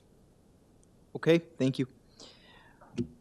Okay, if there's no further questions, let's move this into committee. I have no, I have no concerns. I want to point out that, so this is what I'm hearing as some of the bigger things. So the driveway at the front has been raised as a concern by the adjacent property owner. But the thing is, the existing parking situation is not the best. You have cars parking right in front of the dwelling facade, and it's not generally the way. If a new build were to be constructed, I don't think we would want the car to be parked right in front of the building facade. So I think this does improve the situation generally. The deck is not subject of the minor variance application, and I think that was the other major thing that was brought up. And I think, and I could see that the building length is generally in alignment with the adjacent property. The rest of the relief sought was relatively minor, was pretty minor in terms of a little. There were a few asks, but I don't think anything was significant. I would like to motion to approve, as I believe the application meets the test for a minor variance. It meets the general intent and purpose of the official plan. The general intent and purpose of the zoning bylaw is minor in nature and is appropriate for the development of the land. Okay. Do anybody else have any comments? I apologize. I know Mr. Hospitz jumped to a motion there. Do we have a seconder?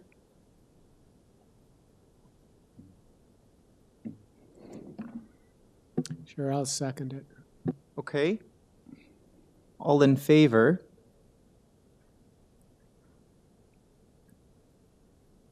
Okay. We've got 4 in favor, and I am not going to vote on this one.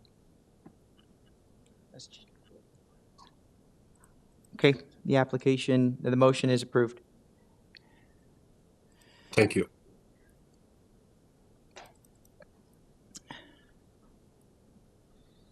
Number 27, 139 Elmhurst Avenue.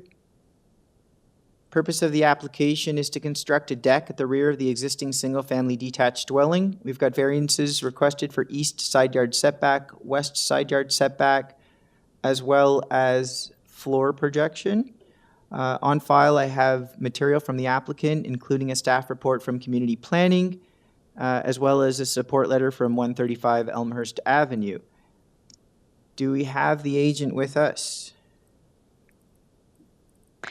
Yes, good evening, Mr. Chair and committee members. My name is Oriana Nanoa, located at 900 the East Mall, Suite 300, Toronto.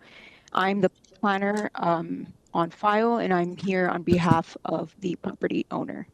Okay, and the first question I'm going to ask, are there any changes to the application as submitted? Through you, Mr. Chair, we worked with planning staff prior to finalizing this application.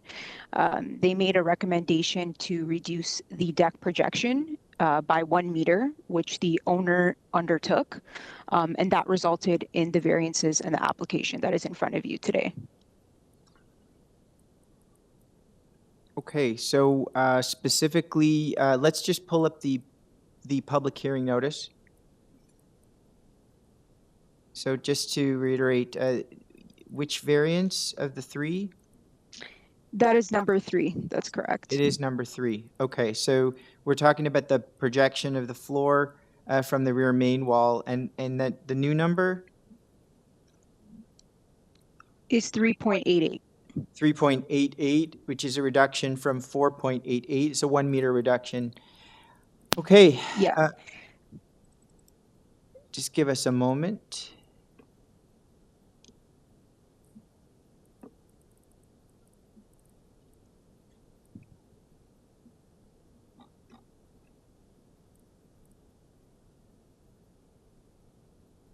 Okay.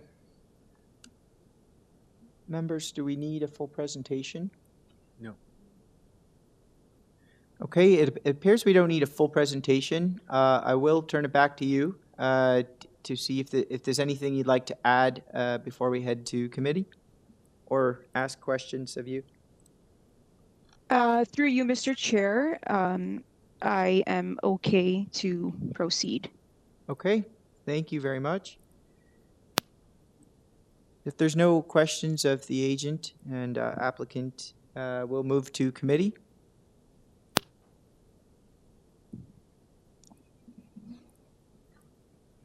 I note in correspondence that there was discussions with the neighborhoods that they didn't want any privacy screens. So I think we stick with that. Addressing neighbors' comments. Yeah, I mean, I think the deck is appropriate. It's consistent with what we generally have gone with in terms of what the appropriate projection is. I would like to motion to approve this. Okay. The application meets the general intent and purpose of the official plan, the general intent and purpose of the zoning bylaw. The way the deck is oriented will ensure that impacts to adjacent uses are not significant, and the deck is appropriate for the development of the land. Okay, do we have a second? I think there's a modification to variance number 3. Oh. It's being reduced to 3.88. So you want to include that in your motion? Yep. Yeah. Sorry. Thank you for that. I would like to include the revision that the deck projection be 3.88 meters. I'd second that. Thank you for catching that. Okay. The motion is second by Mr. Marzieri. All in favor? Okay, the motion passes. The application is approved. Thank you very much. Have a great evening. You as well. Okay.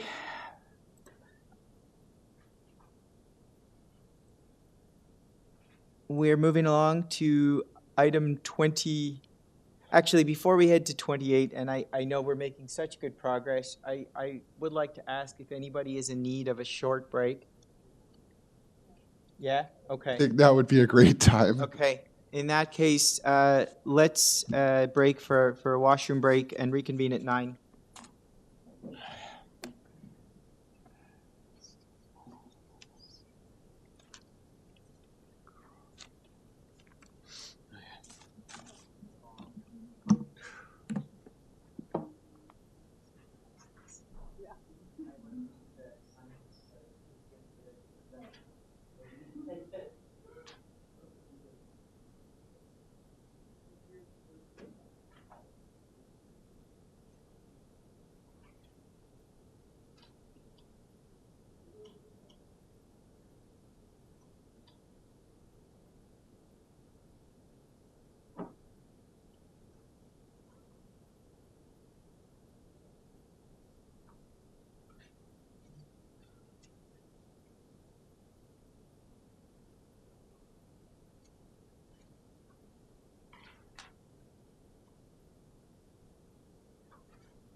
Must have been around that. Really left in the room.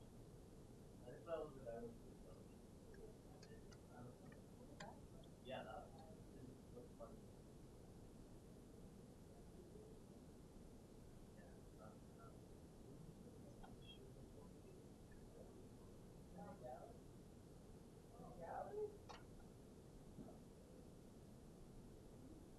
I think we're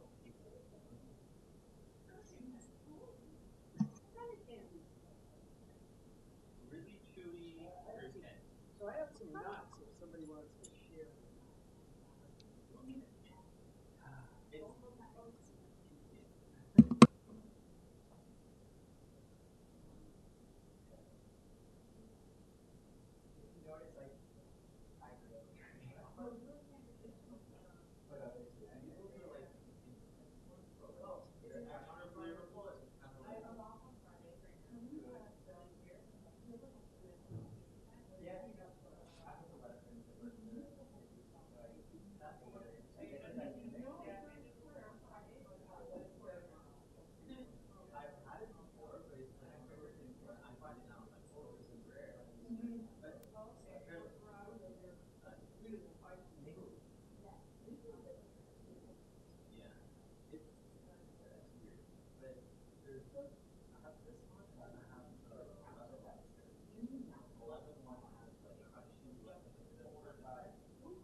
All right.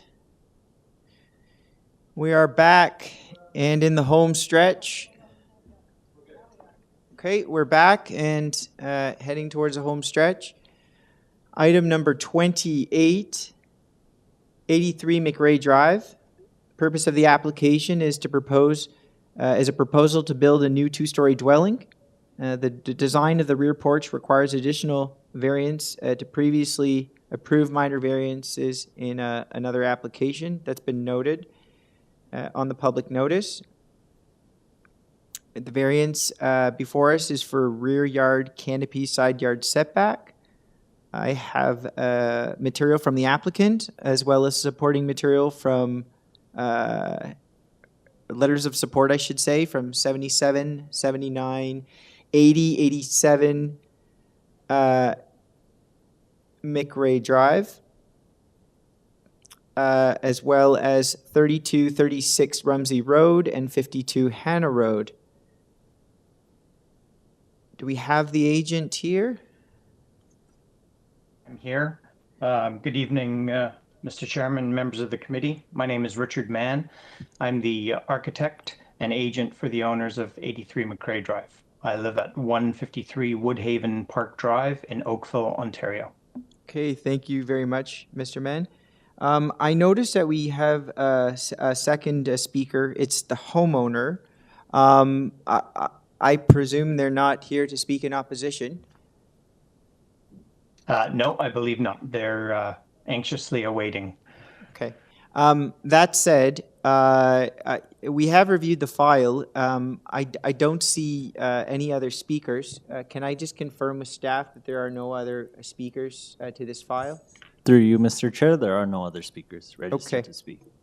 That said, I'm going to turn to my colleagues and ask if we would require a presentation. And Mr. Chair, through you, perhaps you should ask the applicant if he's making any changes. Of course.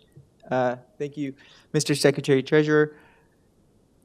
To the applicant and the agent, I should have asked you, are you making any changes to the application? No, we're not. It is as presented before you. Okay. I am looking at other members on the committee. It doesn't appear we need a full presentation on this, but I want to provide you the opportunity to say a few words, should you wish. Yeah, I'll say a couple words quickly. You've already approved previous design, and we believe that the changes to the front and rear corners along the Hannah Road elevation are going to enhance the architectural features of the house. And the column and canopy lines line up with the previously designed and approved roof canopy and column lines. So we believe it's a bonus feature for the residential dwelling. Okay, thank you. Do we have any questions? There are no questions. I should also ask, because I have the homeowners listed as a speaker, I should ask if they do wish to say a few words. It is their now would be their opportunity. Should they wish? You guys have had a very long day. I'm happy with what's before you. Okay, thank you very much. Okay, do we have any questions of the speakers? No. No questions? Okay. Prepared to move into committee? I would like to motion to approve. The application meets the general intent and purpose of the official plan, the zoning bylaw. The proposed canopy is very appropriate and well designed, keeping with the dwelling, and the relief sought is minor in nature. Okay. I second that. We have a second from Mr. Marzieri. All in favor? Okay. The motion passes. The application is approved. Thank you, members of the committee. Have a great rest of your evening. You as well. All right, moving on to number 29. 202 Maxim Avenue.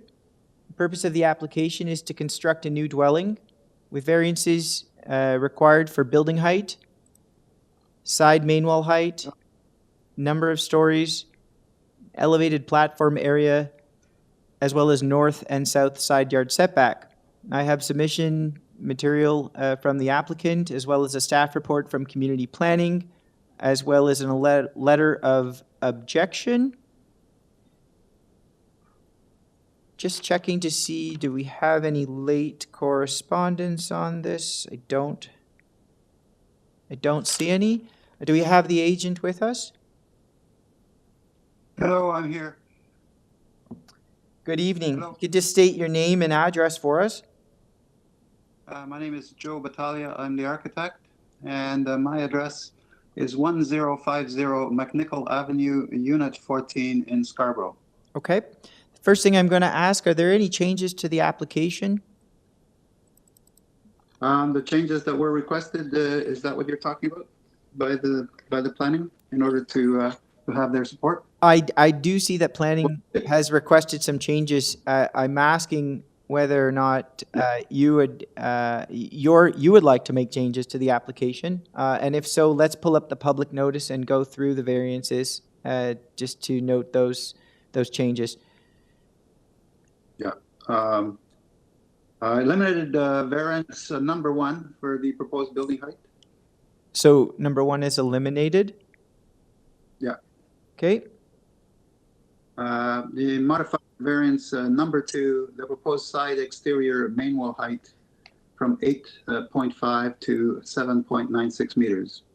Okay. As recommendations of the planning department. Okay. Are there any other changes? No. Okay. So variance 3, 4, 5, and 6 remain. Yep. Okay. Thank you very much. I do see that you are the only registered speaker. I just want to confirm there are no other speakers. I wouldn't be able to confirm that. I'm asking staff. It's okay. I apologize. Staff, are there any other speakers? Through you, Mr. Chair, there are no other registered speakers for this item. Okay. Just give us a moment.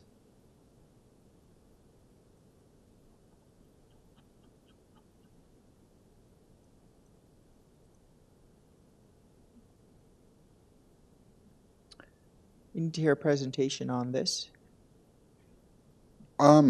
I don't need to hear a presentation, but I do note that I would like the applicant to comment on specifically concerns that have come in with respect to the balcony.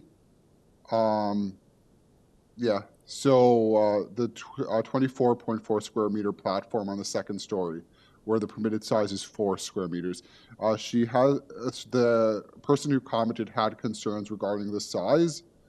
And I guess I don't think, yes, and the concern was with regard to privacy. I would like you to comment on that. Okay. Well, typically, oh, go ahead. No, please go ahead. And I apologize. I mean, normally we'll hear a presentation and go through questions, but I think generally, we just kind of address the matters that need to be addressed, if that's all right with you.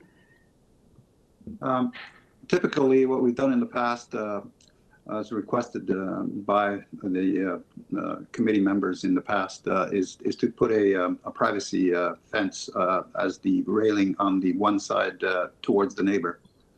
And the committees in the past have been favorable with that. Are you aware which neighbor this is? Because I do see a name, but I do not see an address.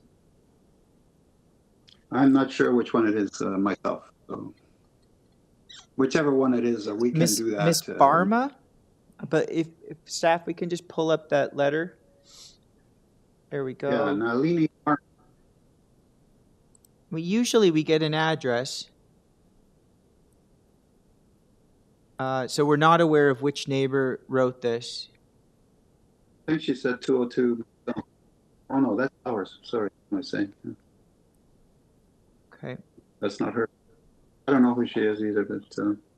Okay. Anyways, like I said, we can create a privacy fence, a 5-foot high fence, so that her privacy is maintained if that's okay with the committee. Okay, thank you. One thing I note is we don't know which neighbor this is. There is, it appears that both sides could have potential impacts. Would you be okay with having privacy screens on both sides? We're okay with that, yeah, yeah. Okay. Would that answer your question, Ms. Caston? Yeah, I mean, you're trying to mitigate, you're trying to address a letter and mitigate privacy, impacts of privacy, but you don't know who's, where the, Doesn't matter, we'll put our, but just to cover everything. Of course, and just to Mr. Auspice's point, I do see potential sight lines to both sides. So, okay. I think our typical, like what we've done previously, was we've asked for a 1.5 meter privacy screen, and I think that would be appropriate to mitigate impacts on either side. So, yeah. I would. Okay. Do you have any other questions? Okay. I have a question. I'm looking at the rear elevation, and I do question. Can we see it? Pardon? Can the staff show the rear elevation so I understand what you're saying? Yeah. Okay. Okay. There is quite a bit of a setback to the one neighbor on the side with respect to the deck. I mean, a lot of times the decks that come through, they're in line with the side main wall, or they're right up against the property line. But in this case, there's some substantial setback, and I just want to be mindful about. Sometimes, privacy screens actually can do more harm than good. I just want to be mindful about potential conditions where they may not, where they may not necessarily be doing much. Yeah, on that side, you're probably not impacting the neighbor on that side with the privacy fence. The one closer to the other property is probably the way to go. But we're okay either way if we just want to get going with this. Okay. I also see here staff report from community planning. I'm assuming you've had an opportunity to take a look at that. Yes, so they want it to be in accordance with the front elevation drawing submitted to the committee. Is that the one? Yeah. Is that what you're talking about? That's it. If we could just pull that up on the screen. Yeah. We're okay with that. You can include that as part of the decision. Okay. Okay. I see as per their first and second recommendations, I do see that we've made some adjustments to address those. So I thank you for that. Yes. Okay. Do we have any other questions? Okay, if there's no other questions, we'll move into committee. Mr. Chair, I'm willing to make a motion to approve, subject to eliminating variance 1, modifying variance 2 for the side exterior main wall height from 8.5 meters to 7.96 meters. Just have to remember everything. Subject to the conditions that that the proposal be developed in accordance with the front elevation submitted to the Committee of Adjustment, date stamped as received on November 29th, 2023, and attached as attachment 1 to the report from planning staff. Am I missing something? Oh, and subject to privacy screens being provided on both ends of the deck facing the neighbors. Both sides of the deck facing the neighbors on either side to a height of 1.5 meters measured from the floor of the deck.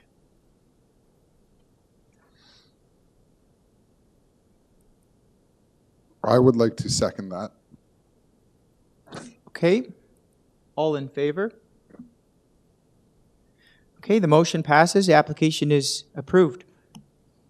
Thank you. Thank you.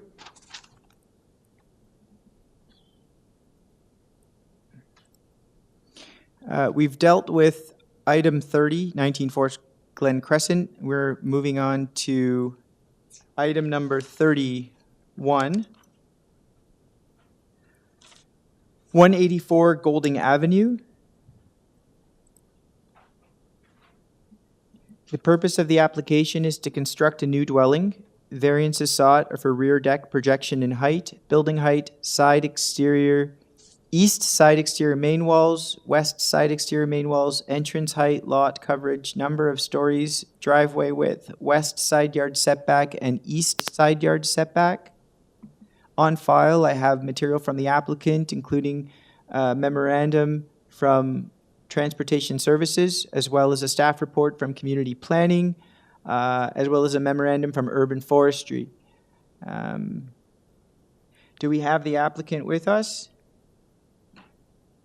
Yes, I'm here, Mr. Chair. Good evening. Good evening, and thank you for being with us late this evening. I should ask, are there any changes you'd like to make to the application? I'm sorry, your name and address? My name is Nushin Mozaffari from Python Studio on behalf of my client, owner of 184 Golding. And your address? 3429 Young Street. Okay, thank you. Are there any changes you'd like to make to the application? Yes, variance number 1 is improved. The deck projection is reduced to 3.91 and its height is reduced to 2.35. Okay. Are there any other? Variance number Yep. Yeah, variance number 2 is removed. Removed, yep. Number 3 and 4, the height of side main walls is reduced to 7.95. Okay. And variance number 8 is removed. Variance number 8 is removed. So I would, by presumption, number 4, 5, 6, and 7 remain unchanged. 4 is removed. 4 and 3, no, 4 and 3 are improved to 7.95. It's for the height of the side walls on both sides. Yes, I apologize, yes. So 5, 6, and 7 remain unchanged. Plus 9 and 10. Well, I haven't gotten there just yet. So those remain unchanged. Number 8 is removed. Number 8 is removed. Okay, and 9? And number 9 and 10 stays. The same. Okay, thank you.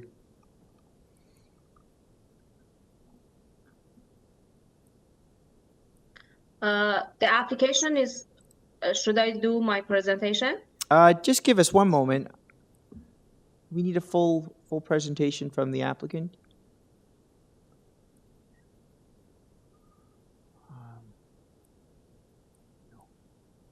Okay. My colleagues have indicated we don't need a full presentation, but I would like to provide you an opportunity to speak briefly. Yes, sure. The application is very straightforward. The variance for the height, total height is removed, and the wall height on both sides is improved. We made all these changes in back and forth with the planning. They were only concerned about the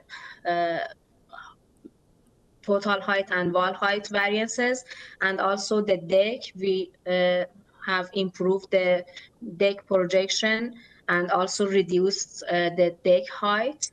The rest is very common variances in the neighborhood. The lot coverage, as you know better, the number of stories is a technical one, because with this new amendment to the bylaw, the basement is now considered as first floor.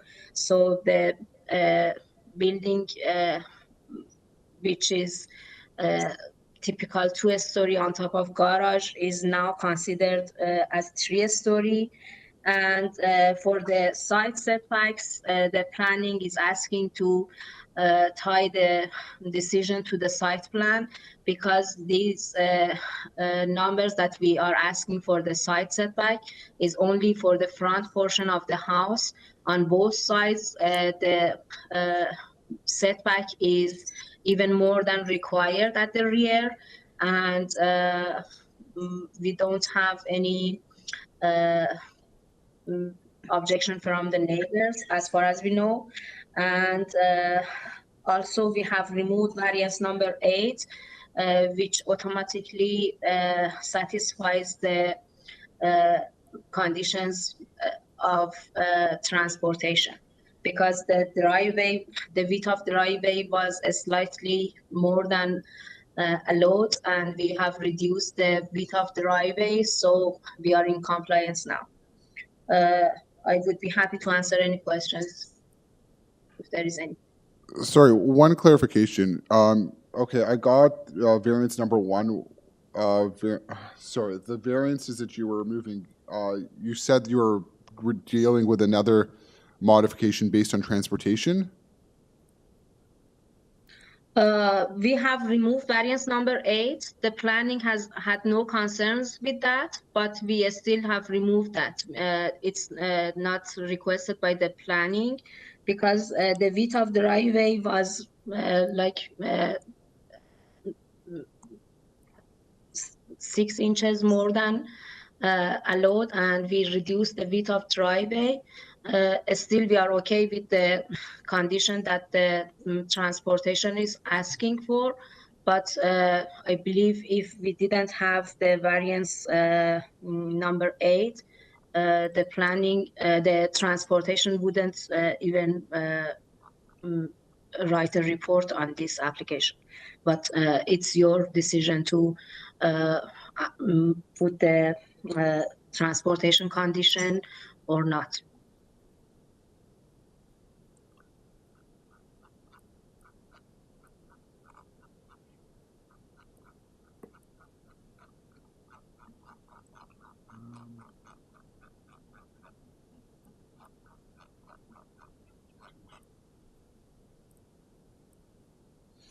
Just to confirm, you've also seen the recommended forestry condition? Yes, okay. And we are okay with that. We already have applied for the forestry, and we are okay with those conditions. Okay. Thank you.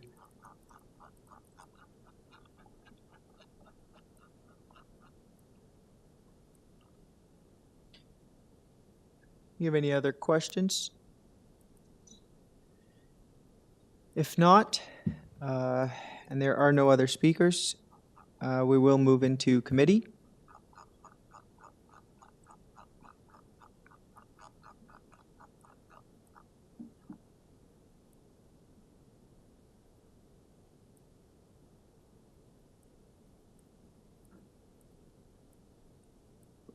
Mr. Chair, I'd like to make a motion.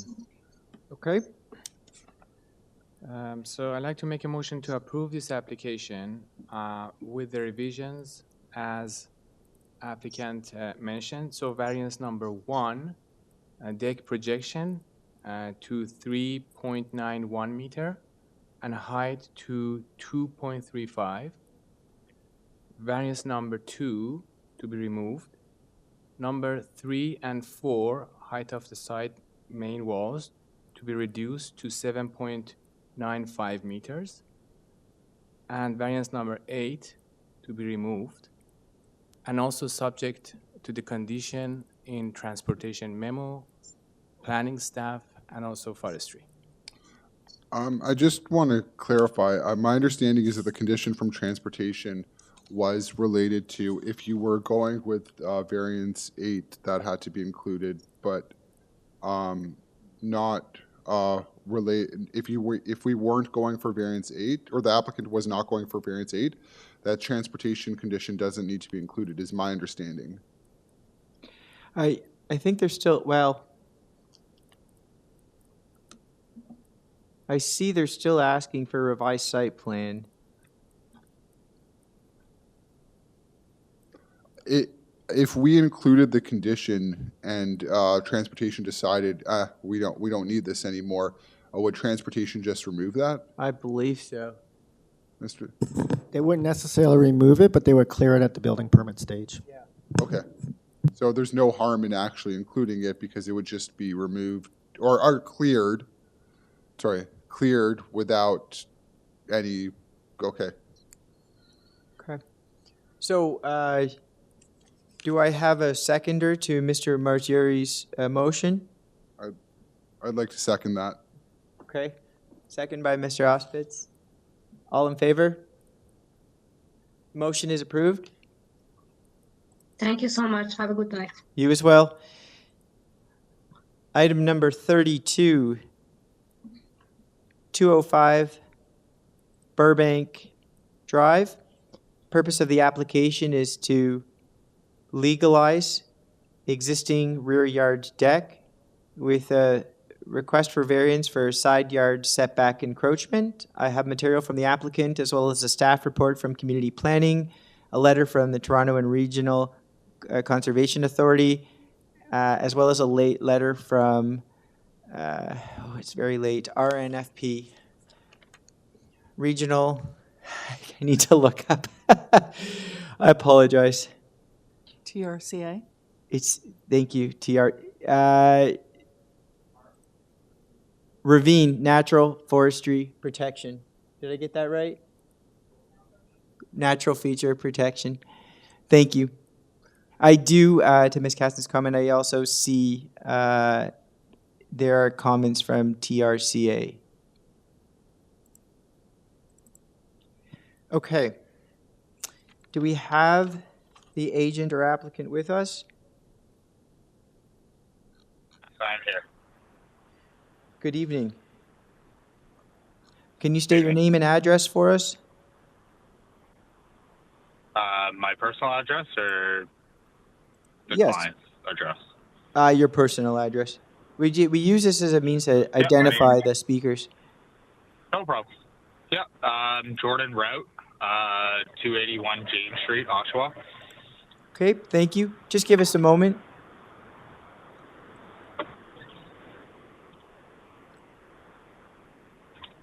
Okay. I'm going to ask for a brief presentation on this application. The floor is all yours. Okay, so regarding the side yard setback, from what I understand, we are basically 6 inches in violation, 0.156 meters. And in my opinion, we're basing that off of a, survey that was taken a long time ago, and then trying to scale that, either with a ruler or, with technology and software. So I feel like, that 6 inches could give or take, I feel like that's very minor. Now with the rear yard or side yard setback, the second violation, the second adjustment that we're requesting, even with conversations with Carmen, the zoning planner, she even explained that, or, you know, basically told me that, you know, it's not very clear where the delineation of a rear ancillary structure is and a side ancillary structure. So it was very hard to essentially, you know, determine whether we were in violation or not. Now, I will backtrack a bit here, and I will say that, you know, we were replacing an existing structure. Yes, we made some changes to the existing structure.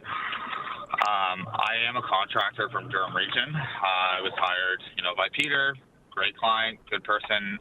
We did this project.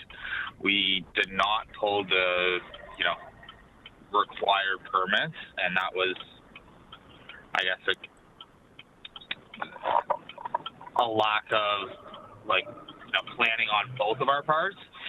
I will say that, you know, we weren't aware that these permits needed to be pulled. Personally, as a contractor, we do things right. We don't try and cut corners. And had I known, you know, some of the stuff needed to be pulled, I would have definitely done that and definitely prepared for this. Unfortunately, that wasn't the case. So, you know, obviously we're in this situation now.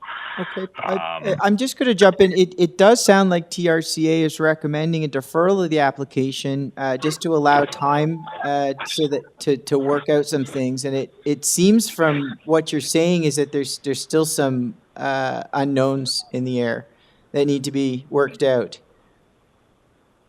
Well, yeah, definitely. I mean, as far as the actual building permit goes, zoning right now, basically the adjustment is the only thing that's left on that end of things. TRCA, we had a meeting with them yesterday, and the, you know, geotechnical engineer that Peter hired needs to supply some additional information, and which he's going to. But as far as the actual building permit, the only thing holding us back on the building permit end of us getting all of this approved, and we've been working through this process since August, is the, like, basically the zoning and the setbacks. Okay. So as far as what TRCA is concerned about, it doesn't really have anything to do with what we're requesting a variance on and you know, this circumstance. Any questions? Because what TRCA is concerned about is more or less our rear deck and retaining walls that have nothing to do with what the two variances that we're basically asking, you know, for an adjustment on. The two setbacks that we're asking for an adjustment on, rather.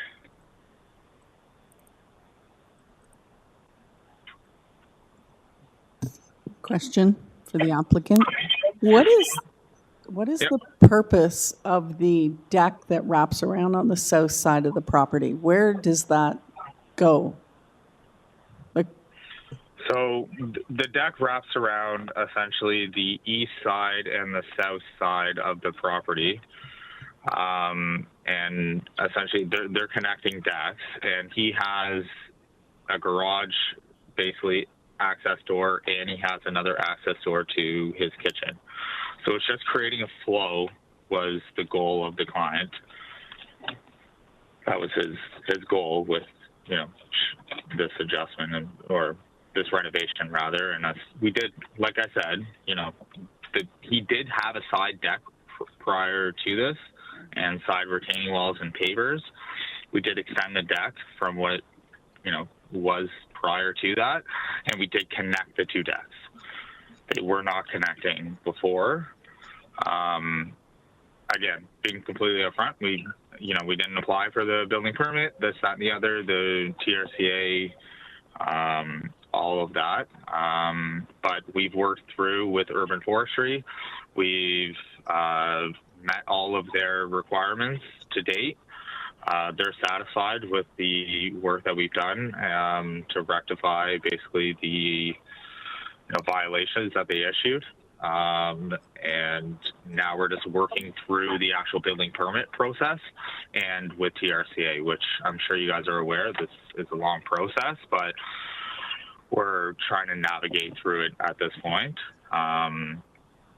It's unfortunate we're working backwards, but yeah. I'm just being completely straight up and honest with it, but in my opinion, like, violation number 1, I mean, 6 inches when you're trying to scale a drawing, you know, on a weighted line.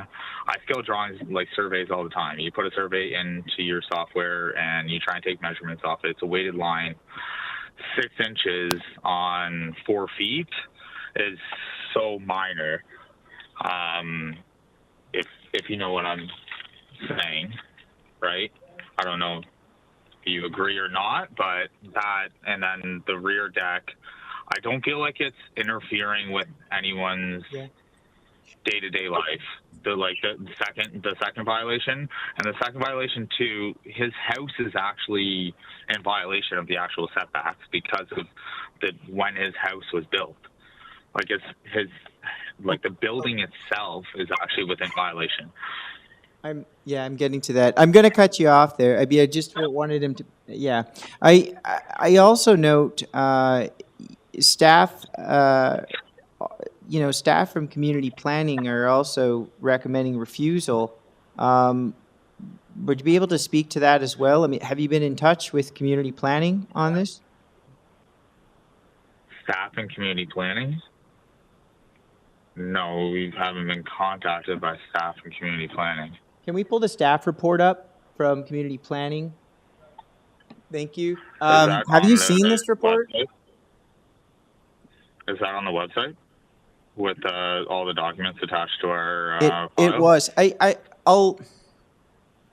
I'll go back to my further to my previous kind of comment. It seems like, given the fact that we've got we've got a request for deferral, we've got a request for refusal, and it seems like there's some things that still need to be worked out. It seems like you could benefit from some additional time before, this matter is before us, because, there still are a lot of unanswered questions. Okay, we weren't made aware that there was a request for deferral from TRCA. Well, I'm asking you as the applicant. I mean, it's up to you whether or not you'd like to request a deferral, and then we'll take that into committee. But I'm just pointing out some of the things that we're trying to address here. Okay, but correct me if I'm wrong, did you not just mention that there was a suggestion or basically a comment from TRCA to suggest for referral or deferral? My apologies. Did you not you just said that prior to, correct? I'm just saying we weren't aware of this. We weren't aware that TRCA recommended deferring this matter. Can we pull that? We've got that report up as well. So the report is there. It's part of the file. If you're just seeing it now, I'm providing you the opportunity here. Should you wish to request a deferral so that you can go back and work some of these things out, not just community planning, but TRCA as well. But it's ultimately your call whether or not to request a deferral or to have us make a decision on this today. I wasn't aware of the community planning matter. We were never told about that. You're saying this is part of the file, like all the documents that were uploaded online? That's correct. They are visible, Mr. Chair. Refusal request. Yeah. They are visible on our AIC. The TRCA letter appears to be copied to the agent and the homeowner at the very bottom. I do see the TRCA letter.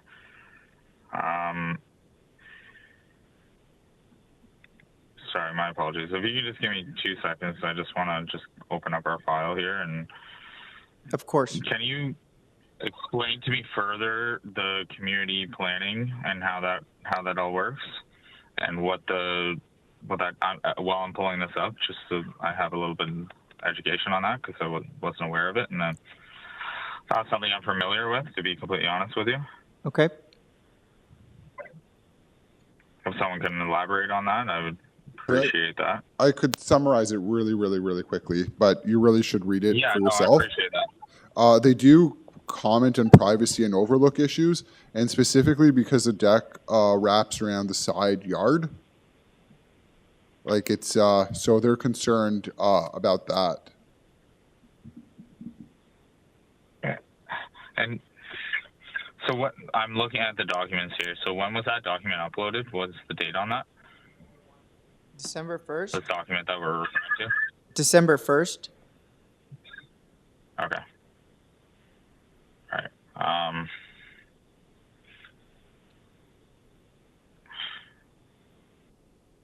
And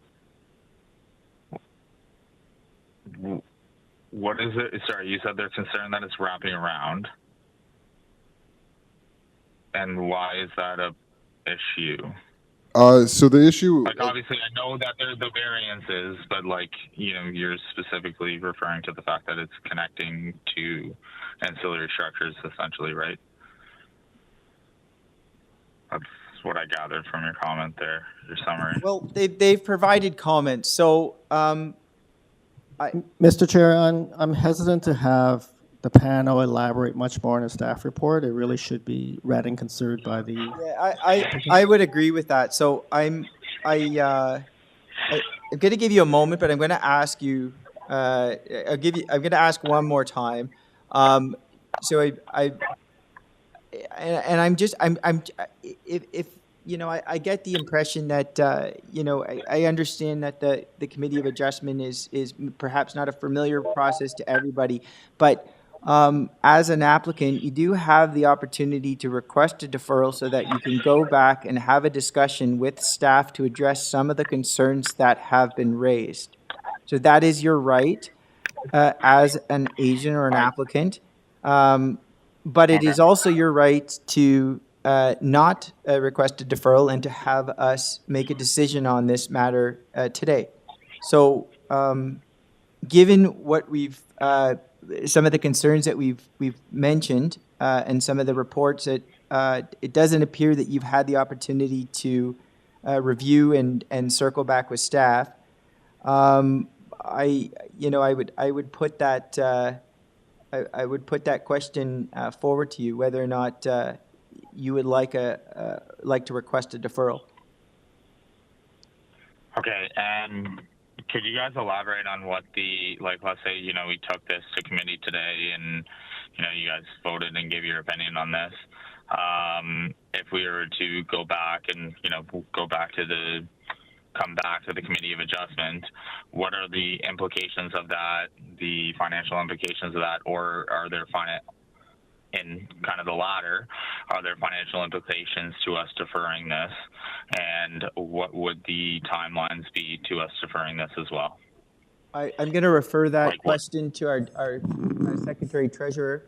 Through you, Mr. Chair, if the applicant chooses to defer at this point, there is no additional application fee. In terms of time when it comes back, it is entirely up to the applicant to determine when he fulfills the reasons for deferral and let staff know. We have no idea when the applicant will be able to satisfy the reasons for deferral.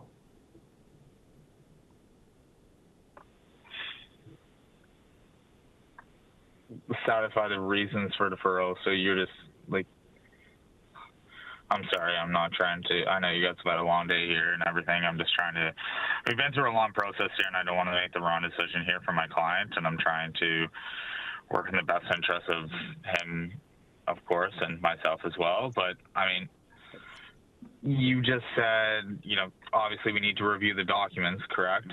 Now, I just don't know what to satisfy, like, what do we have to satisfy to, you know, give them a reason for deferral, for instance? Like, if you guys approve us to defer it, is that like you're referring to staff as in you guys, or what staff are we referring to? If you make a satisfy the reason for deferral.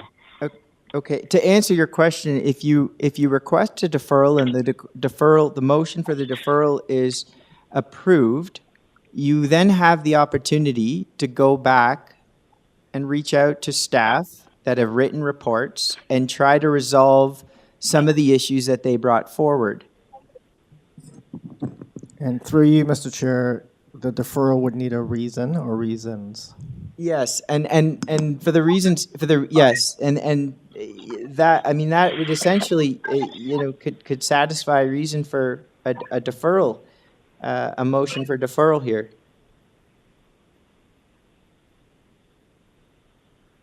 What, like, you're saying that you potentially suggest that we defer this. What? So you're saying if TRCA is satisfied and we deal with TRCA and TRCA is done, then it would, increase our chances of having this, adjustment approved, or?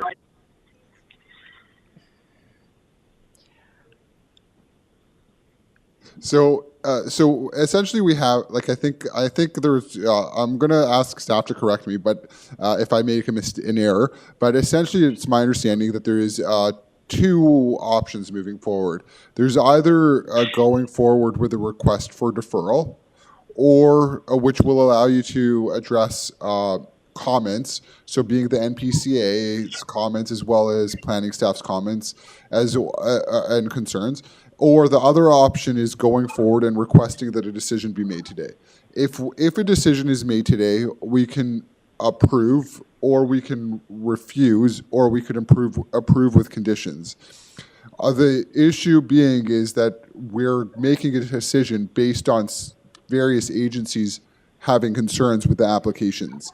And I don't think we could give you advice on how to proceed, but those are essentially the options. Does that provide some clarity? Mr. Chair, through you, there is one more option. You do have the option as a panel to defer the application yourself. However, you should get feedback from the applicant if this is what the applicant has any comments about your contemplation for a deferral. So you can approve, refuse, approve with conditions, or defer the application. But if you choose to defer the application, you should let the applicant have an opportunity to address your contemplation for deferral. Okay. In that case, I mean, I will say this. I get the impression that I personally, I would like to make a motion to defer, to give you the opportunity to work with staff here.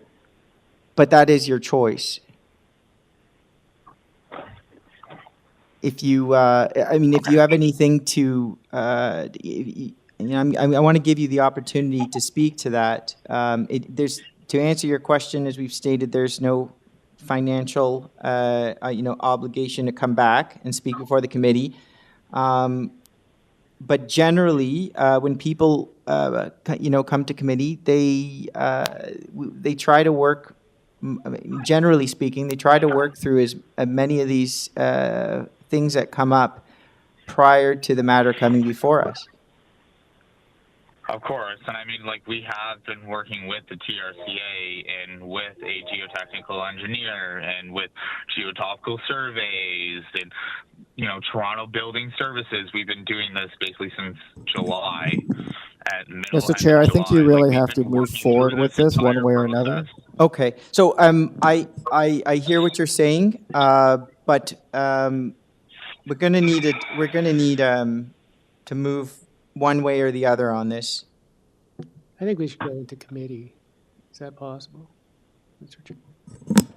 Say again? Again, Mr. Chair, if you are contemplating deferring it yourself, you should give the applicant an opportunity to address that. If you go into committee, he will not. Okay. But I think we've given him so many chances, and he keeps on asking us questions. So, I mean, he either has to decide whether he wants a deferral now, I think, or we go into committee and decide it ourselves. Yeah, so I'm going to ask that question. Would you like to, Yeah, would you I like us understand. a motion to defer the application, or would you like us to go into committee and render a decision for you today? Yes, I'm going to let you know my decision, but just so you know, I mean, I'm just trying to navigate this process and do it honestly and do it properly. I mean, I've been on and off this call since 10 a.m. I know you said that whoever was just from the committee, you know, you've given us several chances, but I'm just asking questions so I understand this and that we can do it the right way if we do change the deferral. But I do apologize if I know you guys have had a long day, so I apologize for that. Okay. But I can give you a decision if that's May what I you're ask a looking for. question? Okay.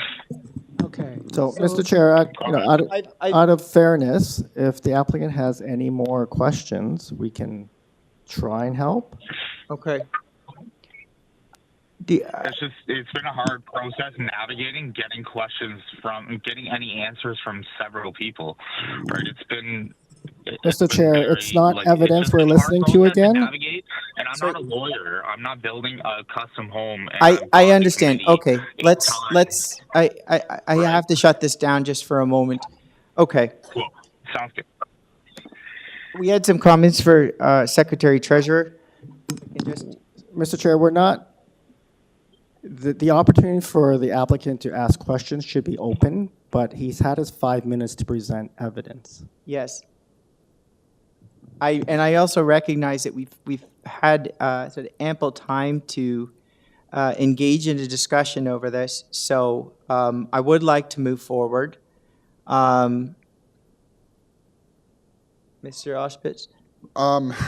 So I have a lot of concerns with moving forward with the decision at this point. In terms of procedural fairness, and I'll ask my colleague to comment on this as well, but in terms of procedural fairness, I think going forward with the decision, particularly when the applicant is not completely understanding of the comments as well as the process, yes, we have to go forward with a deferral. Yeah, And I would that way- agree. And the applicant has the opportunity to come back without reapplying. I would agree. So are we in committee now? Yeah, okay. Are we in committee? We are in committee. Okay. So just a comment on that. I feel that's only partially correct. I think we're doing the applicant a favor if we defer it. We could refuse it, and that would put the applicant, I think, in a tougher position. And I'm quite tempted to do that, although I am prepared to agree to a deferral because I think that's in the applicant's interest. Okay, so in terms of moving forward with a refusal, I don't see how we can address planning staff's comments, but the applicant should have the opportunity to address it, and should have the opportunity. I mean, we're trying to come forward with a fair process, and I think a fair process is an informed process. But the applicant has had the time to address it. The And applicant- I feel like part of the issue is that the applicant came to the hearing unprepared. He was unaware that there was a staff report. He was unaware that there was TRCA report. And I understand he's working with staff. But there has to be some onus on the applicant to arrive to these hearings prepared. And if they don't understand, then they need to ask questions in advance of a hearing. I agree wholeheartedly. Like, our job is not to educate. Our job is to decide. In our decision, we can also educate, but we aren't here to educate an applicant on how to prepare for a hearing or how to proceed.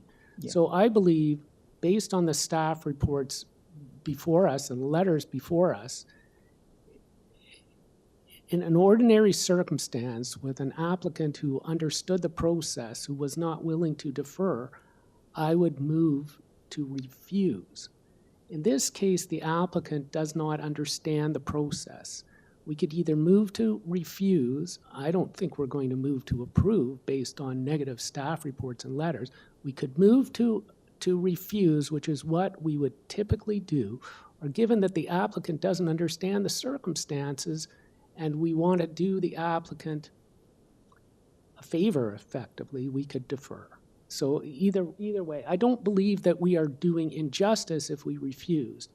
But if we feel that the applicant, out of, an educational process, we could do what the applicant should have done, which is say, yes, I'd like to defer. Okay.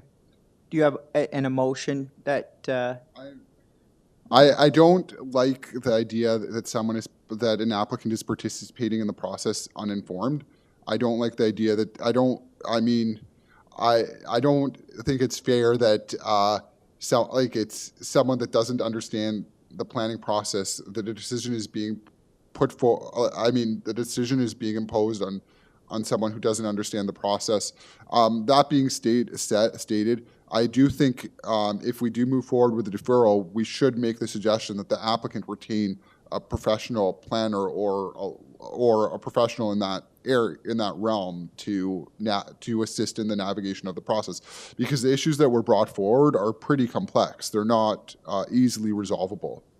I hate to get into legal niceties here, but the fact is that staff are recommending a refusal. And so we have a professional report in front of us recommending a refusal. That staff report is made for a reason, and they provided some reasons to it, but effectively, we don't have, if staff feel that there is something wrong, we don't have an obligation to defer. We can effectively approve a refusal on the basis of staff's recommendation. So I think, I don't feel that it's our obligation to allow somebody or to entice the public to come before us uneducated about the process and what their rights are. However, I am willing to go with a deferral here, just out of providing a further relief for the individual. It's not our job to decide for an individual how they should bring the process or whether a staff report, should be effectively disregarded in favor of a deferral when the applicant hasn't asked for it. But I'm willing to do it anyway as a favor to the applicant. We have a motion. Do we have a motion? I hope so. Bring the motion. I'll second it. Yes, I would like to bring forward a motion to allow the applicant to address comments that have come forward from the TRCA as well as planning staff. Sorry, that's not a motion. To defer. To defer. I think you mean to defer. What did I say? You missed the word to defer, but I followed you. I followed you. Sorry. I'd like to bring forward a motion to defer the application in order to allow the applicant to address planning comments as well as comments from the TRCA. There you go. Okay, I'll second that motion. We have a seconder. All in favor? The motion's passed. Okay. Moving on to I believe the last item of the afternoon session. I should call it the evening session. Number 37, Tremont Crescent. Hello. I am Joe Battaglia, the architect.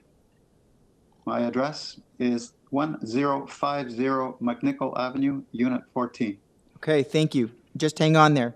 Purpose of the application is to construct a new two-story dwelling. We have variances for front yard landscaping, vehicular entrance width, driveway width, lot coverage, height, east and west side yard setback.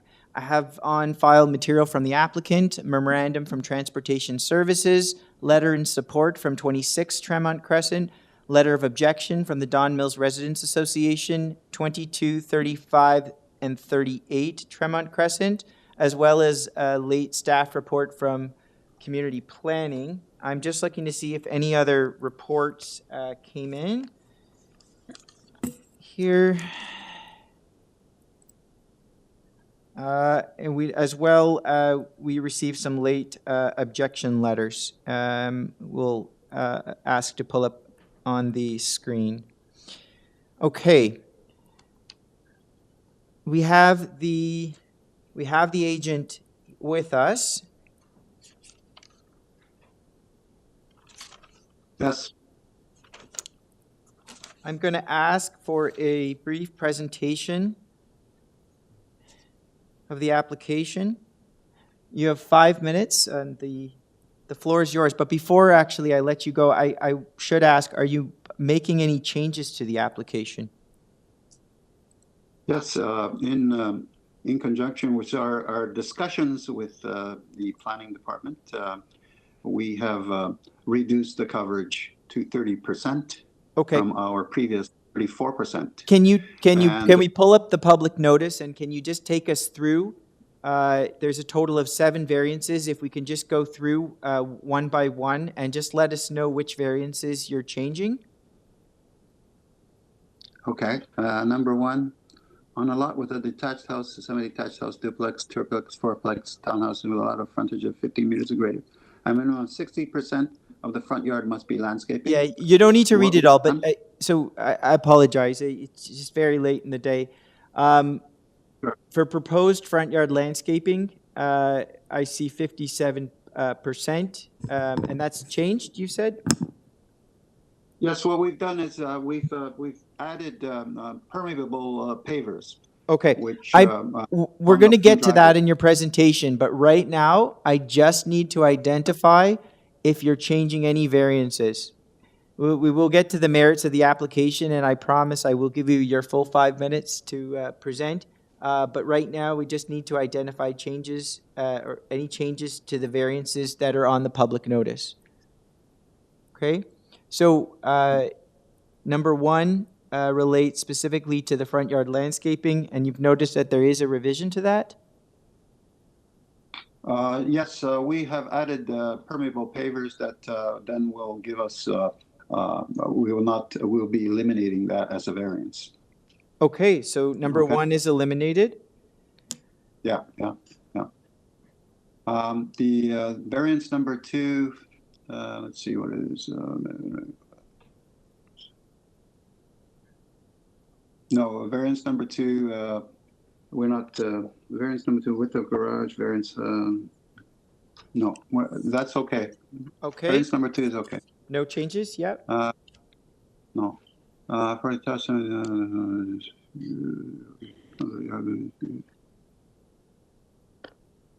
so variance number 3 is not changing. Okay.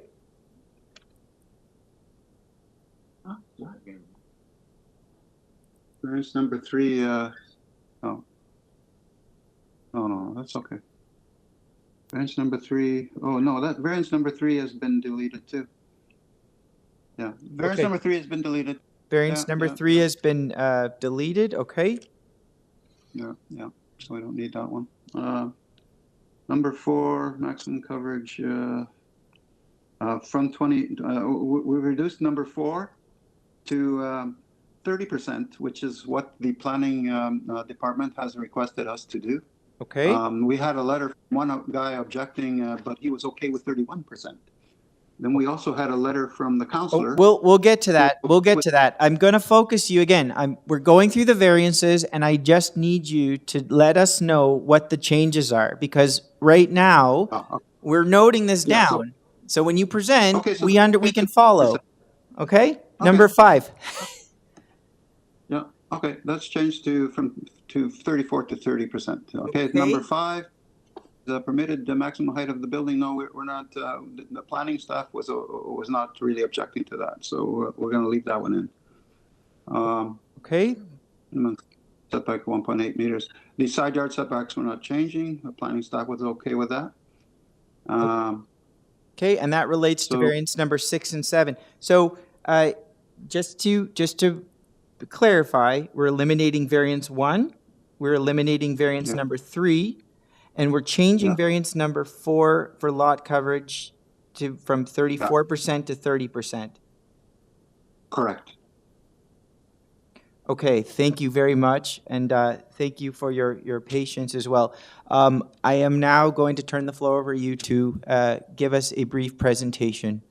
Mr. Chair, can I just ask a question of clarification for the changes to the variances of the applicant? Of course. The driveway width has changed, so I'm just questioning variance number 2? Variance number 3, I believe, relates to the driveway, but there's Right, also but number 2, yeah. Number 2 relates to the opening, the entrances. And they're looking for a variance of 7.88, which was consistent with the driveway width that has now been amended. So I'm just double checking that variance number 2, do you have any proposed changes to that? Because on the plan, it doesn't look like the driveway is any different at the opening. Like I said, yes. What we did was do the add. As you can see on this drawing, we've added the interlocking permeable pavers, so that you see the driveway width is 6 meters all the way down, but onto the side we have a permeable pavers to access the third garage door, which the planning department no objection with. Okay. Okay. Thank you. Thank you for the clarification, and thank you for your patience with us. I'm now going to turn it over to you for a presentation. I believe that the variances that we're requesting meet the 4 tests of the Planning Act and are appropriate for development in this area. And we believe all the variances are minor in nature, and I ask the committee approve the variances. Thank you.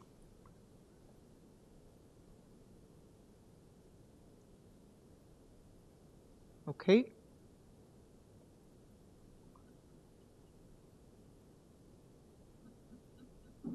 Have any questions of the agent or applicant?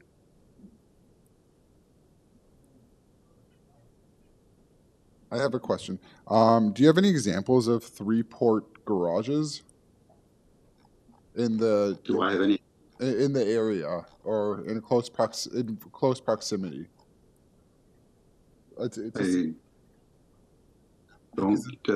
don't have any examples. Well, in the area, Larkfield, we did one on Larkfield, which is it's not too far from here.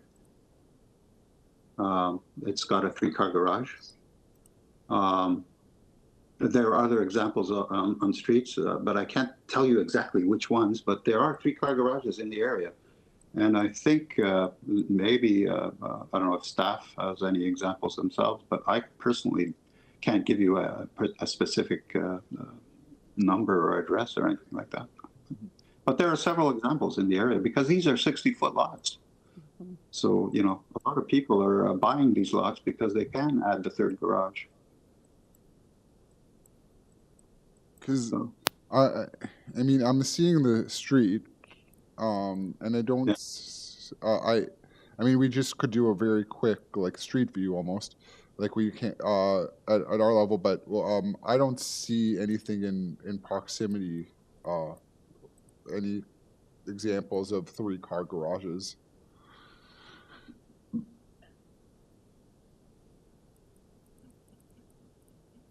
Can you try 24 Larkfield? This is one that I did.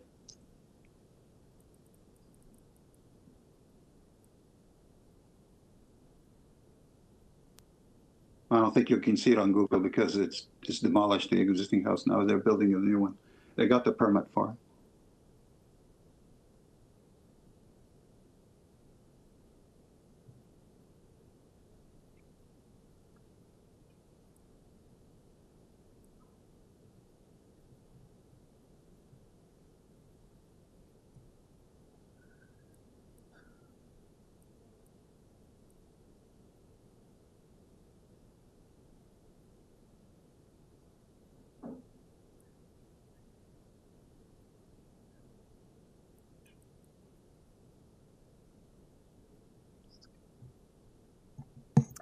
Through you, Mr. Chair, I'd just like to remind you there is somebody else here to also speak to this item. Okay, thank you. I appreciate that. Do we have any more questions of the agent at this time? No? Okay. Can we have the other speaker? And if they can state their name and address for us? We are muted. I don't know how to unmute. Through you, Mr. Chair, they have been unmuted. We can hear them. Thank you. You've been unmuted. We can hear you. Joan Tadman speaking. Okay. Do you hear me? Yes. Hello? And can you tell us your address? Our address is 35 Tremont Crescent. Okay. And I'm very sorry, but we're a lot older than you guys, and we are not really prepared to argue with Mr. Badali, if that's the architect's name. But I will tell you one thing. The 3-car garage he's talking about is at 43 Norden Crescent, and it is on a 14,000 square foot lot instead of a 6,000 lot. There's not one 3-car garage on Tremont. There are 23 1-car garages, 10 no garage, 9 and 9 2 garages, 2-car garages. I'm sorry. I'm so tired and I'm not ready for this. Is there any? I'm just going to interrupt. I need to get your name. I need to get your name for the record. Joan Tadman, Tadman. Thank you. And I believe your partner is Grant?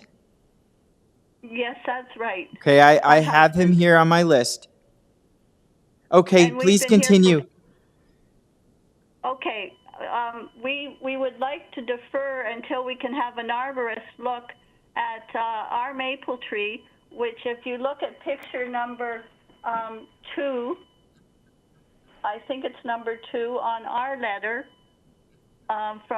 it's in the Don Mills Residents Association file, and it is picture number 2. Staff are just pulling that up. Yep, we see that. And as you can, where we haven't raked the leaves, there's been nobody there's been nobody in that house since the end of June. And our tree, as you can see, as it's growing over its 70 years, it is encroaching on his property almost. Like it's about 2 feet from the, 19 inches from the property line. And if they put a garage, if they put a driveway in there, I'm sorry, I'm so tired, and I know you are as well. If they put a driveway in there, will that destroy the roots of our maple, and then it will kill our tree of 70 years? So we would like to defer until we can get an arborist to check that for us. It is on public property. Okay. Is that possible? Well, we have a request for deferral. I'm going to go back to the agent and allow him to respond to that request. Well, we know what he'll say. So can we get the applicant back? Yes, I'm here. Okay, so we've had the neighbor request a deferral on the application in order to do some further investigation with respect to the trees, city tree. You have a response for us? Would you like to respond to that? Yes, we have done an arborist report. We went to the expense of doing an arborist report as requested. So we have already done the arborist report. We're not going to go back and do another arborist report. The other thing is that, like I said, we're doing permeable pavers. Permeable pavers allow the roots of the tree to get water and stuff like that. So that this is our solution to her issue. Can you speak specifically to the tree that she brought up? I'm just let's pull that up and just see the relationship of it to the application.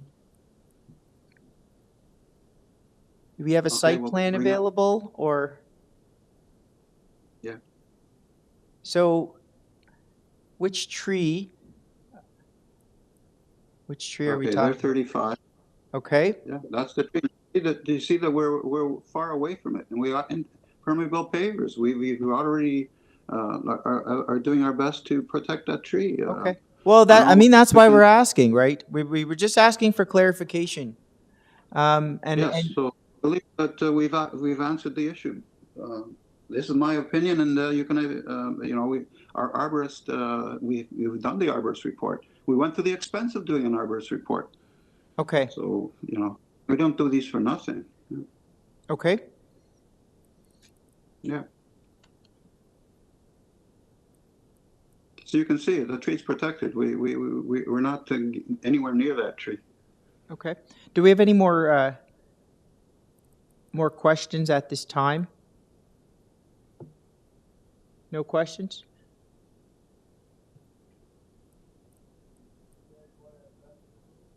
Yeah. So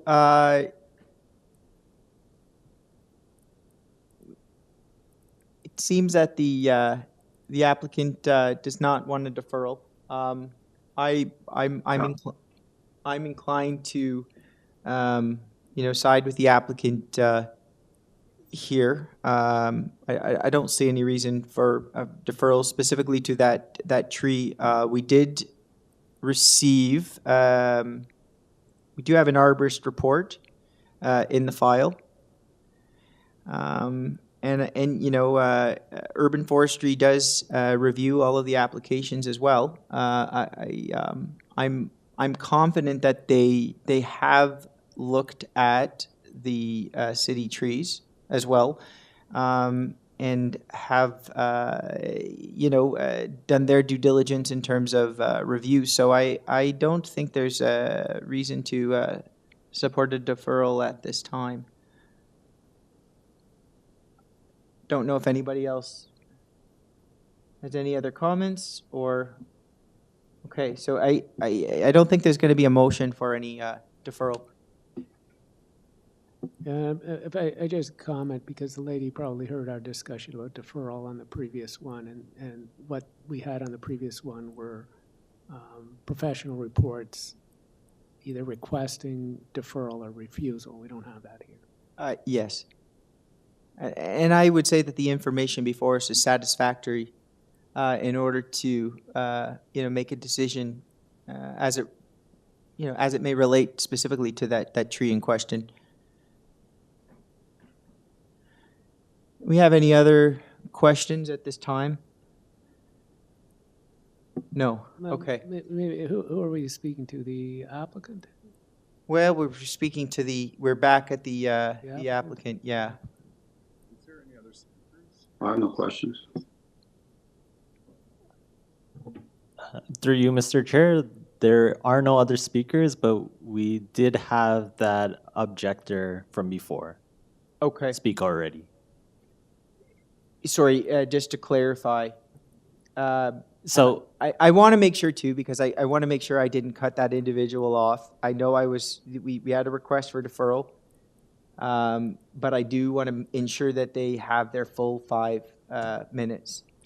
So all participants did get their 5 minutes to speak. Okay. If you'd like to ask questions to any of the participants, you're welcome to do so. Okay, thank you very much. I will open the floor to any questions of the parties. Well, I hate to do this, but from the applicant, and I just want an answer to this, why can't you do a 2-car garage? My clients, I'm an architect. I listen to my clients. That's what they want. That's good enough. It's not. That's fine. It's not unusual in a 60-foot lot to have a 3-car garage. It's not unusual. Okay, I don't want to hear anymore. We're late. But you answered it. I got it. Thank you. Do we have any other questions? Okay. Seeing as that there's no more questions, and seeing that both speakers have had their time to speak, I'm going to move into committee.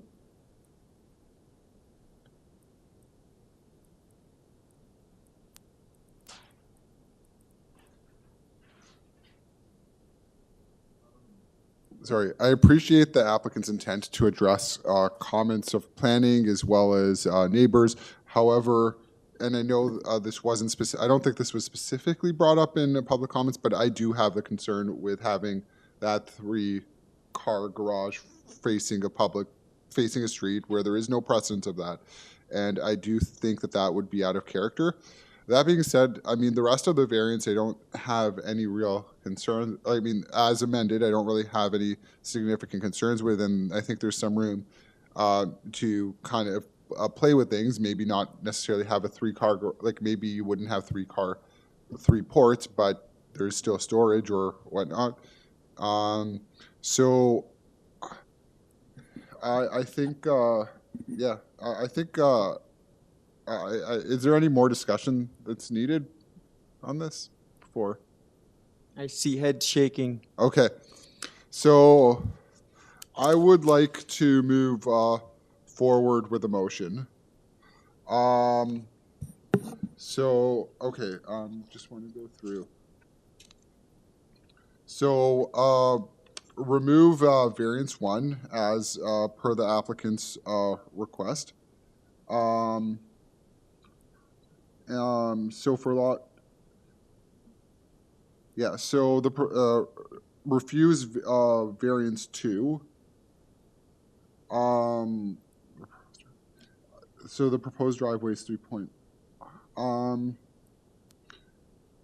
So I'll remove variance 3 as per the applicant's request. Sorry, there was a revised lot coverage, I believe it was 30% if I'm not mistaken. Correct. So approve the revised lot coverage of 30%. Approve the relief to building height. Oh, that was okay. Yep. And approve variances 6 and 7. Let's see. Subject to conditions from transportation. And yeah, so planning has already been addressed. So yeah, so subject to conditions from transportation. Yeah, I could just, so you said 30%. What was the request? Is it 30% or is it more than that? Just wanted to clarify. 30%, yeah. 30%, okay. Yeah. What are you doing with the driveway there? You're restricting it to what? As per the bylaw. Per the bylaw, okay. I'm prepared to second. Mr. Chair, can I just sort of clarify? So the motion is to approve as amended and refuse variance 2. I just want to make sure we record it properly. Right, and variance 2. Plus transportation. That's my understanding, but I'd like Mr. Aspitz to respond. Yes, that is correct. Yeah, so refuse variance 2 with respect to the width of vehicle or entrances, and subject to transportation comments and conditions. Is there anything else? Do we have a condition for permeable pavers in this case, or is it? I don't think it's relevant anymore because we're not allowed. Fair enough. Yeah. Fair enough. Okay. Okay. So I don't know if anybody else has any more questions. Otherwise, I'm prepared, to second. I was hoping you would say I second. would like to second the motion. Okay, we have a seconder. All in favor? Okay, the motion passes. The application is approved in part.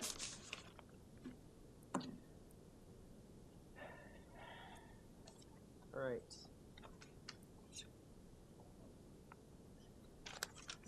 I'm going to bring a motion to bring this hearing to an end. I would like to second that.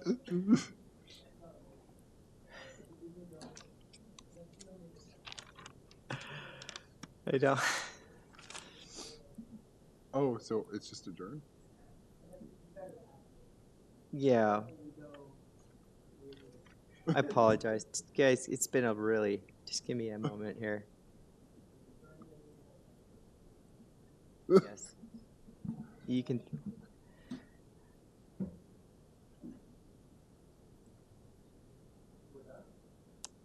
I'm just give me one moment. We've got a formal got a formal motion to be made. I'm just opening up my notes here.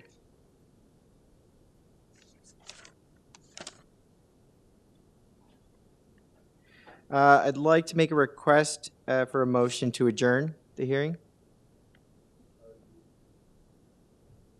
I said, I move to adjourn the meeting. It's 10:31 p.m. Is that a requirement or is that a? It's an observation. Okay, we have a seconder. All in favor? Okay, the motion carries. Thank you, everybody. What? I should ask, there are no other orders of business? I think Simon's checked out. Okay.